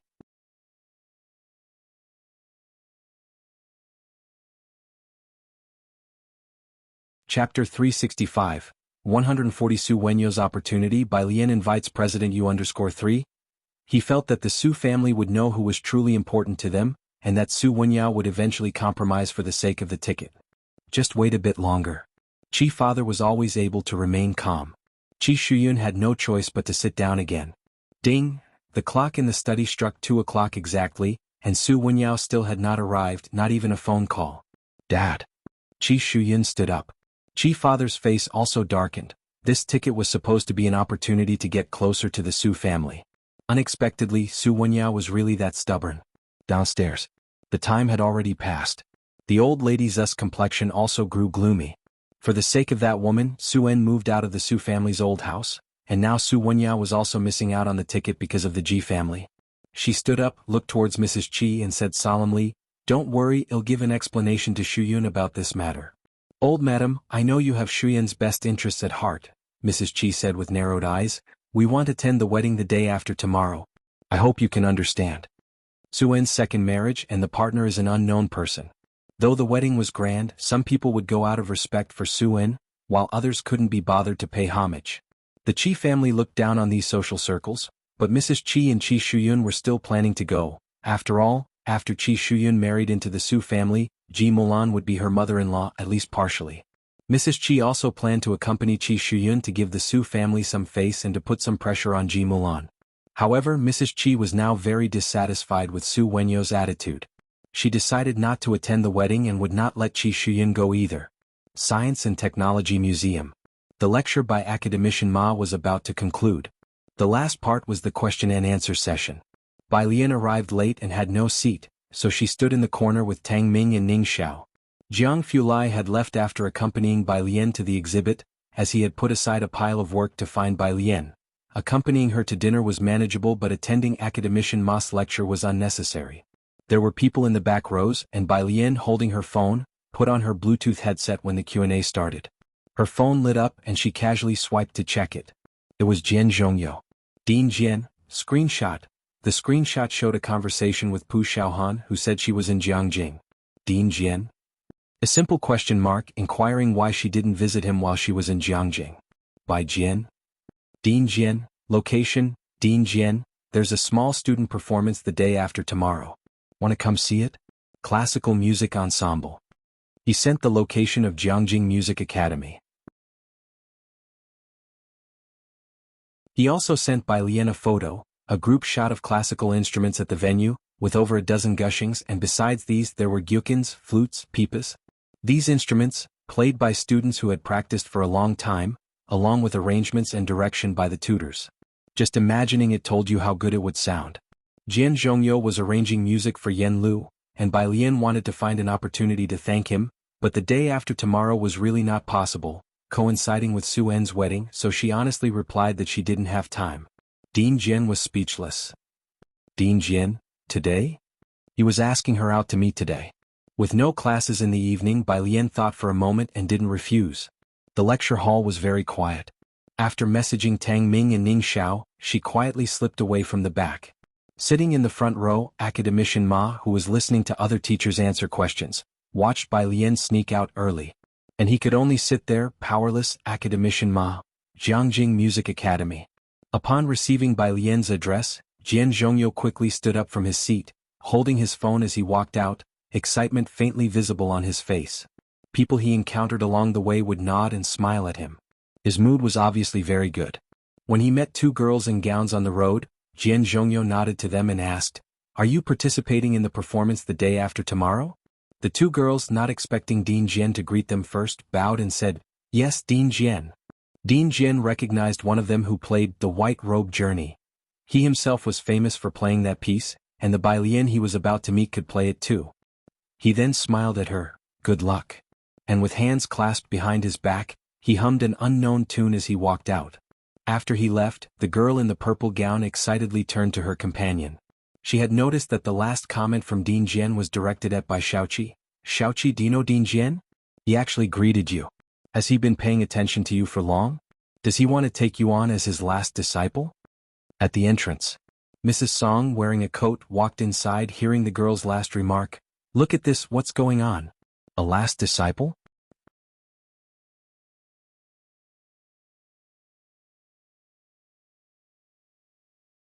Chapter 366. 141 went to Jeju Lake to pick up Jianghu, afraid to become the most explosive news. Second update, _1, Bai Qiming had already returned to Beijing, as Song Min was still at the Buyuan base. Madame Song had not yet gone back. She took the opportunity to celebrate the new year in Jianghu. Upon learning that Bai Xiaoqi was selected for the school's gala performance, Madame Song would find time to watch her. Today, with Song Min visiting the Yin family for dinner, Madame Song specially came to pick up Bai Xiaoqi. Those who could study at the Jianghu Music Academy all came from impressive family backgrounds. Bai Xiaoqi's background was relatively modest among these people, and her fellow students were not particularly warm to her. This was the first time Madame Song saw a student actively clinging to Bai Xiaoqi's arm. Bai Xiaoqi, stunned, heard this and looked towards Madame Song, steadying herself. "I just happened to run into Dean Jian." "I saw as well," Madame Song sighed. She had seen Dean Jian leaving as she came in, but could not find an opportunity to get to know him. The girl in the purple dress smiled as she exchanged contact information with Bai Xiaoqi. "When you become Dean Jian's student, don't forget about me, okay?" Having said this, she waved her phone at Bai Xiaoqi and left.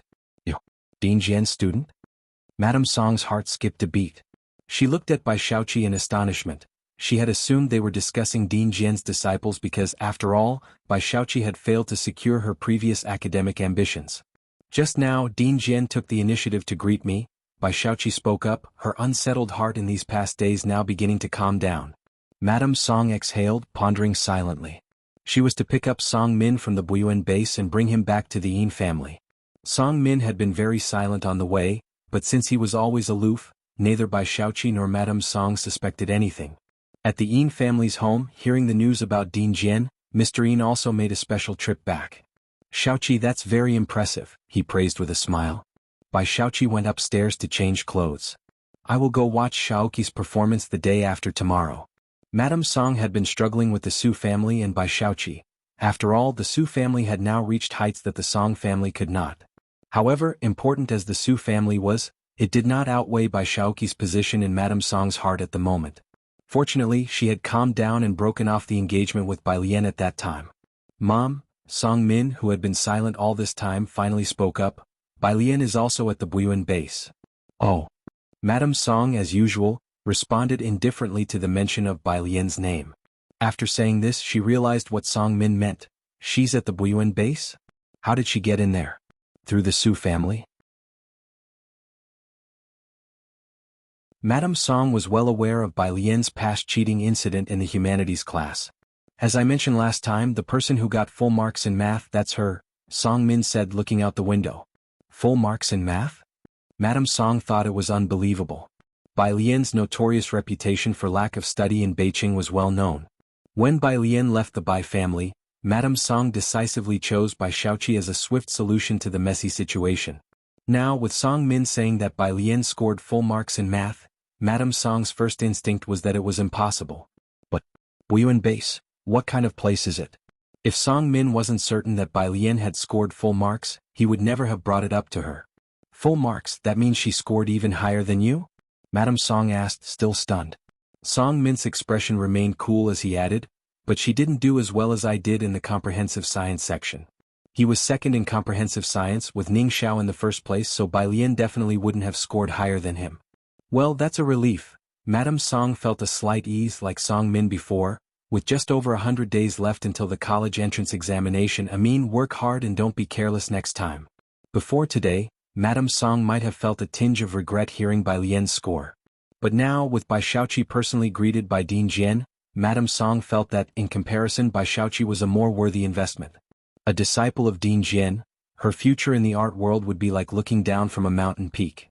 She could then be compared to Bai Xiaoqi, but Madame Song also felt a bit of regret. Full marks in math, thankfully her comprehensive science was less than perfect, otherwise she would have felt anguished. And she wondered if Bai Qiming knew about this.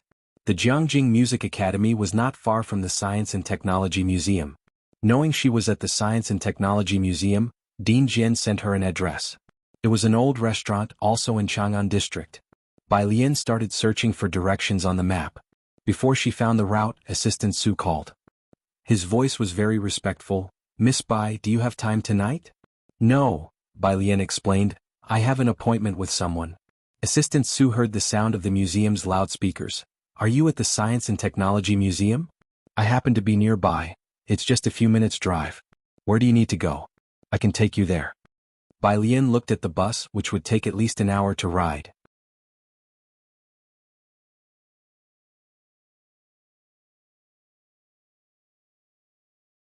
Chapter 367. 141 went to Jeju Lake to pick up Ji Heng, afraid to become the most explosive news. Second update. _2 She was afraid to keep Dean Jian waiting for long, so she didn't refuse. On the other end of the phone in the car, Su Shujie, who was sitting in the back seat, was already quite irritable, and now looked at Zu's assistant in shock. You're taking her? Su En's wedding is the day after tomorrow. Su Shujie's usual car had been sent for cleaning and maintenance. Tonight, Su En had gathered the whole family for dinner, and Su Shujie was going too, so she just hitched a ride with Zu's assistant. She hadn't expected that Zu's assistant would actually go out of his way to drop off Bai Lian. Yes, if you have something to do you can get off. He'll have someone else pick you up, Zu's assistant politely replied. Su Shujie had never met Bai Lian, though Su En had told her about her many times. She didn't have any impression of Bai Lian, but she knew Zu's assistant. He was Su En's close confidant and rarely showed such politeness to other people. Even towards her, his attitude was always proper. Now he was being so polite to Ji Mulan's daughter? Su Shujie found it inconceivable. She lifted her hand, subtly saying, no need, I'll go too. At that moment she finally became a bit curious about Bai Lian and wanted to know why Zu's assistant was so polite to her. Within a few minutes the car arrived at the edge of the Technology Museum. The Technology Museum was a famous spot for checking in Jianghu, and Su Shujie figured Bai Lian was probably there to check in. Her gaze swept around and she immediately saw a girl standing by the road, wearing a snow-white layered woolen vest. Her jet-black hair was loosely tied up with a hairpin, with a few strands swaying in the wind by her ear. She also wore a Bluetooth headset on her ear. Her eyes were cast down, her left hand holding a phone, her right hand casually swiping across the screen. Was she playing a game? The car stopped and the girl, facing away from the sun, lazily looked up. Her entire face was revealed, and the Technology Museum behind her, shining like a sapphire, instantly became mere background to her presence. Su Shujie had long heard from old Madame Su about Bai Lian. Su En had previously wanted Bai Lian to retake her studies in Jianghu, and her grades weren't good. Ji Mulan had also spoken briefly about Bai Lian, which led Su Shujie to have a very average impression of her. But seeing her now, she thought that indeed, very few people could resist beauty, and her impression of Bai Lian improved. Zu's assistant quickly got out of the car and very obsequiously opened the passenger door for Bai Lian as she raised her hand.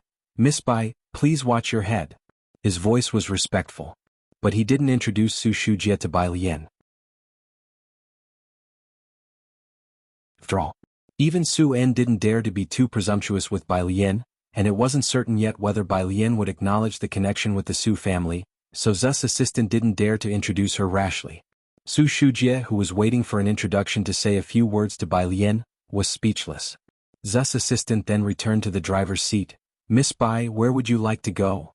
Bai Lian fastened her seat belt without removing her Bluetooth headset, leaned back in her seat, tapped on the address sent by Dean Jian and said casually, "Qingxin Building." There was only one Qingxin building in Jianghu, exclusive to members. Zu's assistant had been there. Su En sometimes met distinguished guests there, so he wasn't surprised by Bai Lian heading there. But Su Shujie, sitting in the back seat, took another look at Bai Lian. Bai Lian, sitting in the passenger seat, was still focused on listening to specialist English terminology, occasionally recalling key points explained by academician Ma. She knew someone in the back seat was watching her. But having been the subject of so much attention, Bai Lian didn't care and just leisurely swiped on her phone screen. 20 minutes later, the car pulled up outside Qingxin Building. Bai Lian unbuckled her seat belt, got out of the car and slightly bowed to thank Zu's assistant. "Thank you." "You're welcome." Zu's assistant said something that would make Director Chen want to hit him. "If you need a ride back later, just call me." "Okay." Bai Lian closed the passenger door and walked into Qingxin Building. Qingxin Building was essentially a private club. It was well heated inside. The front desk receptionist, clad in a delicate cheongsam, saw Bai Lian, came forward with a smile and greeted her with a bow. "Hello, do you have a reservation?"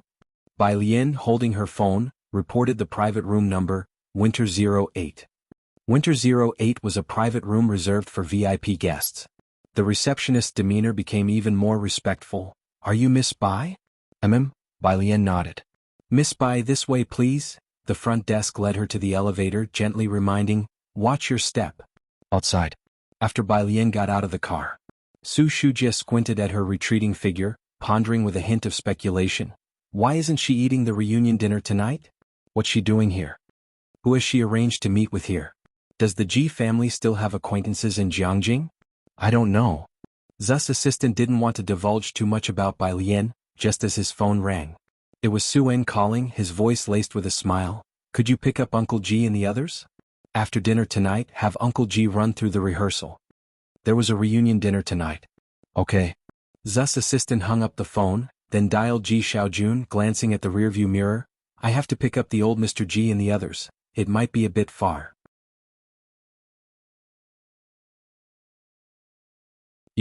Su Shujie knew that Ji Xiaojun and his party were going fishing.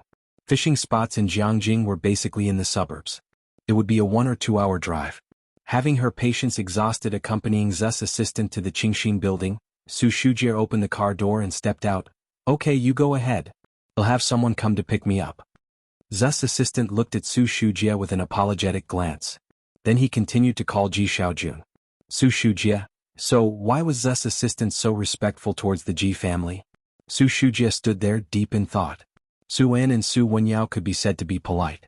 But Zu's assistant was a slick operator, an old hand at playing to the crowd. In the car, Ji Xiaojun sent Zu's assistant the address. Zu's assistant opened it, intending to set up navigation. But at the sight of the address, he suddenly felt dazed, rubbed his eyes believing he must have read it wrong. Looking at it again, the map still displayed those 5 characters. Jianghu Lake back in trance. The area was indicated as Xinjiang District. Zu's assistant calmly started the car. When he drove onto Zir Avenue, then onto a smaller road and finally stopped at the back entrance of Jianghu Lake, Zu's assistant looked up at the gate, stunned. So it really was this place. The front half was a popular tourist attraction open to the public, the back half a private spot. Born and raised in Jianghu, Zu's assistant felt for the first time that he was unsophisticated. Could one actually ice fish here? Zu's assistant got out of the car to message Ji Xiaojun, saying he had arrived. Then he waited quietly at the back entrance for the Ji family to come out. In less than 10 minutes, a lively group emerged from inside. Chief Chen carried a big fish, handing it to Ji Xiaojun with regret. "I have to deliver this fish to the old master. I don't have time today, otherwise I'd definitely drink a few more with you." Ji Heng blew out a smoke ring, the other hand holding a fishing basket, his eyes squinted. "Well, drink the day after tomorrow." Today he seemed to be in a very good mood. "Right?" Chief Chen's eyes brightened. He remembered Su En's wedding the day after tomorrow. "The day after tomorrow is a joyous occasion. I'll drink my fill with you." At the gate, Zu's assistant's mind was wiped clean in an instant, leaving only 2 thoughts. 1. Chief Chen actually returned to Jianghu. 2. Chief Qin, he's going to attend Su En's wedding the day after tomorrow. Members of the Qin family were rarely seen across these several districts. The wedding the day after tomorrow? That should be the biggest news in Mingfeng district this year, right? Zhu's assistant stood there, stunned.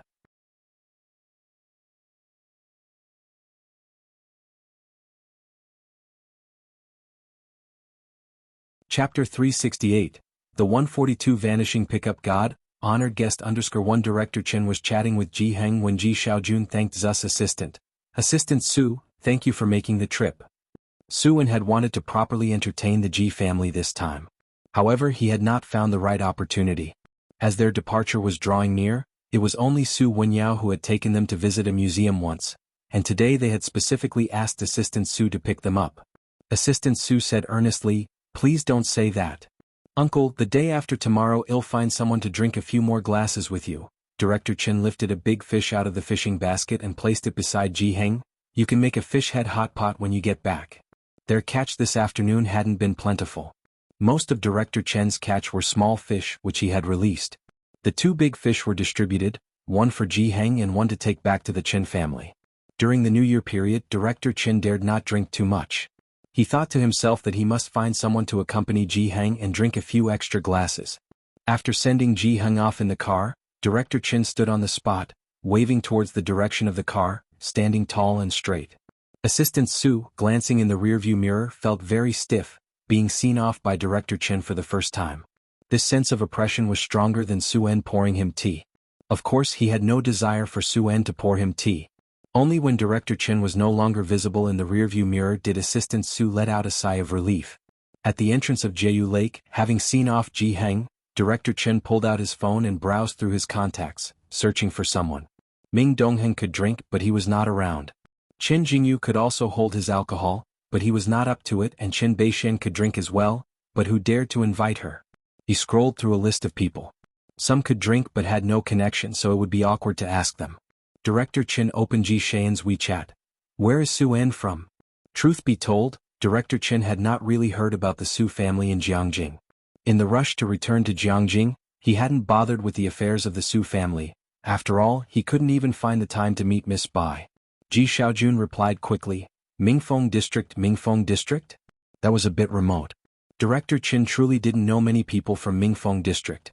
After much thought, an idea finally struck him. This is good, he can drink. Director Qin scrolled to a name. He had some dealings with this person. Before his assignment to Xianxia, this person had worked under him for 2 years. Thinking this, he sent a message, inviting him to a wedding banquet the day after tomorrow. Conveniently, this person was also from Mingfeng District. Qingxin Building. The Winter 08 private room was very traditional. On the right side was a low table with tea sets. A barely scentable incense was lit, sending up ethereal curls of smoke. On the left stood an 8-panel screen. "Would you like to listen to some music first?" The waiter served the snacks and tea and then handed the menu of musical pieces to Bai Lian. Bai Lian took it, glanced briefly, and tapped a slender finger on one of the pieces. The waiter looked down. Ambush from 10 sides? There was nothing wrong with this piece. Others had requested it too. It was just that the waiter was somewhat surprised, for such a beautiful and gentle young lady to choose such an intense piece. Still, the well-trained waiter left to make arrangements. Bai Lian took off her cloak and lazily sat cross-legged at the low table. She lowered her head, used a teaspoon to put tea leaves into the teapot, while the water nearby was already boiling. Her articulate fingers rested on the handle, pouring the boiling water into the pot. The tea leaves rose and fell 3 times before slowly settling to the bottom. The woman carrying the pipa entered the Winter 08 room and even paused at the entrance. She looked at the girl inside brewing tea and felt as if she had stepped into the boudoir of nobility from another era. Bai Lian slightly turned her head and smiled at the woman, gesturing with one hand in an inviting please motion. The clear sound of the pipa began to play from behind the screen. After brewing the tea, Bai Lian poured a cup for herself and one for Principal Jian who hadn't arrived yet, then took out her phone to snap a photo. By student? Image? Teacher Jiang? Bai Lian sent the photo and then ignored him. All the way, Principal Jian wondered what to say when he met Bai Lian. He knew she was a high school student. They hadn't talked much online, and there was a decades-wide generation gap between them. It wasn't until the waiter opened the door that he saw, through a thin veil of smoke, the girl sitting cross-legged at the low table. Principal Jian, Bai Lian stood up to greet him. The zither music was very zen-like for Principal Jian, and although the technique in Bai Lian's previous video wasn't extraordinary, Principal Jian was someone who had studied the white robe journey to the core. He could hear the sorrowful resonance in it. Making friends through the zither, this sense of musical resonance was something others could not comprehend. Did you brew this tea? Principal Jian sat opposite Bai Lian, looking at the color of the brew with surprise. Bai Lian listened to the pipa indifferently. Yep. It was their first meeting, yet they felt like old friends.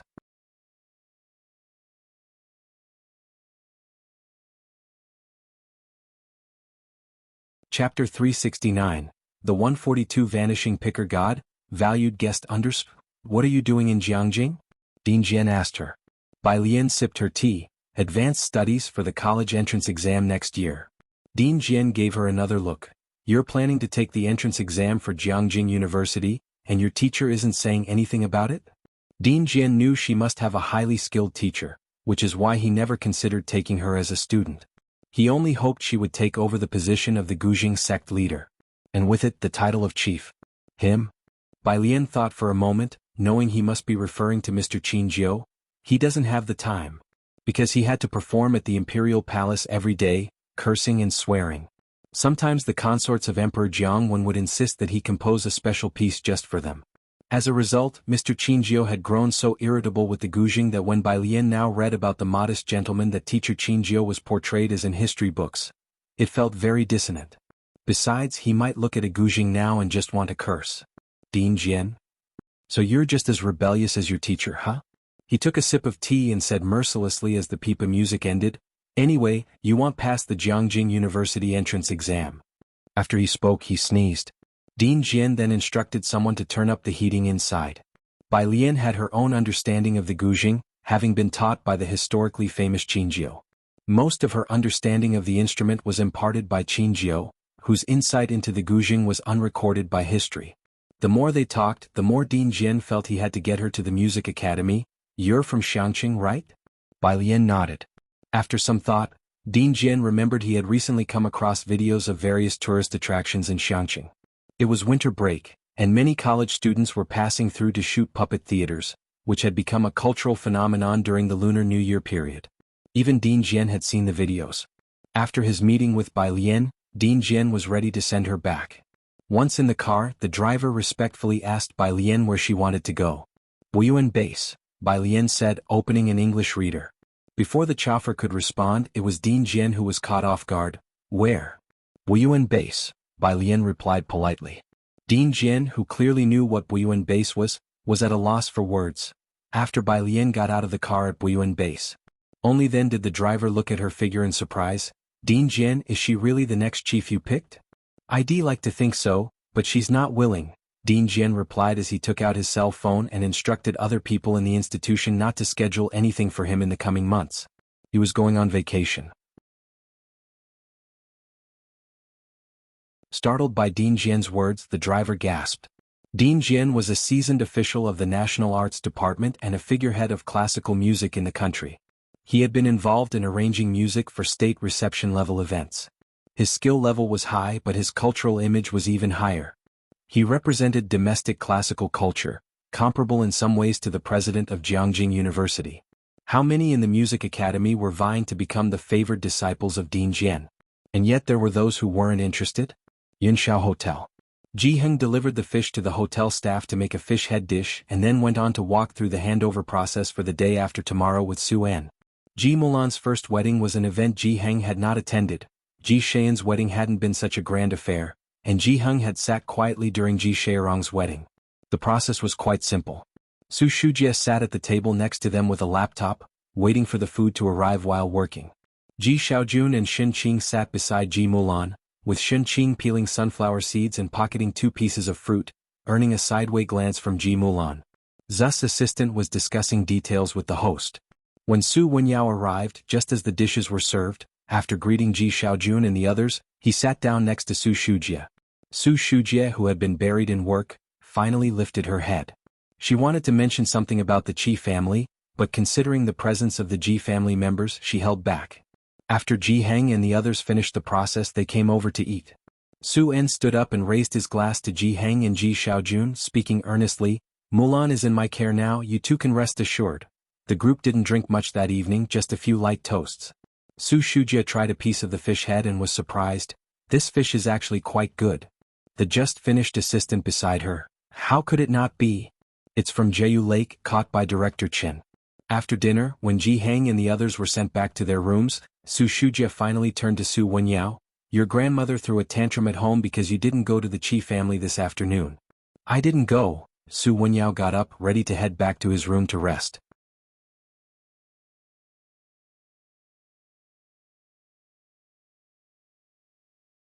Novel Kuli 0.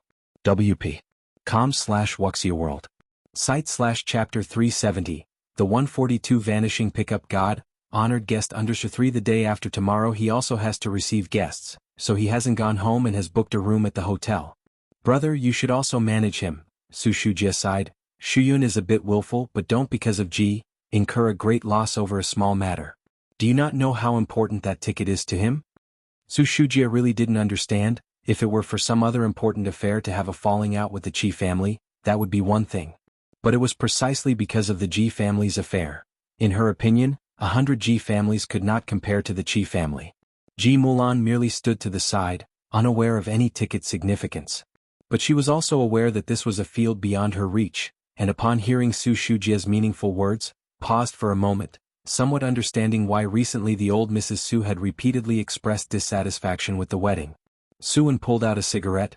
"This is not incurring a great loss over a small matter. This isn't considered?" Su Shujia frowned. "Auntie," Su Wenyao interjected, stopping her. He looked at Su Shujia. "I went to the lecture this afternoon." "What?" Su Wenyao drew a carefully preserved blue ticket, gave her a glance at it. "Academician Mas lecture, I attended it." Su-en was also startled by this ticket. "Where did you get this?" The academic lecture in the science and research community was not one could just decide to attend. "Alien gave it to me," Su Wenyao said softly. Su Shujia realized who this person was, extremely shocked. Her? How did she get hold of the ticket? When Su-en heard it was Bai Lian, he was stunned for a while, then nodded and calmed down. No wonder. Bai Lian always knew many odd and unexpected people. If it were her, then Su-en wouldn't find it strange after all. That was the person even Director Chen would call Miss Bai.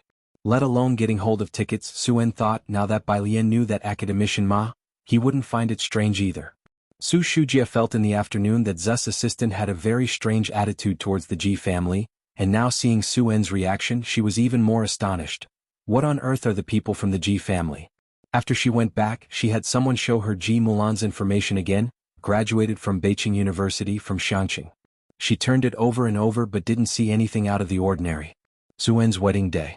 It was the last day of courses at Buyuan Base, and Bai Lian and her two companions were earnestly listening to a lecture.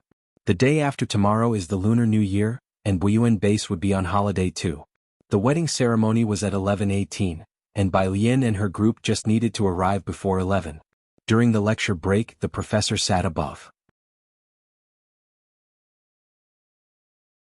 Tang Ming went to the restroom with Wang Su, and the girl seated in the middle turned back to see the left side of Bai Lian was empty, then slowly approached.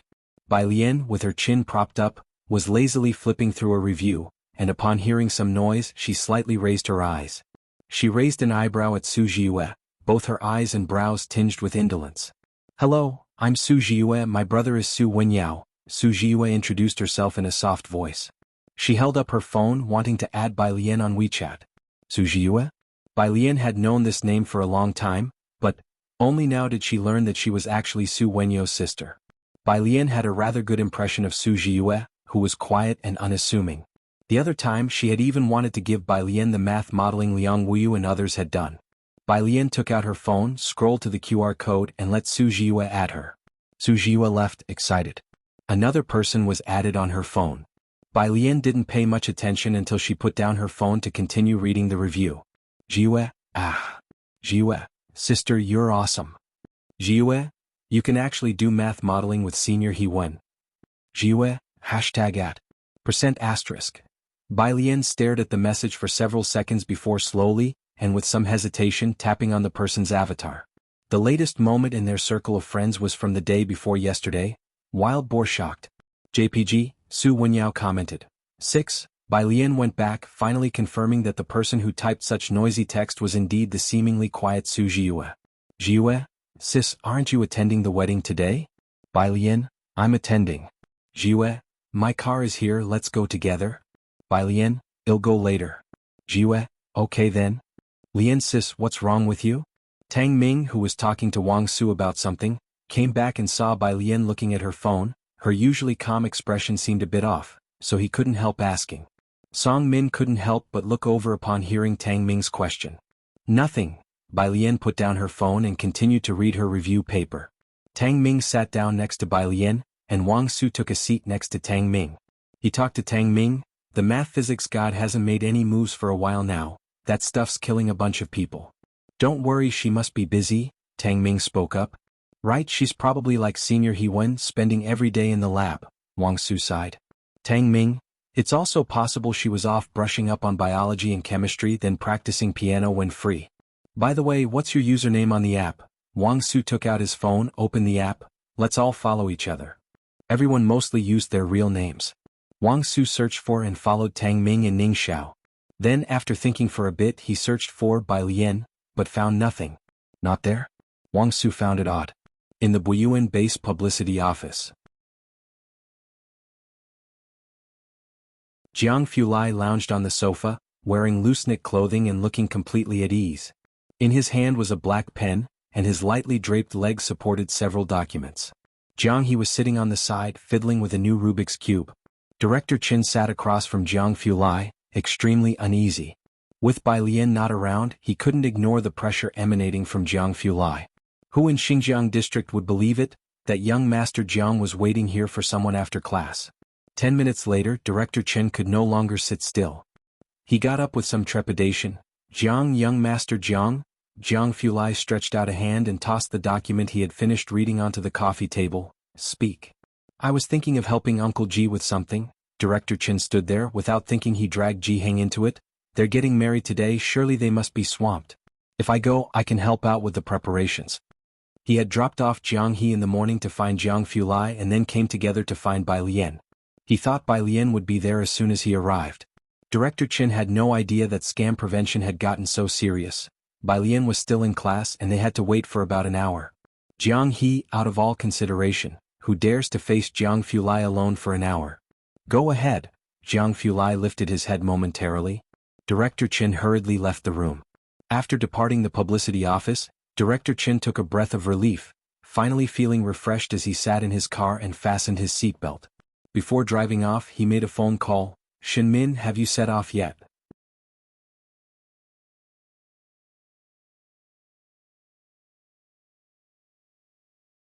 Chapter 371, 143 Wedding Banquet, Unexpected Guest, Part 2, _1 on the other side of the phone, the voice was very respectful.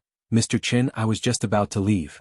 Fine, I've sent you the address, Director Chin said and then hung up the phone. It's just that he had no spare invitations. Director Chin didn't contact Su En, he only sent a message to Bai Lian to inquire about the invitation. Bai Lian was in class at the moment and he didn't dare to call her. 1 minute later. Miss Bai, 1, only after getting a reply did Director Chin start the car and leave. Bai Lian and Ning Xiao's group of 3 didn't leave until nearly 10 o'clock. Where are you going? Wang Su was unaware that they intended to leave early. Today is the last day. Something came up. Tang Ming spoke for the other 2, patting Wang Su on the shoulder. We're going to a wedding, remember to send us the recording. Sure. Wang Su nodded vigorously, patting his chest. Today's lecture is on physics, Pei Qin's specialty. He'll make sure he prepares it well for you guys. Thanks. Tang Ming punched his arm. Yu Guang saw Bai Lian and Ning Xiao walking away and immediately grabbed his backpack to catch up. Chang'an District was separated from the Yunxiao Hotel by Xinjiang District, and if traffic was bad, it could take more than an hour to get there. By the time they went downstairs, Jianghu Lai and Jianghe were already waiting in the car. Professor Jiang, upon seeing Jianghu Lai, Tang Ming and Ning Xiao instinctively straightened their backs. Jianghu Lai responded indifferently, then his gaze shifted to Bai Lian. Are you really going back tonight? Yes. Bai Lian had already packed her things, leaning lazily against the chair back, speaking to Jianghu Lai. I have to rush back before the new year, it's a bit hurried. Flying from Jianghu to Beijing took half a day, and a train from Beijing to Xianxia also took 12 hours.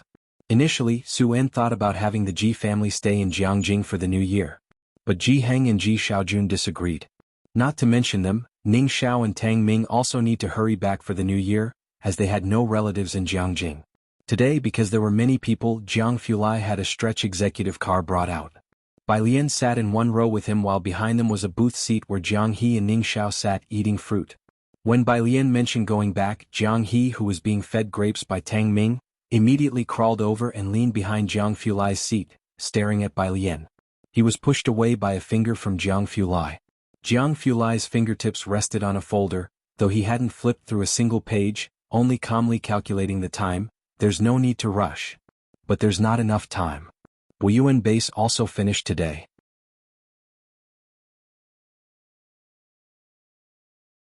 They had a flight at 9 o'clock tonight to Beijing, and from there they would have to catch an early morning train to Xianxia the following day, arriving only in the evening. Jiang Fulai tapped the folder intermittently, his expression cool, his voice clear and distinct. Leave at 6 o'clock tomorrow morning, I just happen to be going back to the lab for a bit. Bai Lian, that really is just right. She leisurely took out her phone to call Su Wenyao. Su Wenyao took a minute to answer the phone. Hello, alien, it's a bit noisy and I didn't hear, are you there yet? Not yet, Bai Lian said unhurriedly. I have one guest here without an invitation. Could you help me check on it when the time comes? Without an invitation, what's his name? Su Wenyao inquired. Surname Shen, called Shen Min. Su Wenyao wrote down the name on a sticky note. Okay, I got it. Yunshao Hotel wedding venue. Ji Mulan was getting married from the hotel, taking a round to Su En's new house and then returning to the hotel's wedding venue at this time. The guests were arriving one by one, with Su En and Su Wenyao both outside greeting the guests. Su En had invited all his staff in Jianghu to the event, plus some friends from the industry, classmates and relatives, totaling several hundreds of people. Even if the greetings started at 9 o'clock and he met 3 or 4 people a minute, it would still take 3 hours. The hotel was clearly well versed in handling such a large event, assigning 20 hosts and dozens of servers, making it seem not too busy. Madame Su arrived not too late either. She arrived at the wedding venue at 10 o'clock, assisted by the Su family butler, sitting majestically in the main seat at the table set up under the stage for the wedding. Ji Mulan was getting her makeup done in the back. She heard that Madame Su had arrived. She went forward to greet her and surprisingly she too was nervous. Madame Su, why have you come? She had thought that Madame Su wouldn't come today. The wrinkles on Madame Zu's face were deep, exuding an intimidating presence that made people reluctant to look directly at her. She didn't respond to Ji Mulan, scanning the room instead. Haven't seen the person yet? She had come so early just to wait for Bai Lian. With the day so lively and the setting so grand, Madame Su felt that Bai Lian and her company would arrive very early, which is why she had come in advance. Butler Su swept a glance at Ji Mulan and respectfully bowed. She hasn't come. Ji Mulan had known all along about Madame Zu's attitude and didn't mind. If Madame Su had easily accepted her, she would have suspected something fishy. Madam, people from the Su clan walked around to greet Madame Su, then looked towards Ji Mulan. Congratulations. Madame Su looked at the other party and spoke indifferently. Uncle, please sit here. We haven't seen each other for a long time, let's have a chat. The Su family uncle glanced at the main table and hesitated. This? Madame Su looked down and noticed the groom's and bride's parents' table sign in the middle of the table. She raised her eyes, signaling Butler Su with a glance. Butler Su immediately removed the 2 signs. They were replaced with groom's table. And under this table the sign for bride's table was set up. Sit, Madame Su said, looking towards the uncle, who now sat down at the groom's table without hesitation and with a smile. There was nothing to hesitate about. If this had been the Qi family, the Su family members would have been cautious. But now it was the Ji family. Madame Su and the others all knew what kind of person Ji Mulan was. For Ji Mulan's father to want to sit at a table with Madame Su would indeed be a step down. Ji Mulan pressed her lips together, standing aside. Just then, Ji Heng and Ji Xiaojun among others had just arrived at the wedding site. It was said that this was the bride's relative, and Ji Heng was the bride's father. The etiquette lady led Ji Heng to Madame Zu's table, while Ji Xiaojun and Xin Qing sat at the table behind. Ji Heng held a smoking pipe. Today he was wearing a black robe with the character for fortune, looking festive, and his presence was not overshadowed by the Su family members dressed in their fine suits. Madame Su was lowering her head, turning a string of Buddha beads in her right hand, her expression cold and indifferent, not lifting her eyelids. "Excuse me," Butler Su said with a smile while turning over the sign on the table towards Jianghu and the etiquette lady, "This is the groom's table. The bride's table is in the back." He indicated the table where Ji Xiaojun sat, speaking politely. But Ji Mulan had not opted for a traditional Chinese wedding. Her hair was only half done, and her complexion was somewhat dark. She wanted to say something to Butler Su. She was stopped by Jianghu. "It's fine." Jianghu turned and sat down next to Ji Xiaojun, lifting his chin towards Ji Mulan. "Go on with what you're doing, don't mention it to Su En." Ji Xiaojun reminded Jianghu, "Dad, your phone is ringing." The scene was noisy, so Jianghu could not hear the ringtone, but Ji Xiaojun saw the light from his phone in his pocket. Jianghu took out the old man's phone. It was Director Qin. "Hello, Xiaoqin." "Uncle Ji," Director Qin was still driving. "He'll be there soon. I didn't come with Miss Bai." "All right." Jianghu lit his smoking pipe, squinting as he took a puff. "We're all here." Ji Mulan looked at Jianghu sitting at the second table and then at Madame Zu's attitude. She felt very congested in her heart. "Go back." Xinqing glanced at Ji Mulan cautiously, knowing full well his own standing. The seating arrangement made by the Ren family for him previously had been even more outrageous than today's. Outside the door, Su En was still greeting guests and Su Shujia was looking at the guest list beside him. When she flipped to the Qi family, her expression changed slightly, and she whispered into Su En's ear, "Not a single person from the Qi family has come. I haven't seen Xu Yun or Madame Qi." Everyone had seen the hints between Qi Shuyun and Su Wenyao. People thought Qi Shuyun would marry into the Su family. This time Mr. Qi indeed wouldn't come for Su En's remarriage, but both Shuyun and Madame Qi had said they would be present. After all, it was a big event for Su En. Upon hearing this, Su En greeted the other guests with a calm appearance, while speaking to Su Shujia, "It's probably because of Wenyao. Should we have Wenyao call Shuyun?" Su Shujia was somewhat worried. "It doesn't matter if Madame Qi doesn't come, but Shuyun's absence?" "No need," Su En was firm. "If they don't want to come, then let it be." Seeing Su En so resolute, Su Shujia took out her phone and sent a message to Shuyun. "Shuyun, the wedding is about to start." The other party didn't reply immediately. Su Shujia sighed. Just as she was about to say something, she looked up to see a man in his 40s lingering at the welcome area. She quickly went up to him. "District Chief Shin? How did you come here?" "Hello." District Chief Shin didn't know Su Shujia but had seen Su En and was very polite. "Mr. Su, I didn't realize this is your wedding. Congratulations." Su Shujia looked at Su En in shock. Wait, Su En had even invited the district chief from Mingfeng district? Had the Su family become stronger behind her back? Su En was also startled by District Chief Shen. He put aside what he was doing. "District Chief Shen, are you here on official business?" His family had no connection to the political world, nor the channels for it. Su En was puzzled too. Right at that moment, Su Wenyao approached, carrying a sticky note for Su Shujia and Su En. "Dad, Alien says there's a guest with the surname Shin called Shin Min, a gentleman. I haven't seen him here. You and Andy keep an eye out." Su Shujia and Su En hadn't had time to process it yet. "That would be me." Shin Min looked up, giving a slight nod towards Mr. Su. "I don't have official business today. I am here to attend the wedding banquet. I apologize for the sudden intrusion, and for disturbing you, Mr. Su."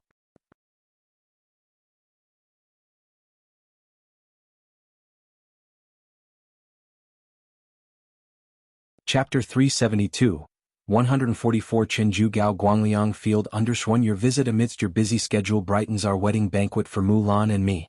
District Chief Shin, please come in. Su En, who had weathered many events, regained his composure in just a second. He stepped aside and personally escorted Shin Min inside. "I've always wanted to come and see, and today I finally found the opportunity, also to have a drink with the old man." Shin Min was also discreetly sizing up Su En as he spoke. Su En was a major taxpayer in Mingfeng district and knew how to handle situations. Shin Min recognized him naturally. A few months back, during the municipal bidding, he had let slip that Mr. Chen would be visiting Xianxia. At the time, several individual entrepreneurs from Mingfeng district were present.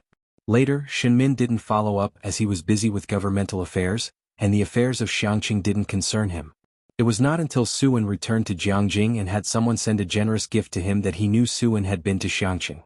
However, Shin Min just laughed it off and didn't inquire further. Today he saw, this Su-En was truly a talent, a trip to Xianxia and he could win over Mr. Chen. Thinking this, the smile on his face grew even warmer as he struck up a brotherly conversation with Su-En. During the public holiday, calling me district chief is too formal. I'm a few years older than you, so you can take advantage by calling me big brother if you like. As the two exchanged words, Su-En understood why District Chief Shen had come here. The word drink made his heart tighten. It was.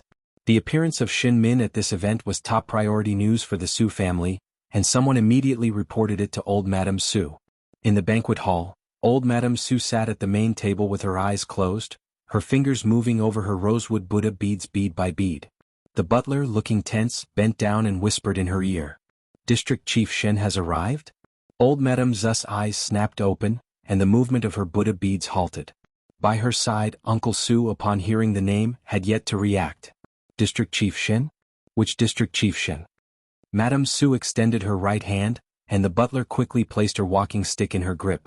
Supporting herself with the cane, she stood up and walked out to greet the guests, saying, "It's Shen Min, District Chief Shen." She was also quite shocked. Since Shen Min took office, he had had little to do with the Su family. Although the Su family had sent gifts a few times, out of 10 attempts, only one was accepted. The rest were all returned. What stroke of fortune today had brought Shen Min here? She maintained her dignified demeanor but moved briskly, clearly in a very good mood. Halfway there, she saw Su-En leading Shen Min in. Madame Su was wearing a black wool coat that day with no buttons, and had a trim of fox fur sewn by hand all around from collar to hem. Her eyes were deeply sunken, and they shone with a cold glint. District Chief Shen's face appeared on the local news from time to time. Those who didn't pay attention to such things might not recognize him, but nearly every upper-level member of the Su family had reviewed some lists to prevent offending anyone.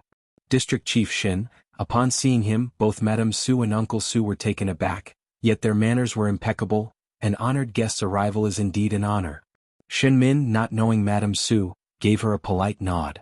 Without much conversation, Su-En led Shen Min to take a seat. "Let's sit inside for a while first." Madame Su took the opportunity to fall one step behind and look towards Su Shujie, who had followed. She brought her hands together, her heart nearly leaping out of her chest.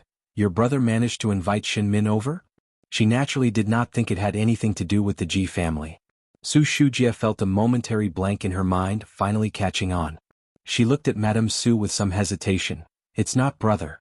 District Chief Shen, he seems to be a guest of the Ji family." The old lady thought she had misheard and tapped her walking stick. What? A guest of the Ji family? How could the Ji family know Shen Min? At that moment the focus wasn't on that. The butler, supporting Madame Zu's other arm, looked alarmed. "Old Madame, the seating. Quick, follow them." Madame Zu's gaze lifted to see Su-En leading Shen Min to the first table, and she hurried forward. Su Shujie also followed, frowning. "Seating? What about the seating?" The banquet hall of Yunxiao Hotel spanned 3 middle floors, 36 to 38, with all 3 levels open and a dedicated banquet elevator leading up. A white crystal aisle for the ceremony stretched down the center. About 50 meters long, with 16 tables on either side, the second and third floors almost mirrored this setup. On the left side, close to the aisle, there were 8 tables. Su-En led Shen Min forward, coming to the 2 front tables. The seating had been arranged by the Su side and also been reviewed by Su-En. The main table was being occupied by Ji Heng and a few others from old Madame Zu's group. He had intentionally placed Bai Lian and Ji Xiaojun at the adjacent second table. Now, approaching, he found both the main and next table occupied, turned into a table for the groom's party and a table for the bride's party. You're tuning in to the Phantom Sword Chronicles YouTube channel. Don't forget to subscribe and join us on this journey to catch the most captivating stories.